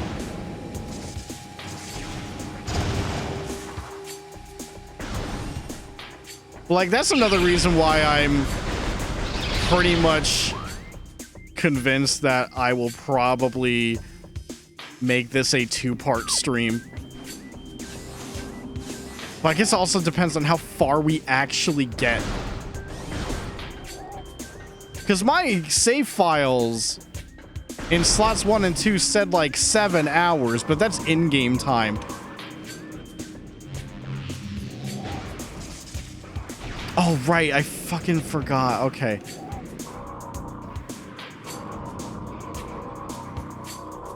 Summons can take time. It took you 3 years for GBA Klonoa. I guess. That's one of them. That means it's going to take another, like, century for the second one to show up.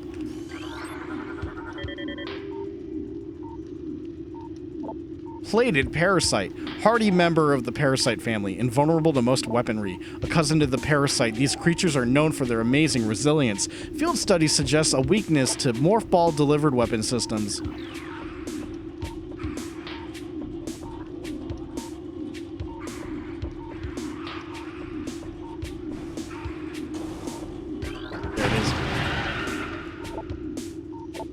Cries of this dying land pulled us from our dreaming state, and now we chose a walk as ghosts while the great poison sinks into the trees and waters, devouring all life. Some creatures survive, but their forms grow as twisted and evil as the force that fell from the sky. The heart of the planet will succumb soon, and so will we, even in our ghostly states. Already many Chozo have faded and passed into the unknown. The great poison is unlike anything we have glimpsed in this or any dimension.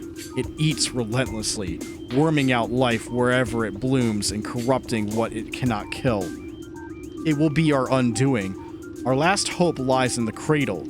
The temple we hope might contain this abomination. It is almost complete, hovering over the impact site. The dark heart of the spreading evil. If we can finish before the last of our kind drifts into madness or death, there is a chance for this world. If we fail, we are doomed with it.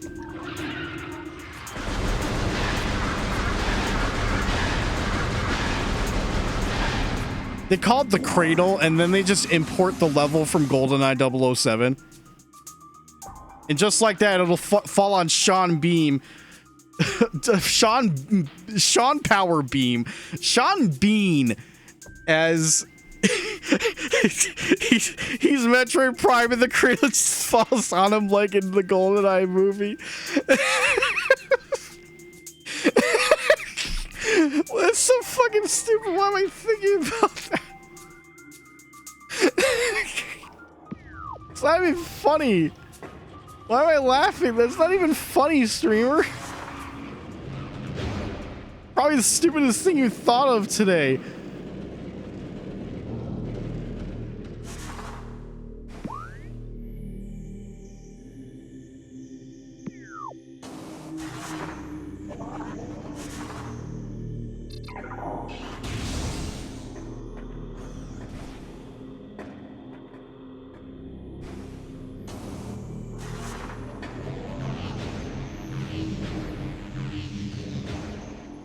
All right, there is a big lore wall over here. Just give me a second.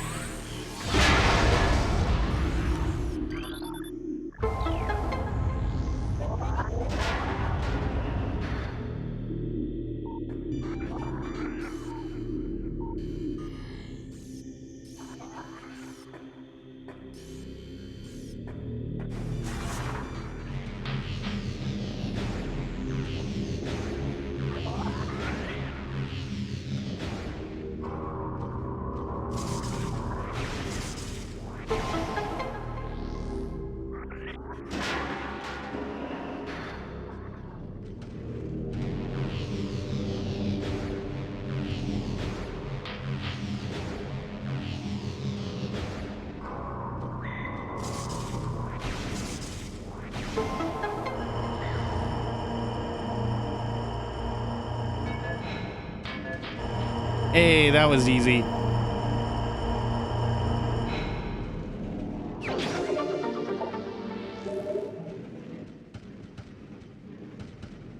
I forget, was there anything down here?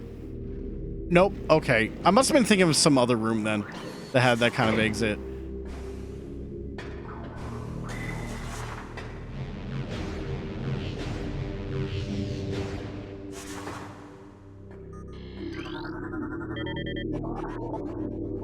A second plague has come upon the land, dousing the last flickering hopes of our race. Drawn by the very force we Chozo hope to contain, a host of marauding creatures descended from space and invaded our temple, the Cradle. They try in vain to destroy it, but its power remains beyond them from now. They possess some of the 12 artifacts we call the Cipher, yet do not comprehend their function. Ignorant creatures, they are blinded by delusions of harnessing the great poison for their own designs. They walk about as masters of the planet, assimilating the ruins of our sanctuary into their experiments. We can but watch and wait for our doom.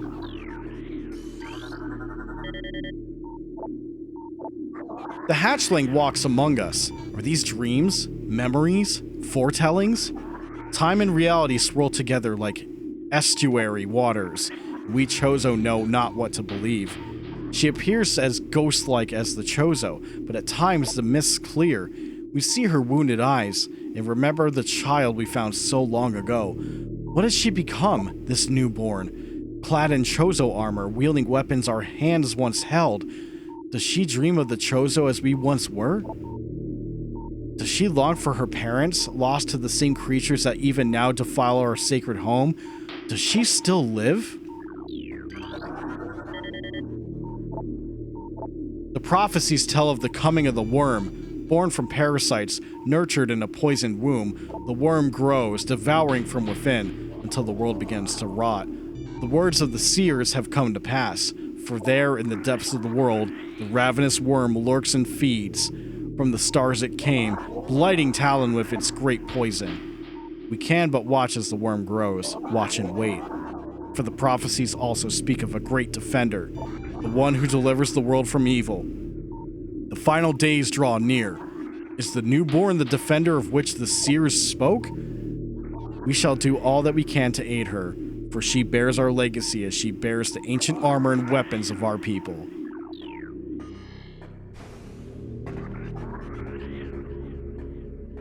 I mean, maybe. Maybe it's Samus. It could be someone else. Huge if true, in fact.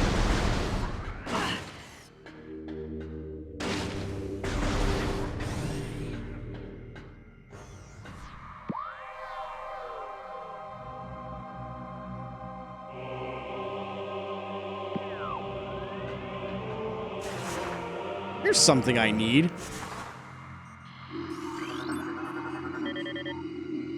Missile station. Step into these stations to fully reload your missile launcher. Oh, thank you. Yeah.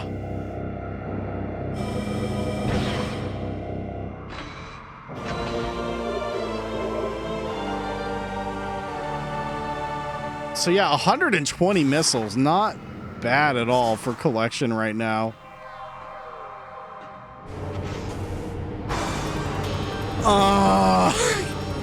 Yeah, here we go again.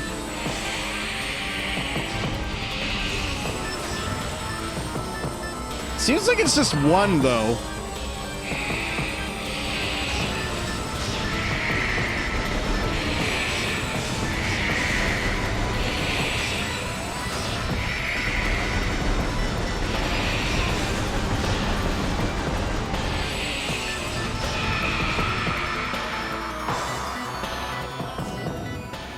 Okay, thankfully it was just one.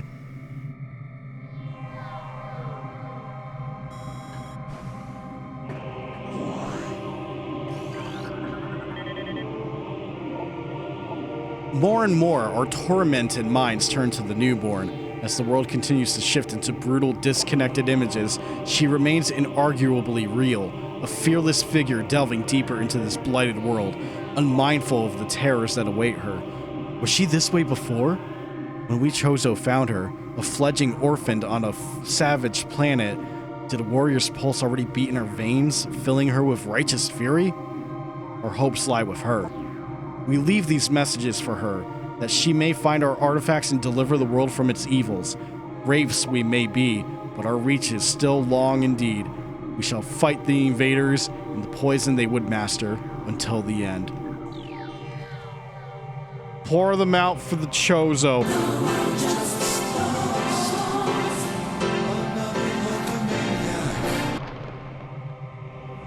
Alright, Sam, it's time to go bowling. Yeet.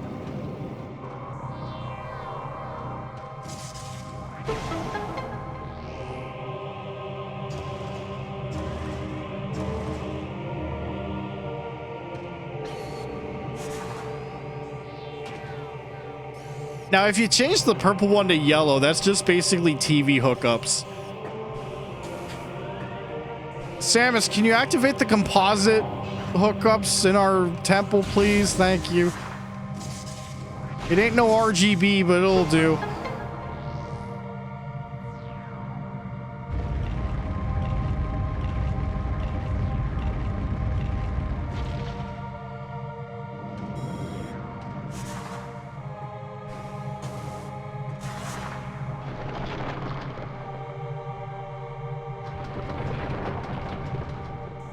Yeet.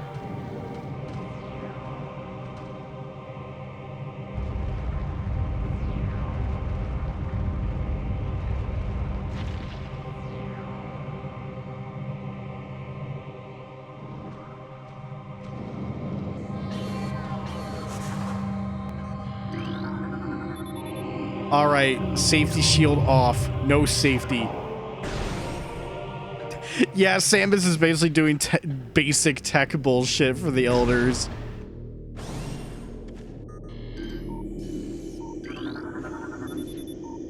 Drainage shutoff is holding. All right, well, I'm gonna blow that shit up.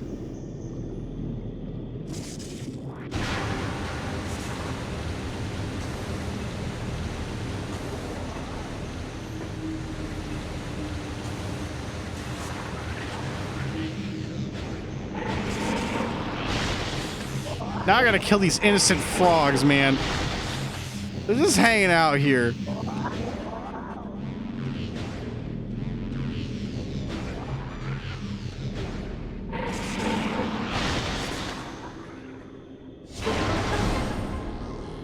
And would you look at that? Ice beam time.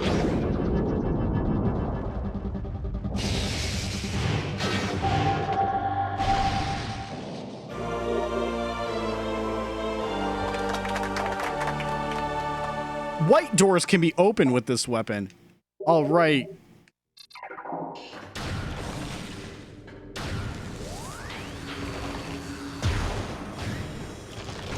But they can't be opened with the missile door. It's fine. So one thing I took note of in the remaster compared to this, in terms of the ice beam, when you charge the ice beam, yeah, you notice how like the ice takes over the arm cannon?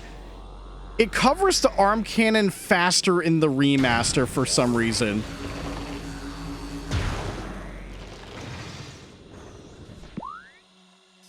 Not sure why. That's all I had to say about that.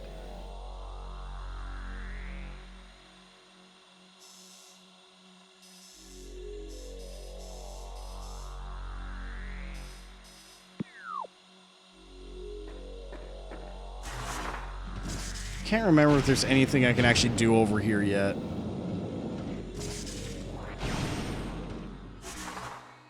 Oh, it's elevator. This goes to Talon Overworld East. Okay, now. Go back for a sec.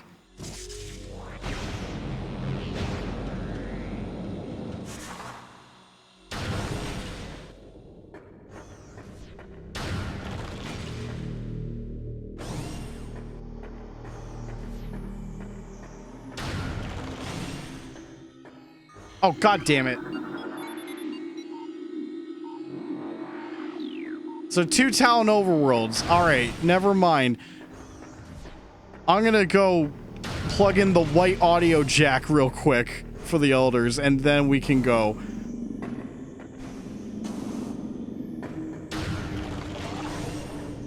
Also, get ready to take a shot. There's a good chance the ghost is gonna show up again.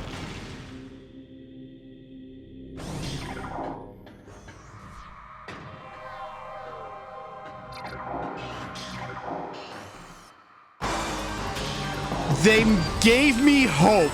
I thought we were not gonna deal with it.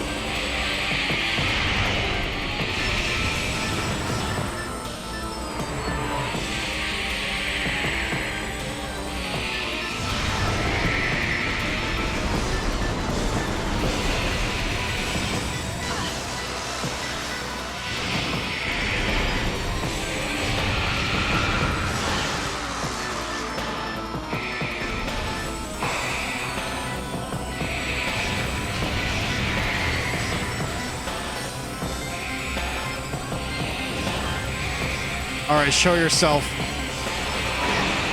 Not like that, though.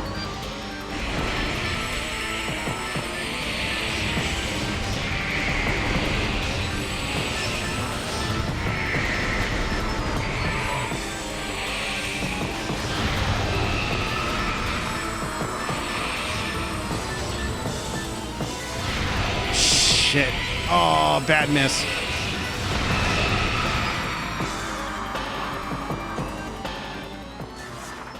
All right, refill my missiles.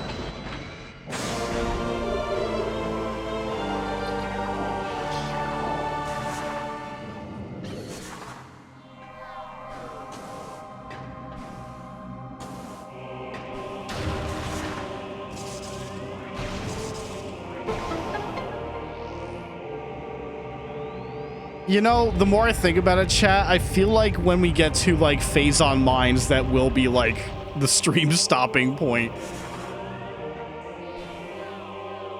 I actually wonder if it's gonna be reminiscent of Prime Remaster in terms of the exact same stopping point. That'd be like really funny.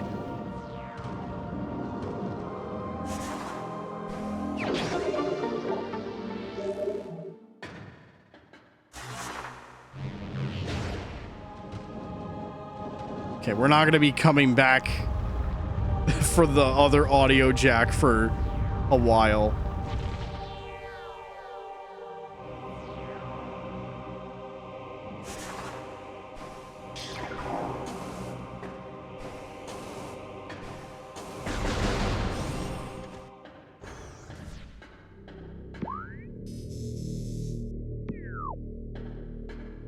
Okay, save again. We're going to go east.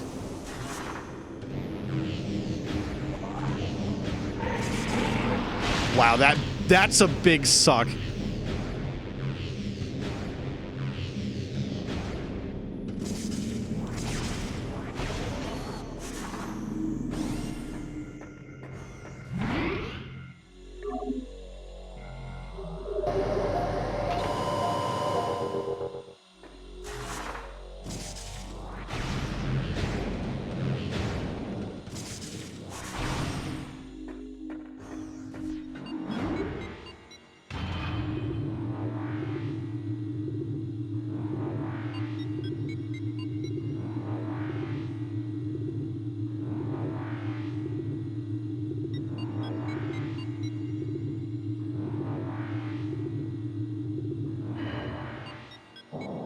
Okay, where are we in relation to everything else right now? Oh, we're pretty far out.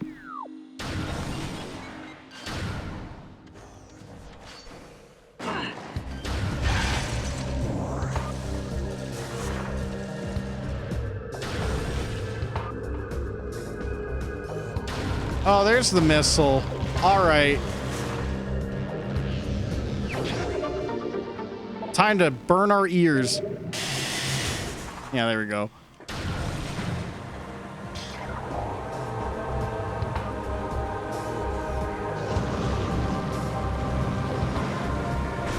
Wait, how'd they know?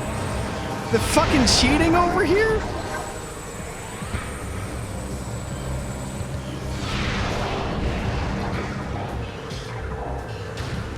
All right, we have the ice beam. Why don't we just... Oh, okay. Well, so much for freezing. Oh, but he fucking... Wow. Okay. Charge shot, dude just dies normally. Single shot, kablamo.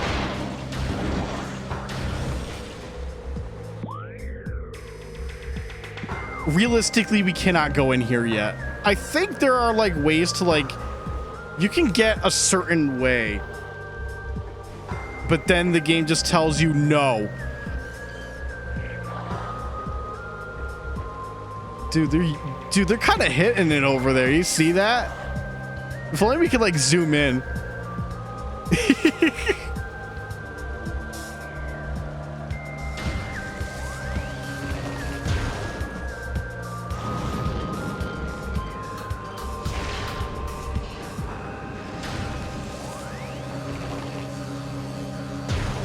Oh, they flew off. Okay.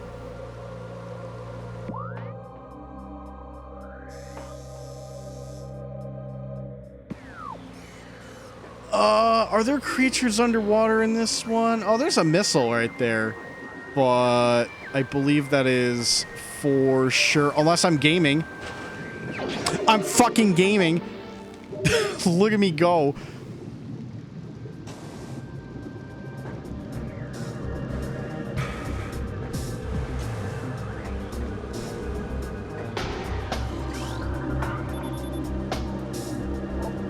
It's the Phazon. There it is. The good old Phasma.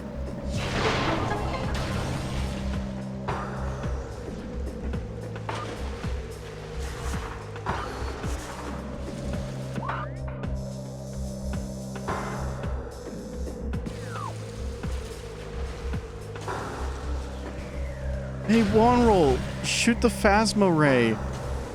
Just shoot the Phasma ray. Isn't that what you want? You want that? Whoa! What happened to my jump there? That was weird. It's like a hiccup. All right. Well, why don't we go actually look at the impact crater instead of saving it for last? We can do our sneak peek. And there's these guys anyways. Seedling, plant-based ground feeder. Dorsal spines can be ejected in self-defense.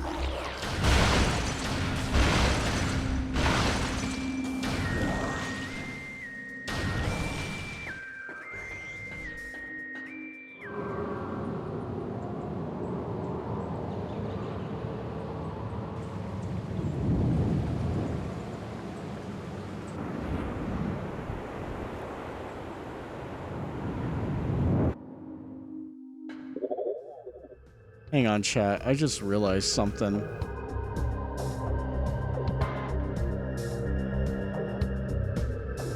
Oh, thank God. All right. No, we're good. It's fine.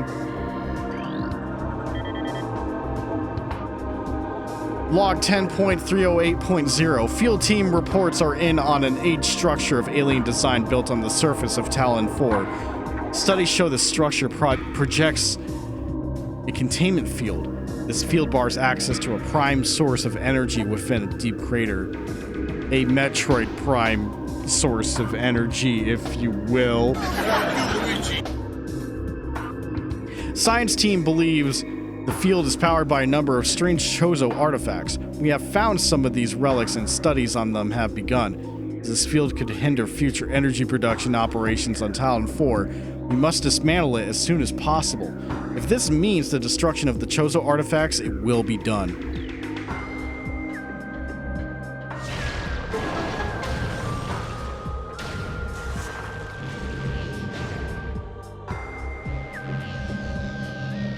Open up. Open up.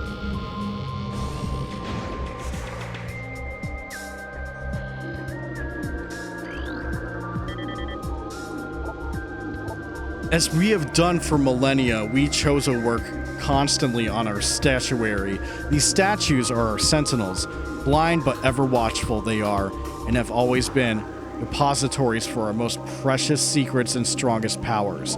The crafting of each is a long and sacred process, performed only by those Chozo who have lifetimes of experience in such things. We have left these relics on planets across the solar system. Some are merely reminders, silent emblems of the Chozo that serve as icons of peace in lands that know only war. Others wield subtle strength, exerting their influence in ways beyond the understanding of mortal creatures. Still others are guardians of our secret ways, and these can be as terrible as they are beautiful. Those who respect and honor these relics will know the friendship of the Chozo. Those who deface or destroy them will know our wrath, unfettered and raw.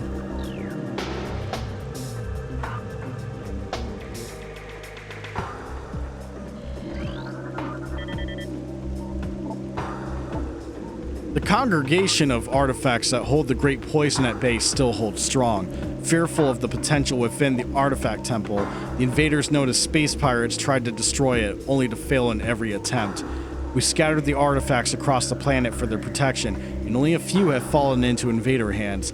Failing to understand them, they now seek to unmake them. Again, they fail. They are right to fear these things. Great power sleeps inside them. Prophecy calls for their union. Come the day that the unholy worm is met by the great defender. We can only hope the artifacts are not destroyed by the invader, for then all will be lost. So we do what we can to preserve the artifacts, and to guide the newborn to them. Time wanes with our souls, yet hope remains.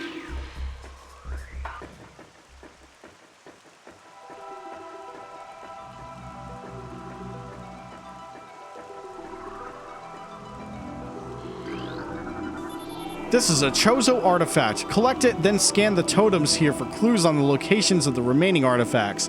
Together, the artifacts will open a path to the center of the impact crater. Well, we got a couple already, at least. This is the Artifact of Truth, the first of 12. Collect it, then scan totems. Yeah.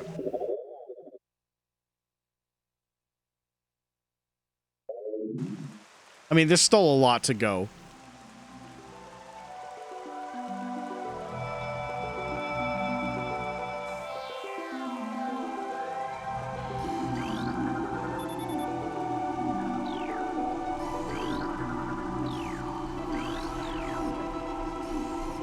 All right, the red ones are the ones we still need.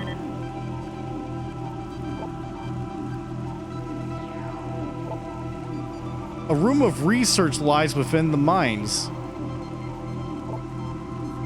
Defeat the creature.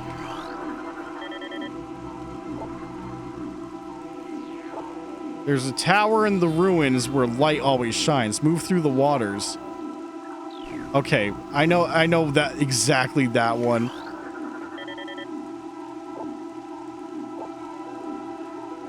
A great hall, chamber beneath the statue. Yep, that's...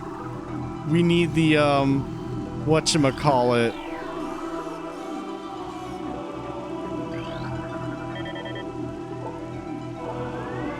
Fendrana's Edge. Seek the unseen entrance at its top.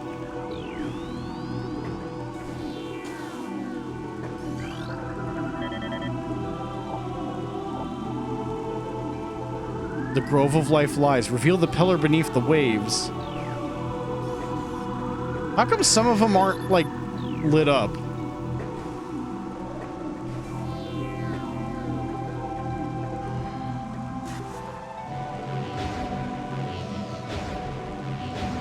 That is a little odd.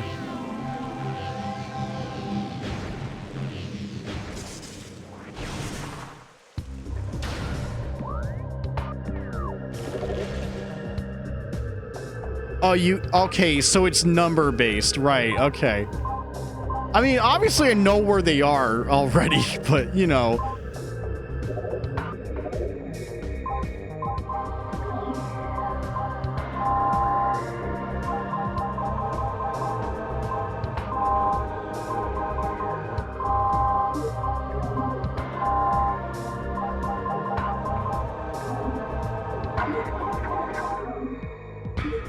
Okay, so it fills that out anyways without the scan. She looks like Play-Doh. Oh, good old Metroid Fusion, the Play-Doh suit.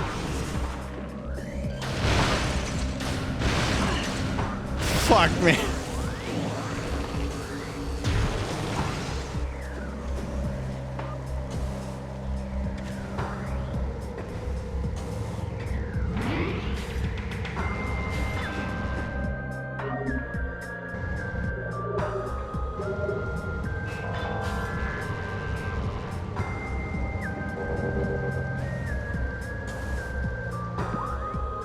Okay, so I believe we're going back to Fendrana.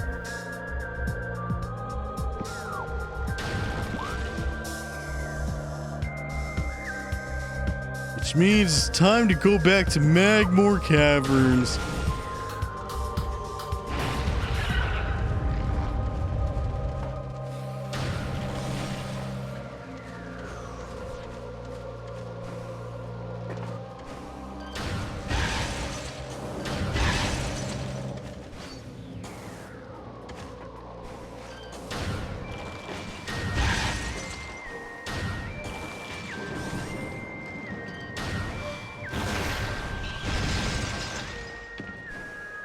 It's nice having an ice beam again. That's gonna make those Metroids crawl.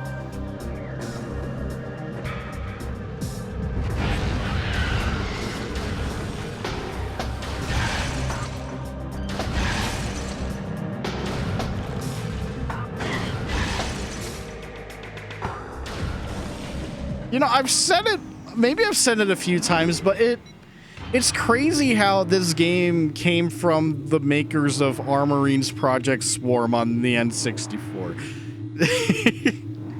What a world, man. Who would have thought?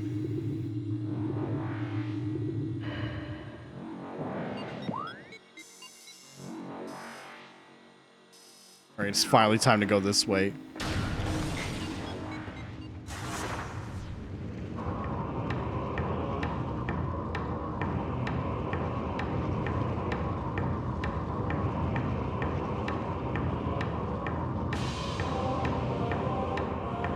Yeah, devs can surprise. That remains true.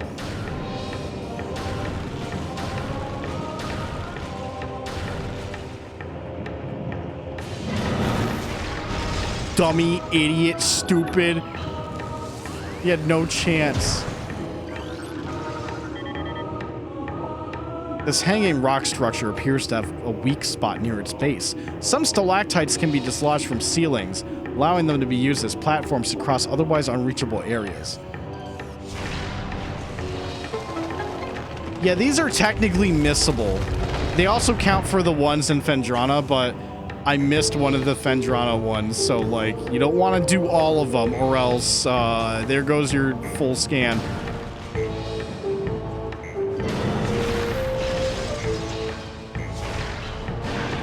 Wow, what a block! I can't believe it.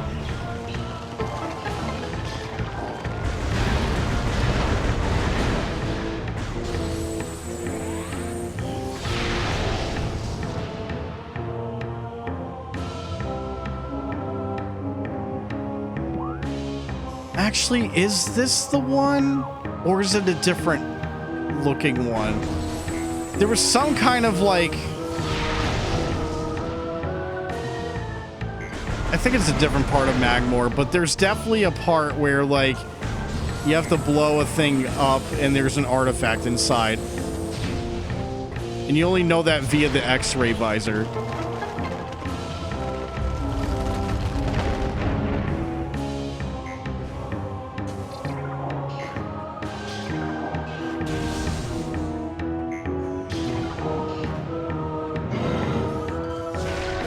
All right, this guy's gonna eat shit.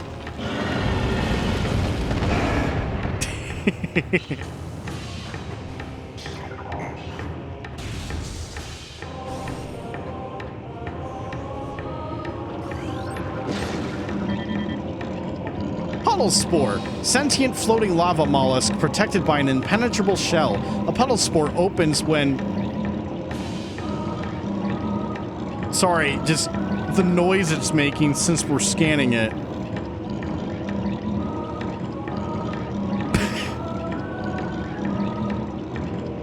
Wow. How do I even describe this noise? A puddle spore opens when approached, attempting to intimidate with its size. When opened, direct fire to its mantle causes it to flip into a defensive position. If it can slam shut, it ejects a spread of harmful energy globules.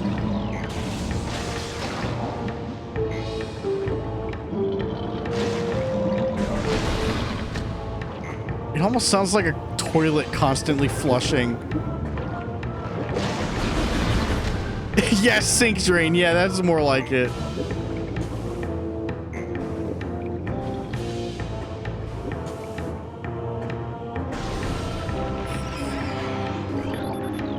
All right, I already got the burrower.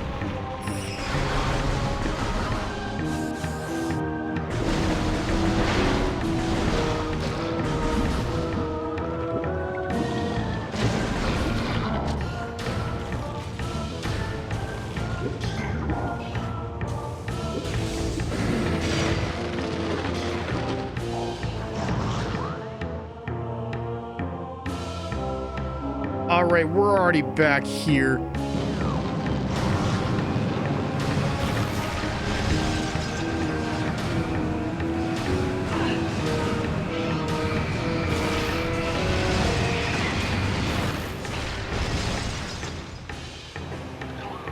Easy enough. All right, back to Fendrana Drifts.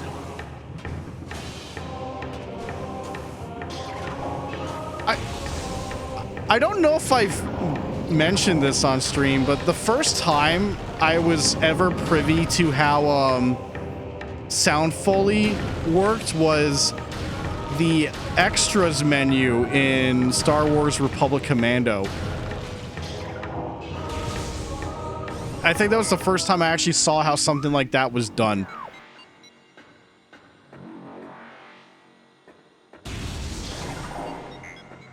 And it changed my life forever. Well, not really, but I thought I was like, wow, really?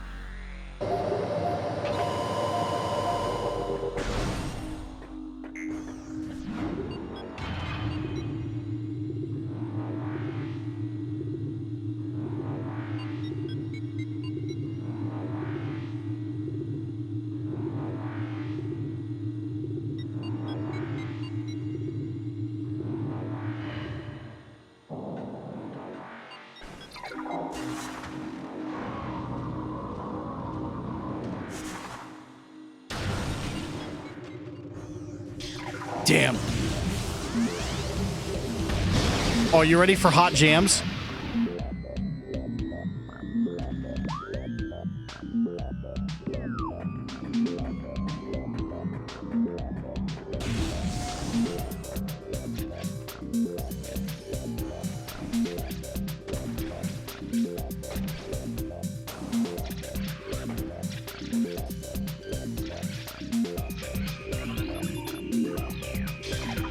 Why is this ice parasite just sitting there? Is this supposed to move?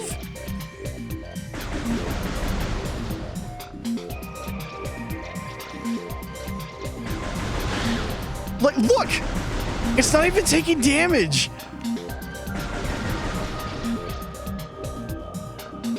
What the fuck? What is happening? Oh, no, it blew up, but... Okay. All right. Okay.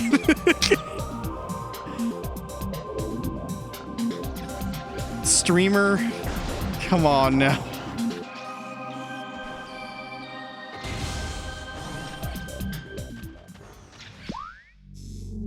Oh, we're back in research land. Okay. Because remember, Samus couldn't open the white door despite being white. That's what the mag said, not me. You shouldn't take his shit for granted when people redeem that point. That point redeem. It's just, that's just his own views, not mine.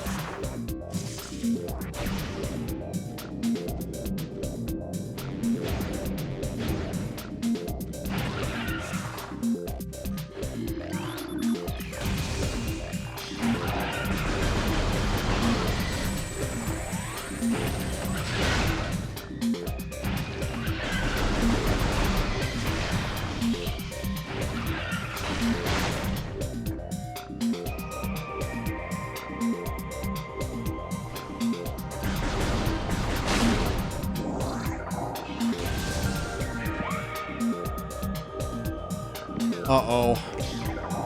Right. These fucking things. Hunter Metroid, Adolescent Metroid, Energy Siphon Tentacle increases its threat level. As Metroids develop, they become more efficient predators. An energy-draining tentacle allows them to attack at a distance. Quick to anger, a Hunter Metroid will charge troublesome prey and attempt to ram them into submission. Cold-based attacks are still quite effective against these creatures. Bitch!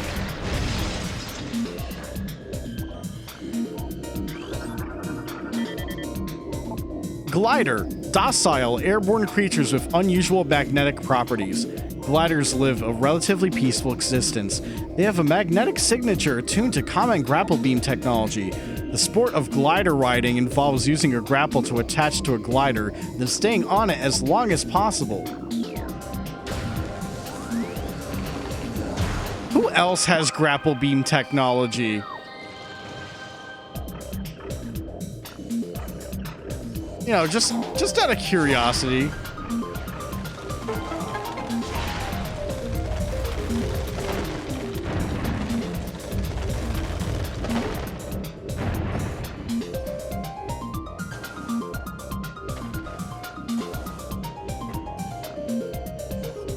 Okay, this is the room that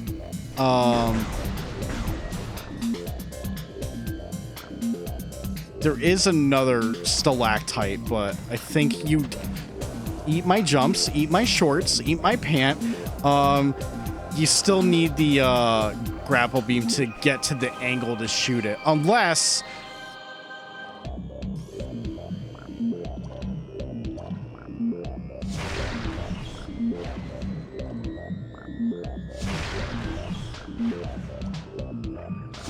I don't think we can. That's right. We're going to cheat this one.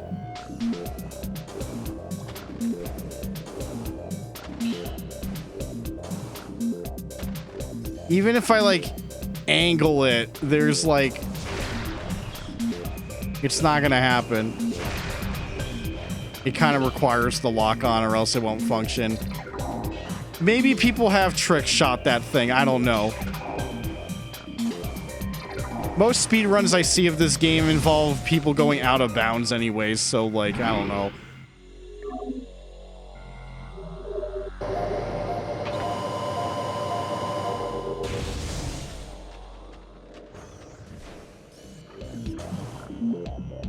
Oh, I jumped too far there. Whoops.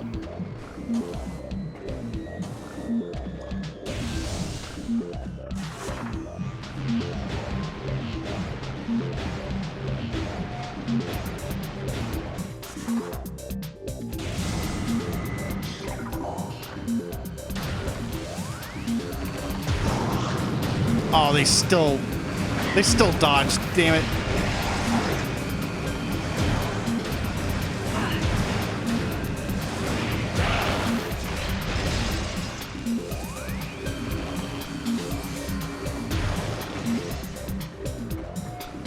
And whenever they get ready to do the missile, that's like the best time to shoot it. Otherwise, they're gonna dodge all the time.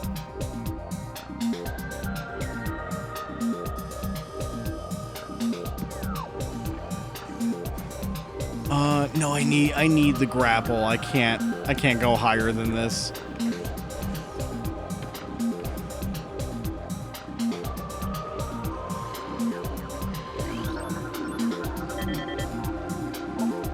Gel Zap, aquatic predator made of electrically bound skeletal halves.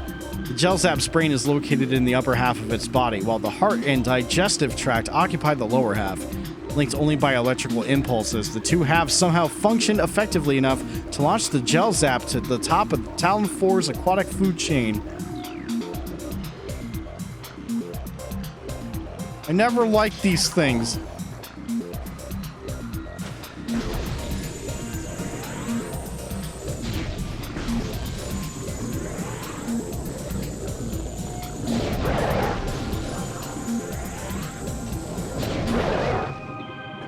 I mean, they're not a problem, but like, younger me did not like this underwater stuff.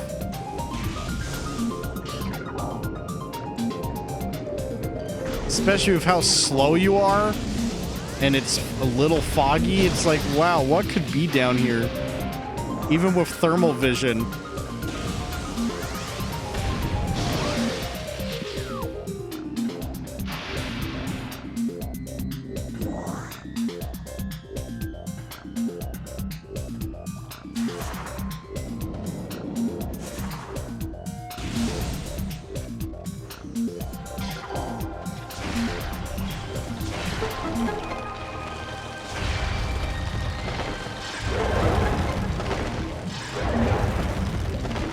Wow, they're fucking dead. I got them.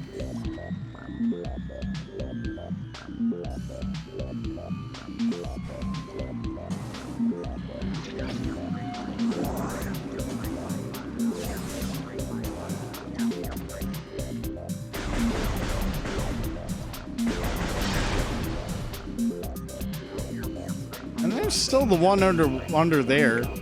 No stalactite. Dude's lucky he got to live. Oh, my friends, what the fuck?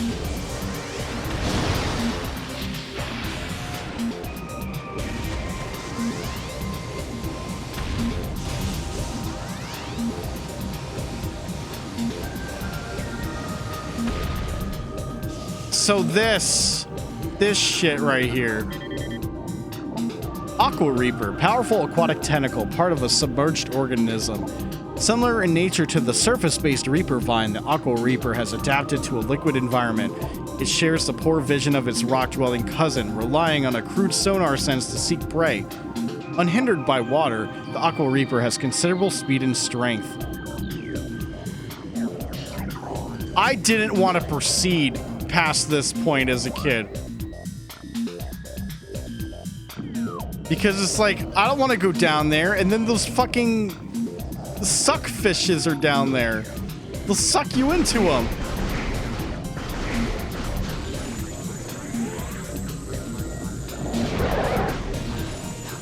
It's like, get me the fuck out of here.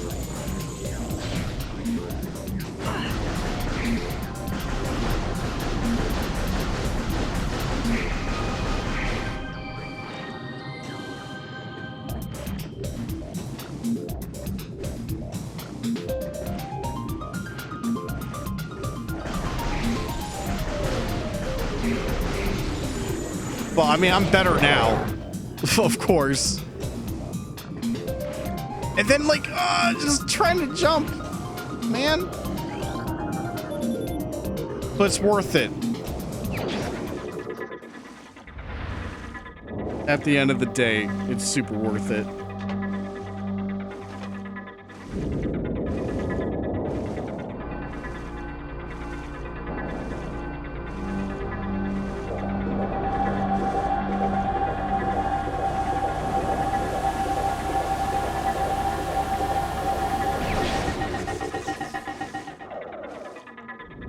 There.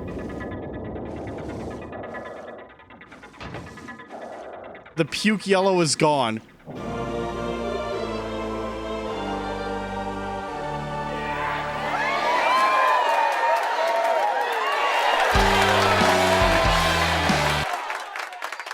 Movement in liquid environments is no longer hindered. And we can also see underwater better.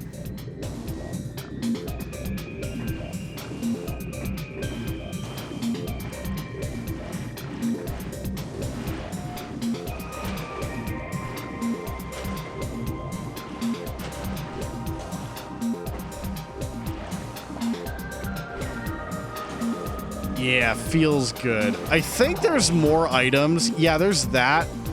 I can't remember how we get this. I think it requires the grapple or something.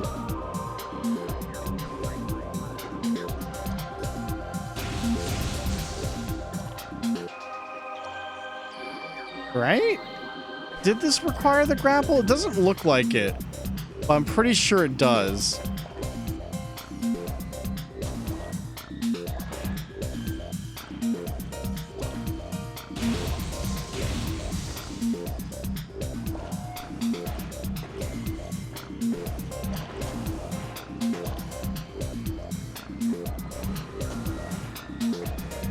Unless I can backdoor shady up it. I don't think I can backdoor shady up it. No. No, that's way too concise.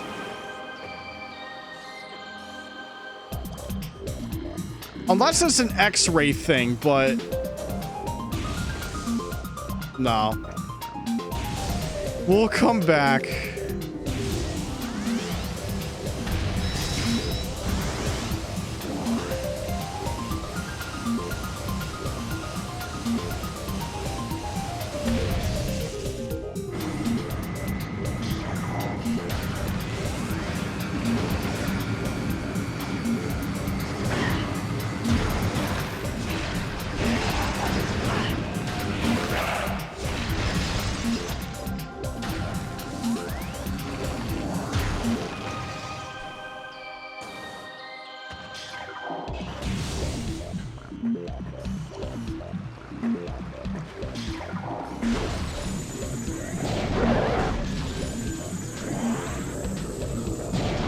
No fear.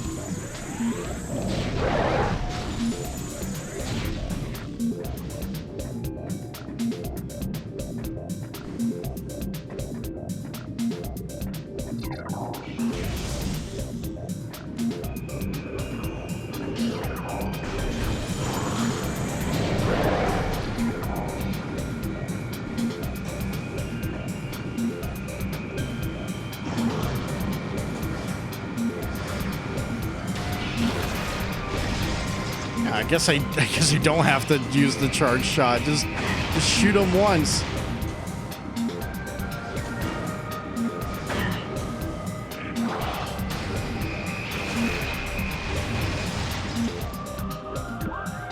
Okay, so we just got to get back to we got to get back to Talon Overworld so we can go to the frigate now. Ooh, I made that jump. Oh my lord. That did not feel like I would make that.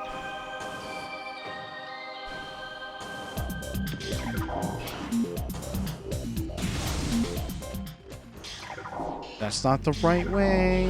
Yeah.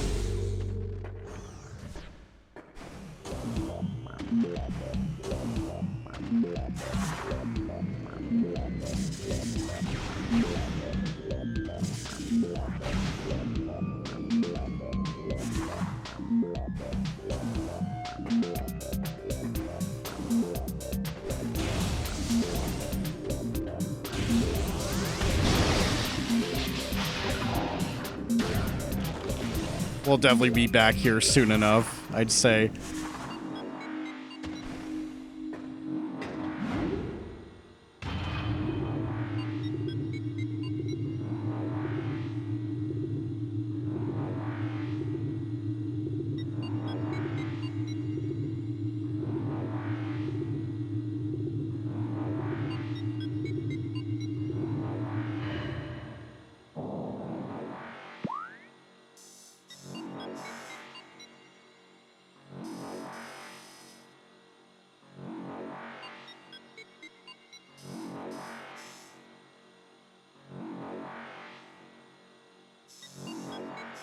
Oh, wait a minute. Hold on. Oh, wait. No, I think I remember where that blue door leads. I don't even think we can do anything with that. Let me double check, though. If I recall, I think that is a Phazon Mine shortcut, but... I mean, you need a power bomb to even get through that.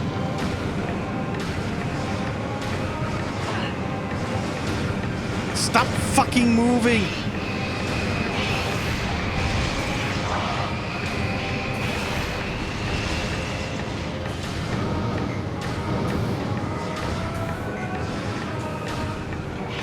Oh, Blondie, shoot that guy quick.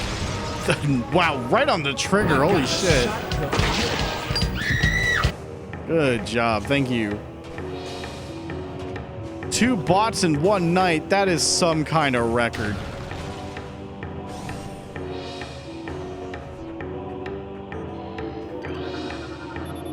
Yeah, Bendenzium. Bendy's nuts, more like. Then yeah, that is 100% the Phazon Mines entrance. Well, not entrance per se, just a way to get there.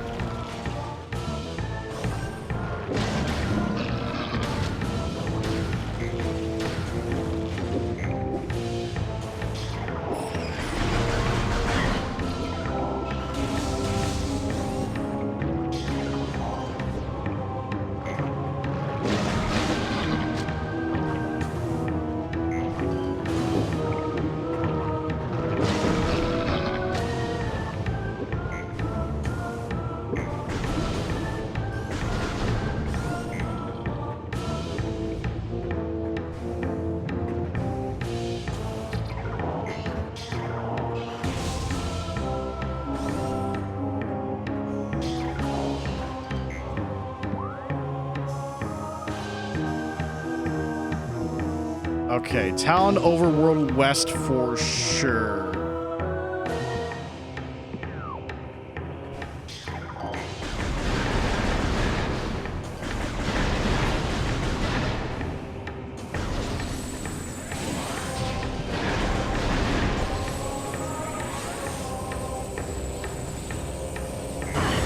How did I miss that? Oh my god.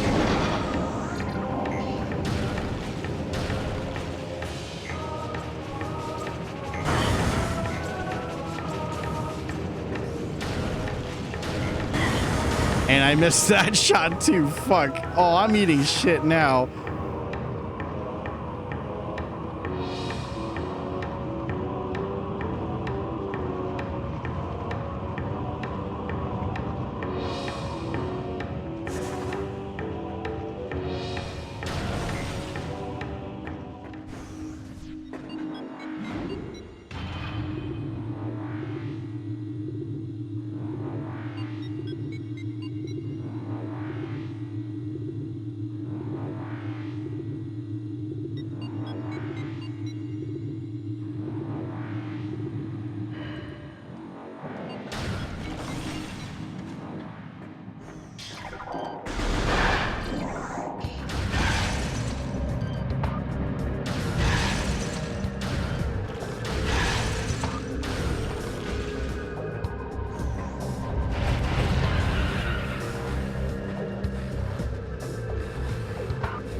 Okay, so is it Chozo Ruins West? No. It's just right across from the landing site, of course. Yeah, no, idiot, man. It's only 1:30 a.m. brain, but I'm feeling it.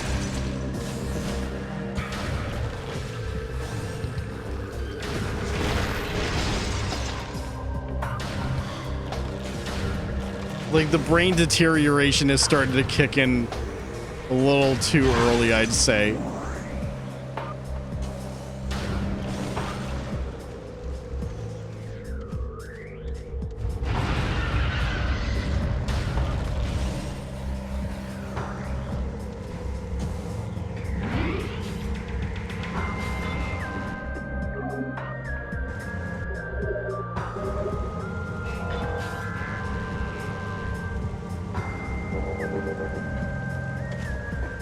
All right, you ready to go underwater, chat, again?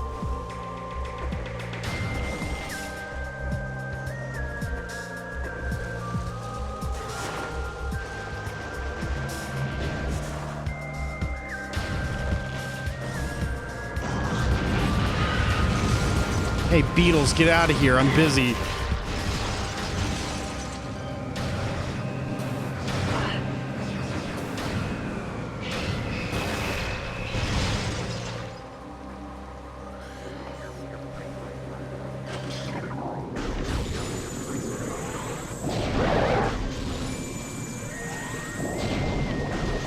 Oh, that bounced off? Come on.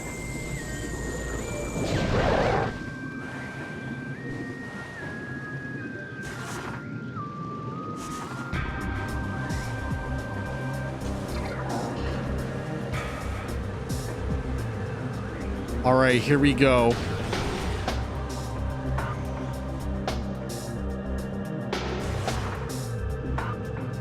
Oh, it's this way.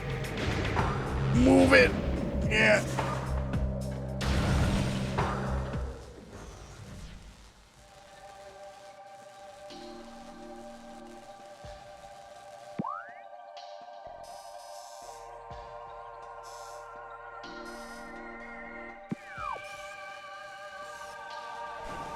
I always forget about this particular music track. Because I remember the one after it a lot more.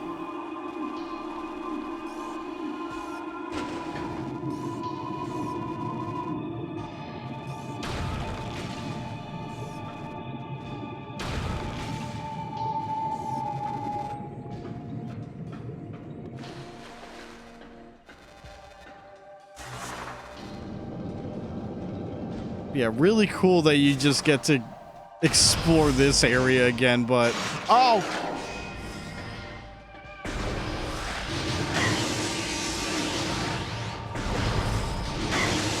Dude, they're shooting before the fucking door opens all the way. What the fuck? That's so rude. Actual buffoonery bullshit.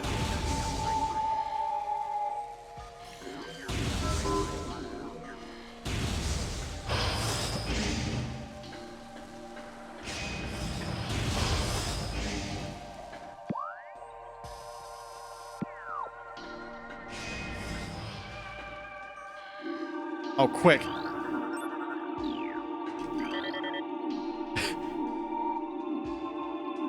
Talon crab.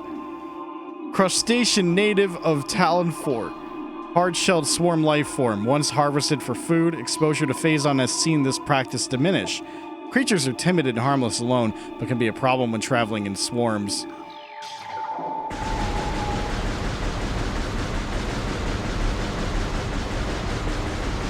I swear these crabs are impossible to hit.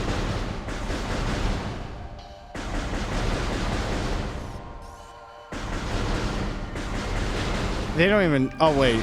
So, well, some of them have been dropping stuff, but, like... Not a great likelihood.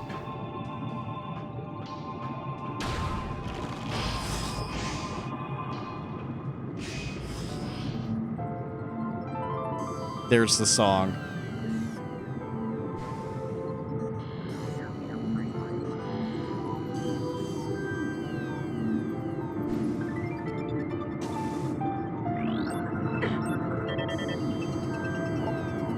tell him I'm scanning him. Aqua pirate. Space pirates with exoskeletons modified for underwater use, using modified thruster packs and gravity suit technology. The space pirates have armor suits for use in liquid environments. Thermal tracking is still very useful against these units, as the pirate engineers have yet to eliminate the thruster pack's high heat signature. Oh my god, he's gaming. How did he know?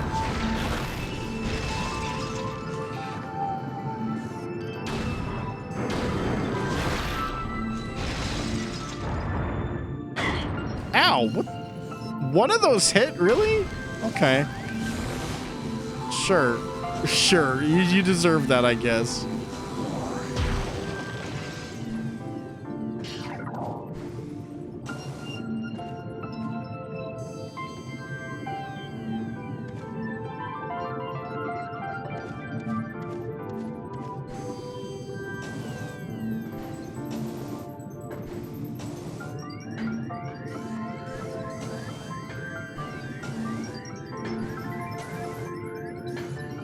Oh, is this not?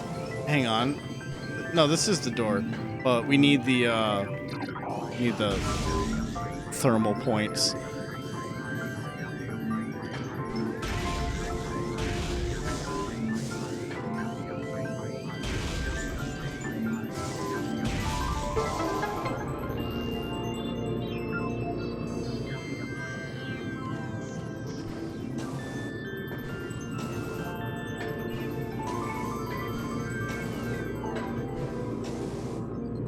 Oh, come on. Yeah. Jump. There we go.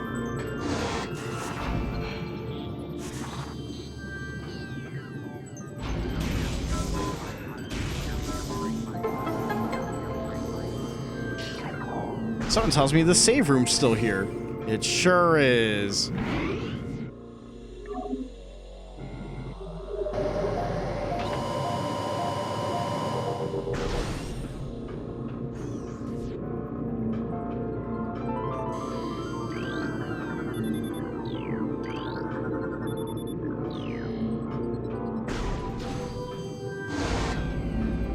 No, open back up.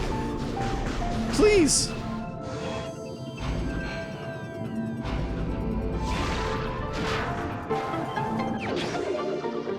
Simple energy tank. How did that get here, by the way?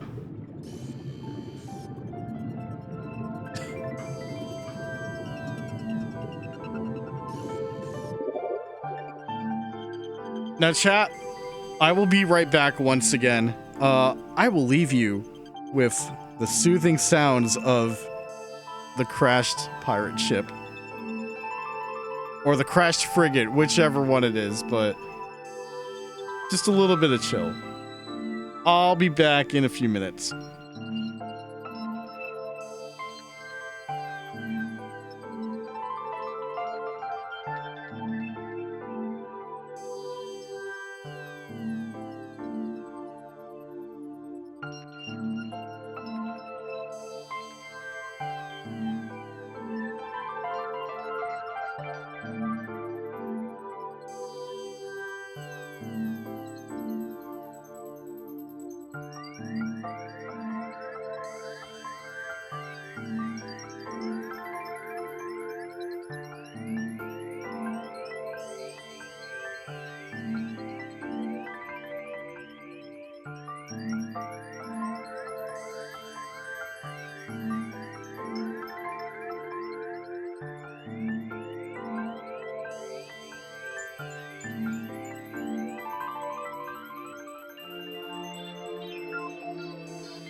damn you!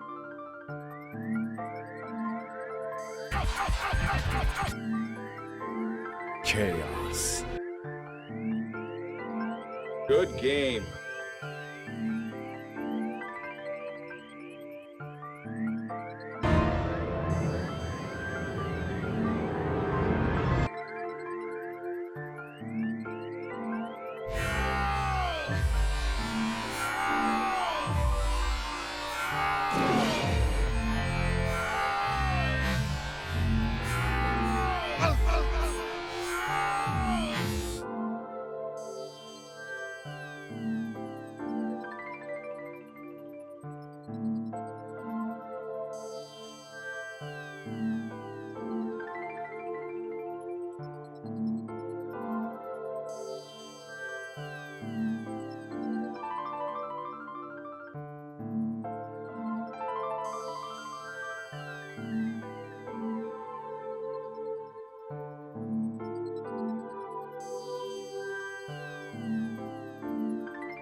Alrighty, I am back.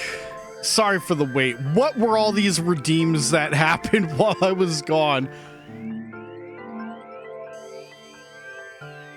What a point dump.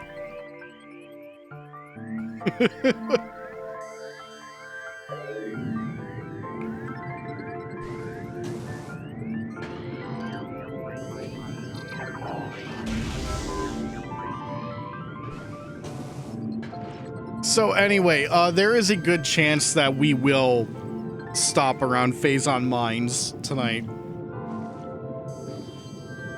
But that's okay because I'll be back tomorrow. We'll just go right back into this game, no problem.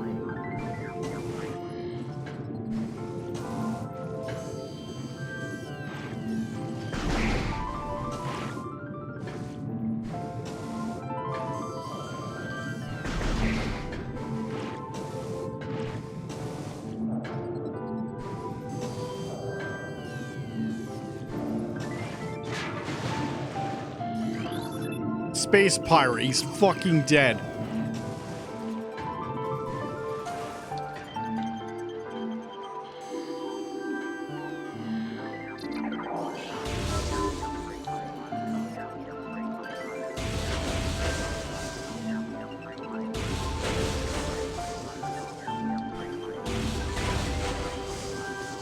Oh, what angle do I need you at? There we go.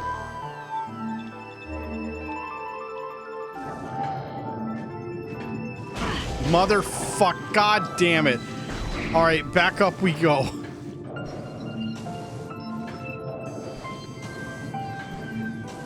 Why did I do that? Ooh, save the jump there then.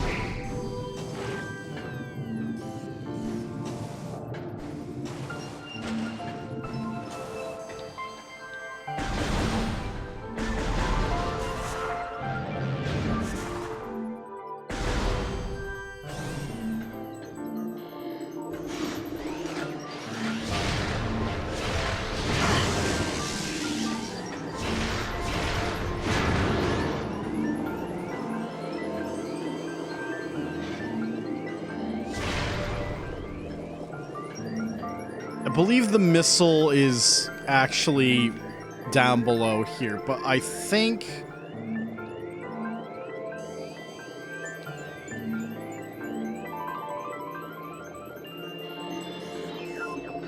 Oh, good thing I checked.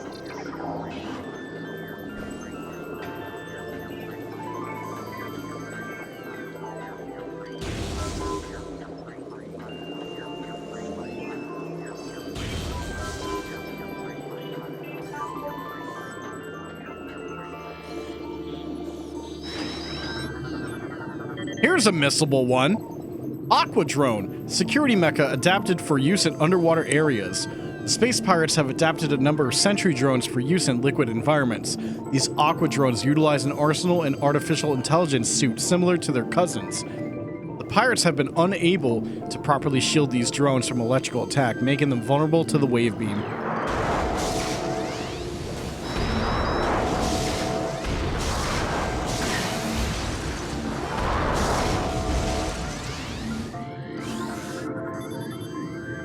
Cordite? Alright, you got it. Oh, that's not... Cordite is this.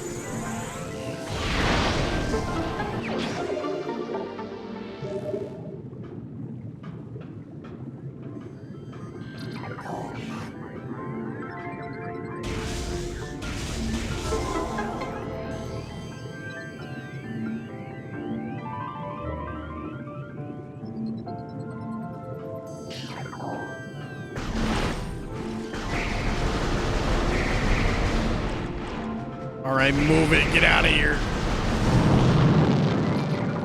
Jeez, the freaking loudness of their jetpack going off at the same time.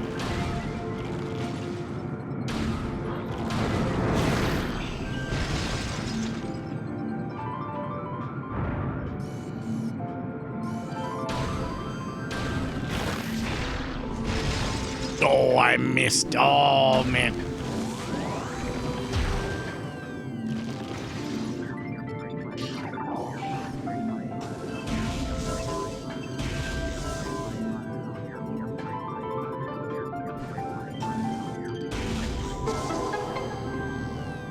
Sometimes I forget it's like, oh, every room you'll have to just power up the door like this.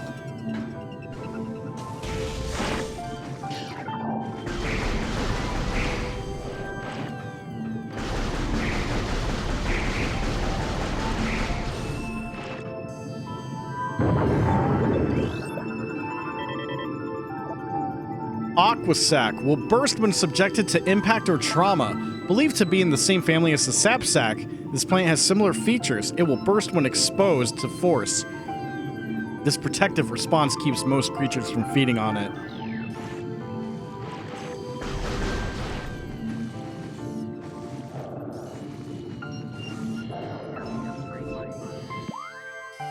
Yep, all we can do is go down.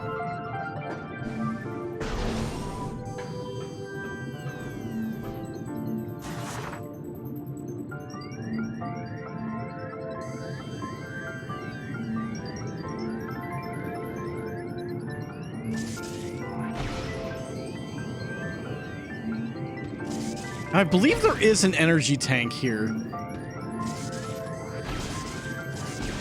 Oh, but I always have trouble with these fucking ones. The timing of them.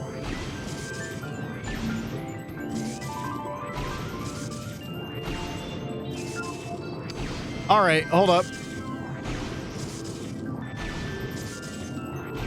Ugh. Too slow.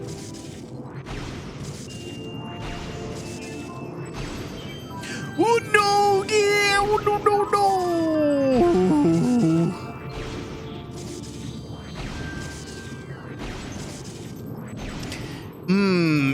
It's very particular underwater. Oh my god! It's like playing Prime 2 all over again.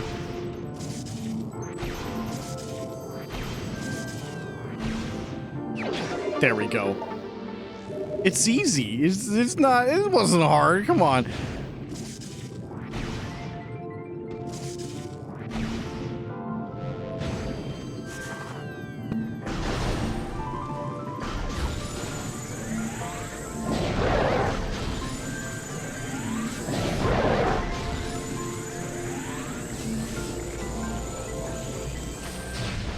Hey, look where we are. Oh no. Intense radiation.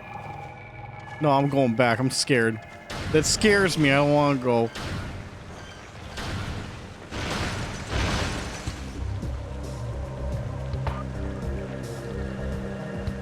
I mean, to be fair, Phazon Mines is actually right there. So that may be a sign.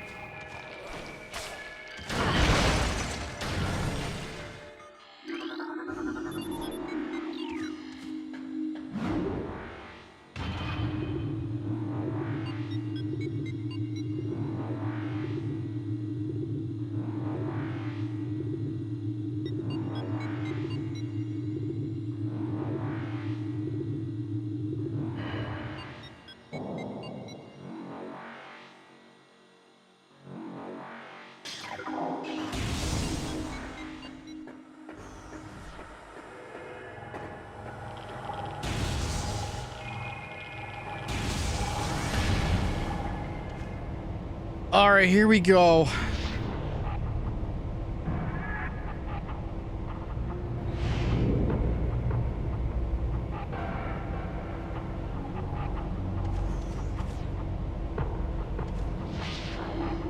I know for a fact those turrets are a new scan.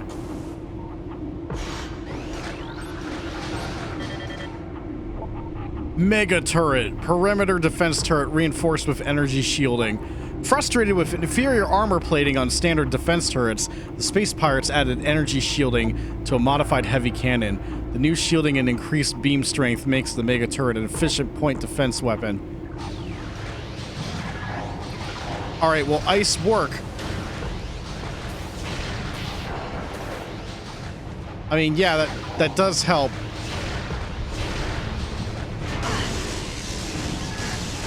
God, they fucking... Although you can kind of just cheese them out. If you just... if you know how the whole thing works with them leading shots, you can just kind of, like, completely screw them out of it. It's like you barely move and then they just shoot to the far left or right.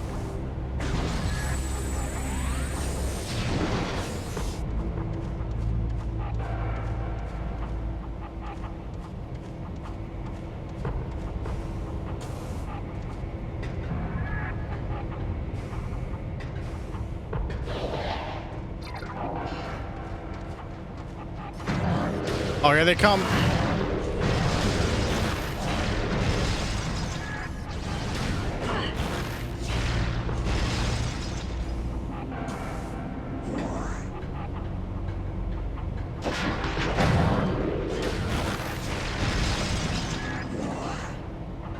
Good.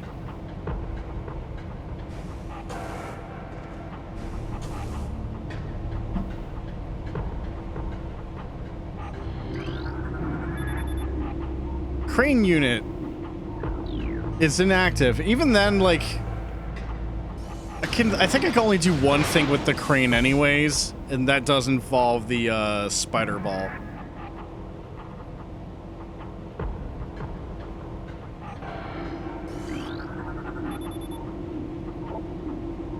Oh, goddamn, right. I keep forgetting. You gotta power it up. Turn that shit on.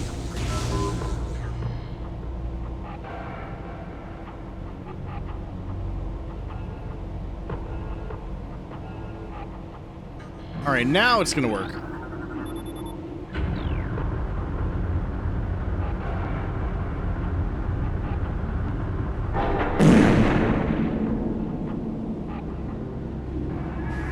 Amazing.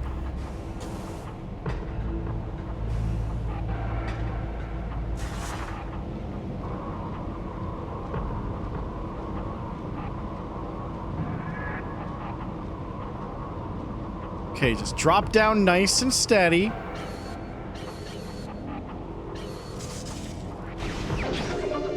I hate that you can't, like, unball up there. It's like, it's an uneven platform. It makes me, you know, a little weary.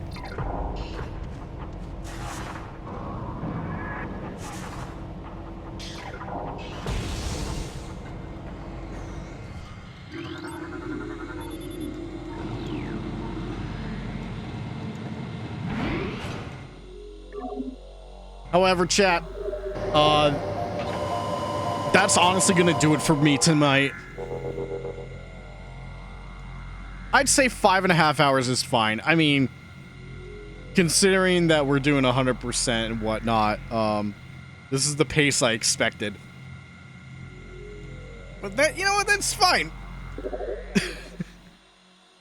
Like, my mental projection was like 2 streams minimum for this game anyways. Because, I believe Remaster took me 2, maybe 3. I have to check the VOD again. It's been a hot minute. So the original taking me like the same amount of time as expected, but it's always nice to just sit back and play Prime again. We're just a couple months off from 4, and of course, I already did all the other games well in advance, in anticipation for Prime 4. So I don't need to redo those. But this was just this was kind of just a for me thing. And I also had no idea what I wanted the stream to be, honest. So, like, this is like a potential break glass in case of emergency type of deal. But yeah, I played too many games and now I'm out of Metroid. I'm not out of Metroid. I haven't streamed Other M yet. Or NES Metroid. Or even the handheld. Well, I actually haven't streamed Zero Mission. Now I think about it, I streamed Fusion obviously, but I did not do Zero Mission. So there's that. There's Metroid 2 and its remake. So there are Metroid games I could still stream.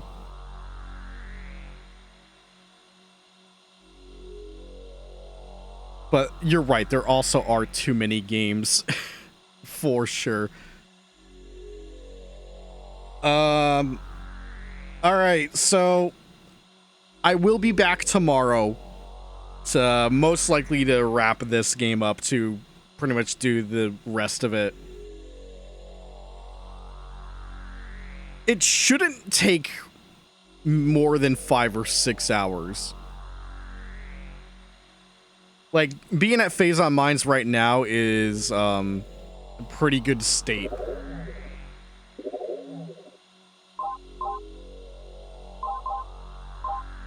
Although, unfortunately, there's no way to, like, really check, whatchamacallit. There's no great way to check the percentage. I mean, we have, like, 50% scans, of course. But there's, like, no good pause menu way to check our collection stats right now. Unless we go to the main menu. That's like the closest thing we got.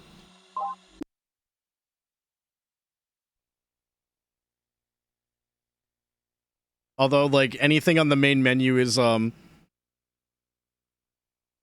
items and not scans.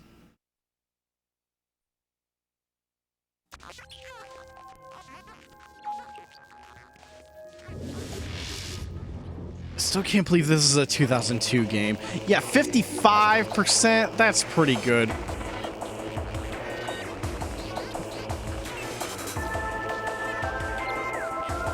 You know what? Yeah, we streamed for like 5.5 hours, but the game said 3:27 elapsed. I don't believe them.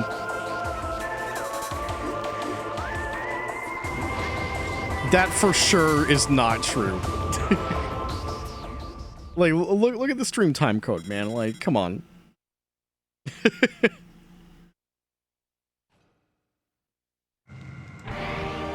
Yeah, here's your small glimpse of regular Samus before we come back tomorrow with Fusion Suit again.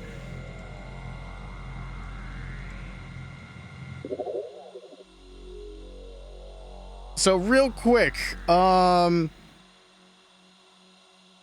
schedule that's coming up. Oh man, chat, I forgot to clock out of work today. Oh no.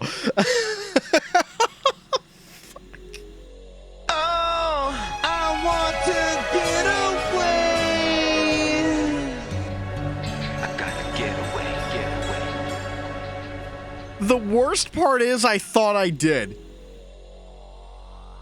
I could have sworn. It's okay. I just have to fix that punch on Sunday. That's not a big deal. But man, it sucks every time it happens. It's like, oh fuck, really?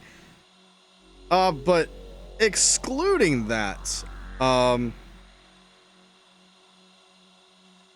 the stream schedule for next week will be Monday and Thursday.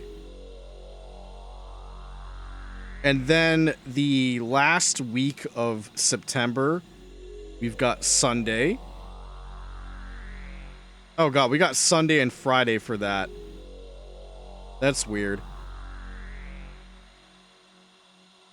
And this is pretty far ahead, but just so you guys are aware, starting around the week of October 5th, and I actually found this out while I was on my second BRB.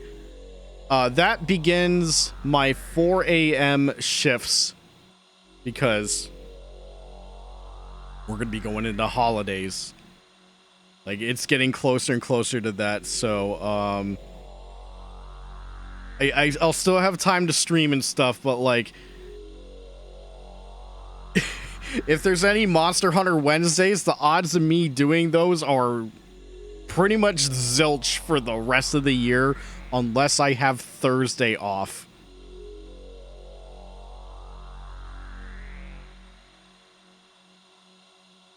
But yeah, so assuming we wrap up Metroid Prime tomorrow, the Monday stream is going to be one of two things. Either we're going to get a head start on Spooktober.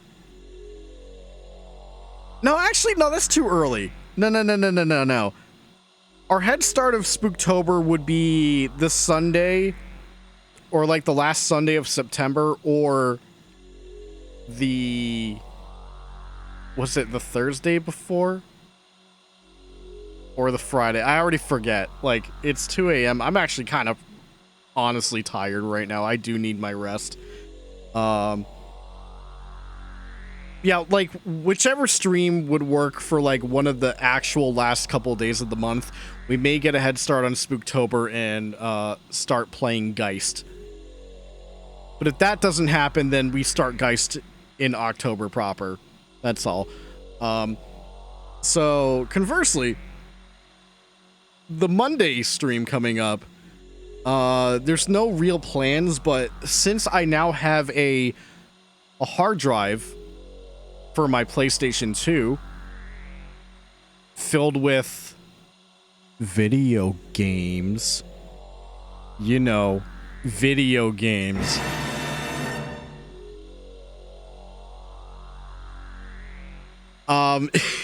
This opens up a lot of possibilities. It actually came preloaded with stuff too. I did some like, of course I got it today, made sure it actually worked.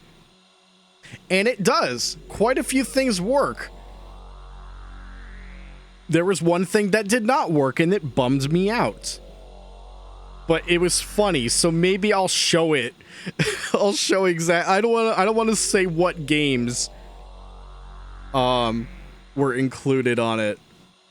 But it'll definitely make playing certain unaffordable video games much easier. If you know what I mean.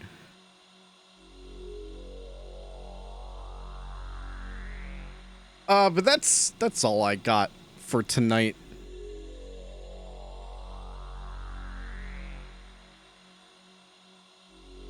Oh. Oh, fuck, chat. Oh, no.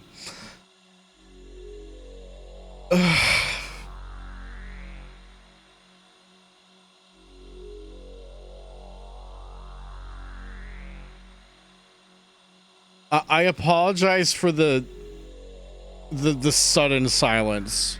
No,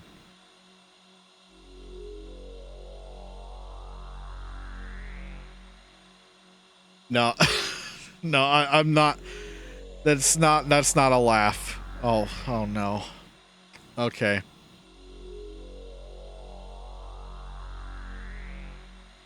Sorry, I just saw some news. And it's not good news. It has nothing to do with me or the stream or anything, but it's news that's not good. That's all I'll say. I don't want to elaborate. I mean, if I'm gonna elaborate, it'll be some other time. But don't worry, it's not about me or anyone I know or anything. Don't worry about that. Or it's not even you, chat. You guys are good. But I have to keep it vague. No, Blondie, it's okay. It was my fault to do the not smart thing midstream and unspoiler tag a text on Discord.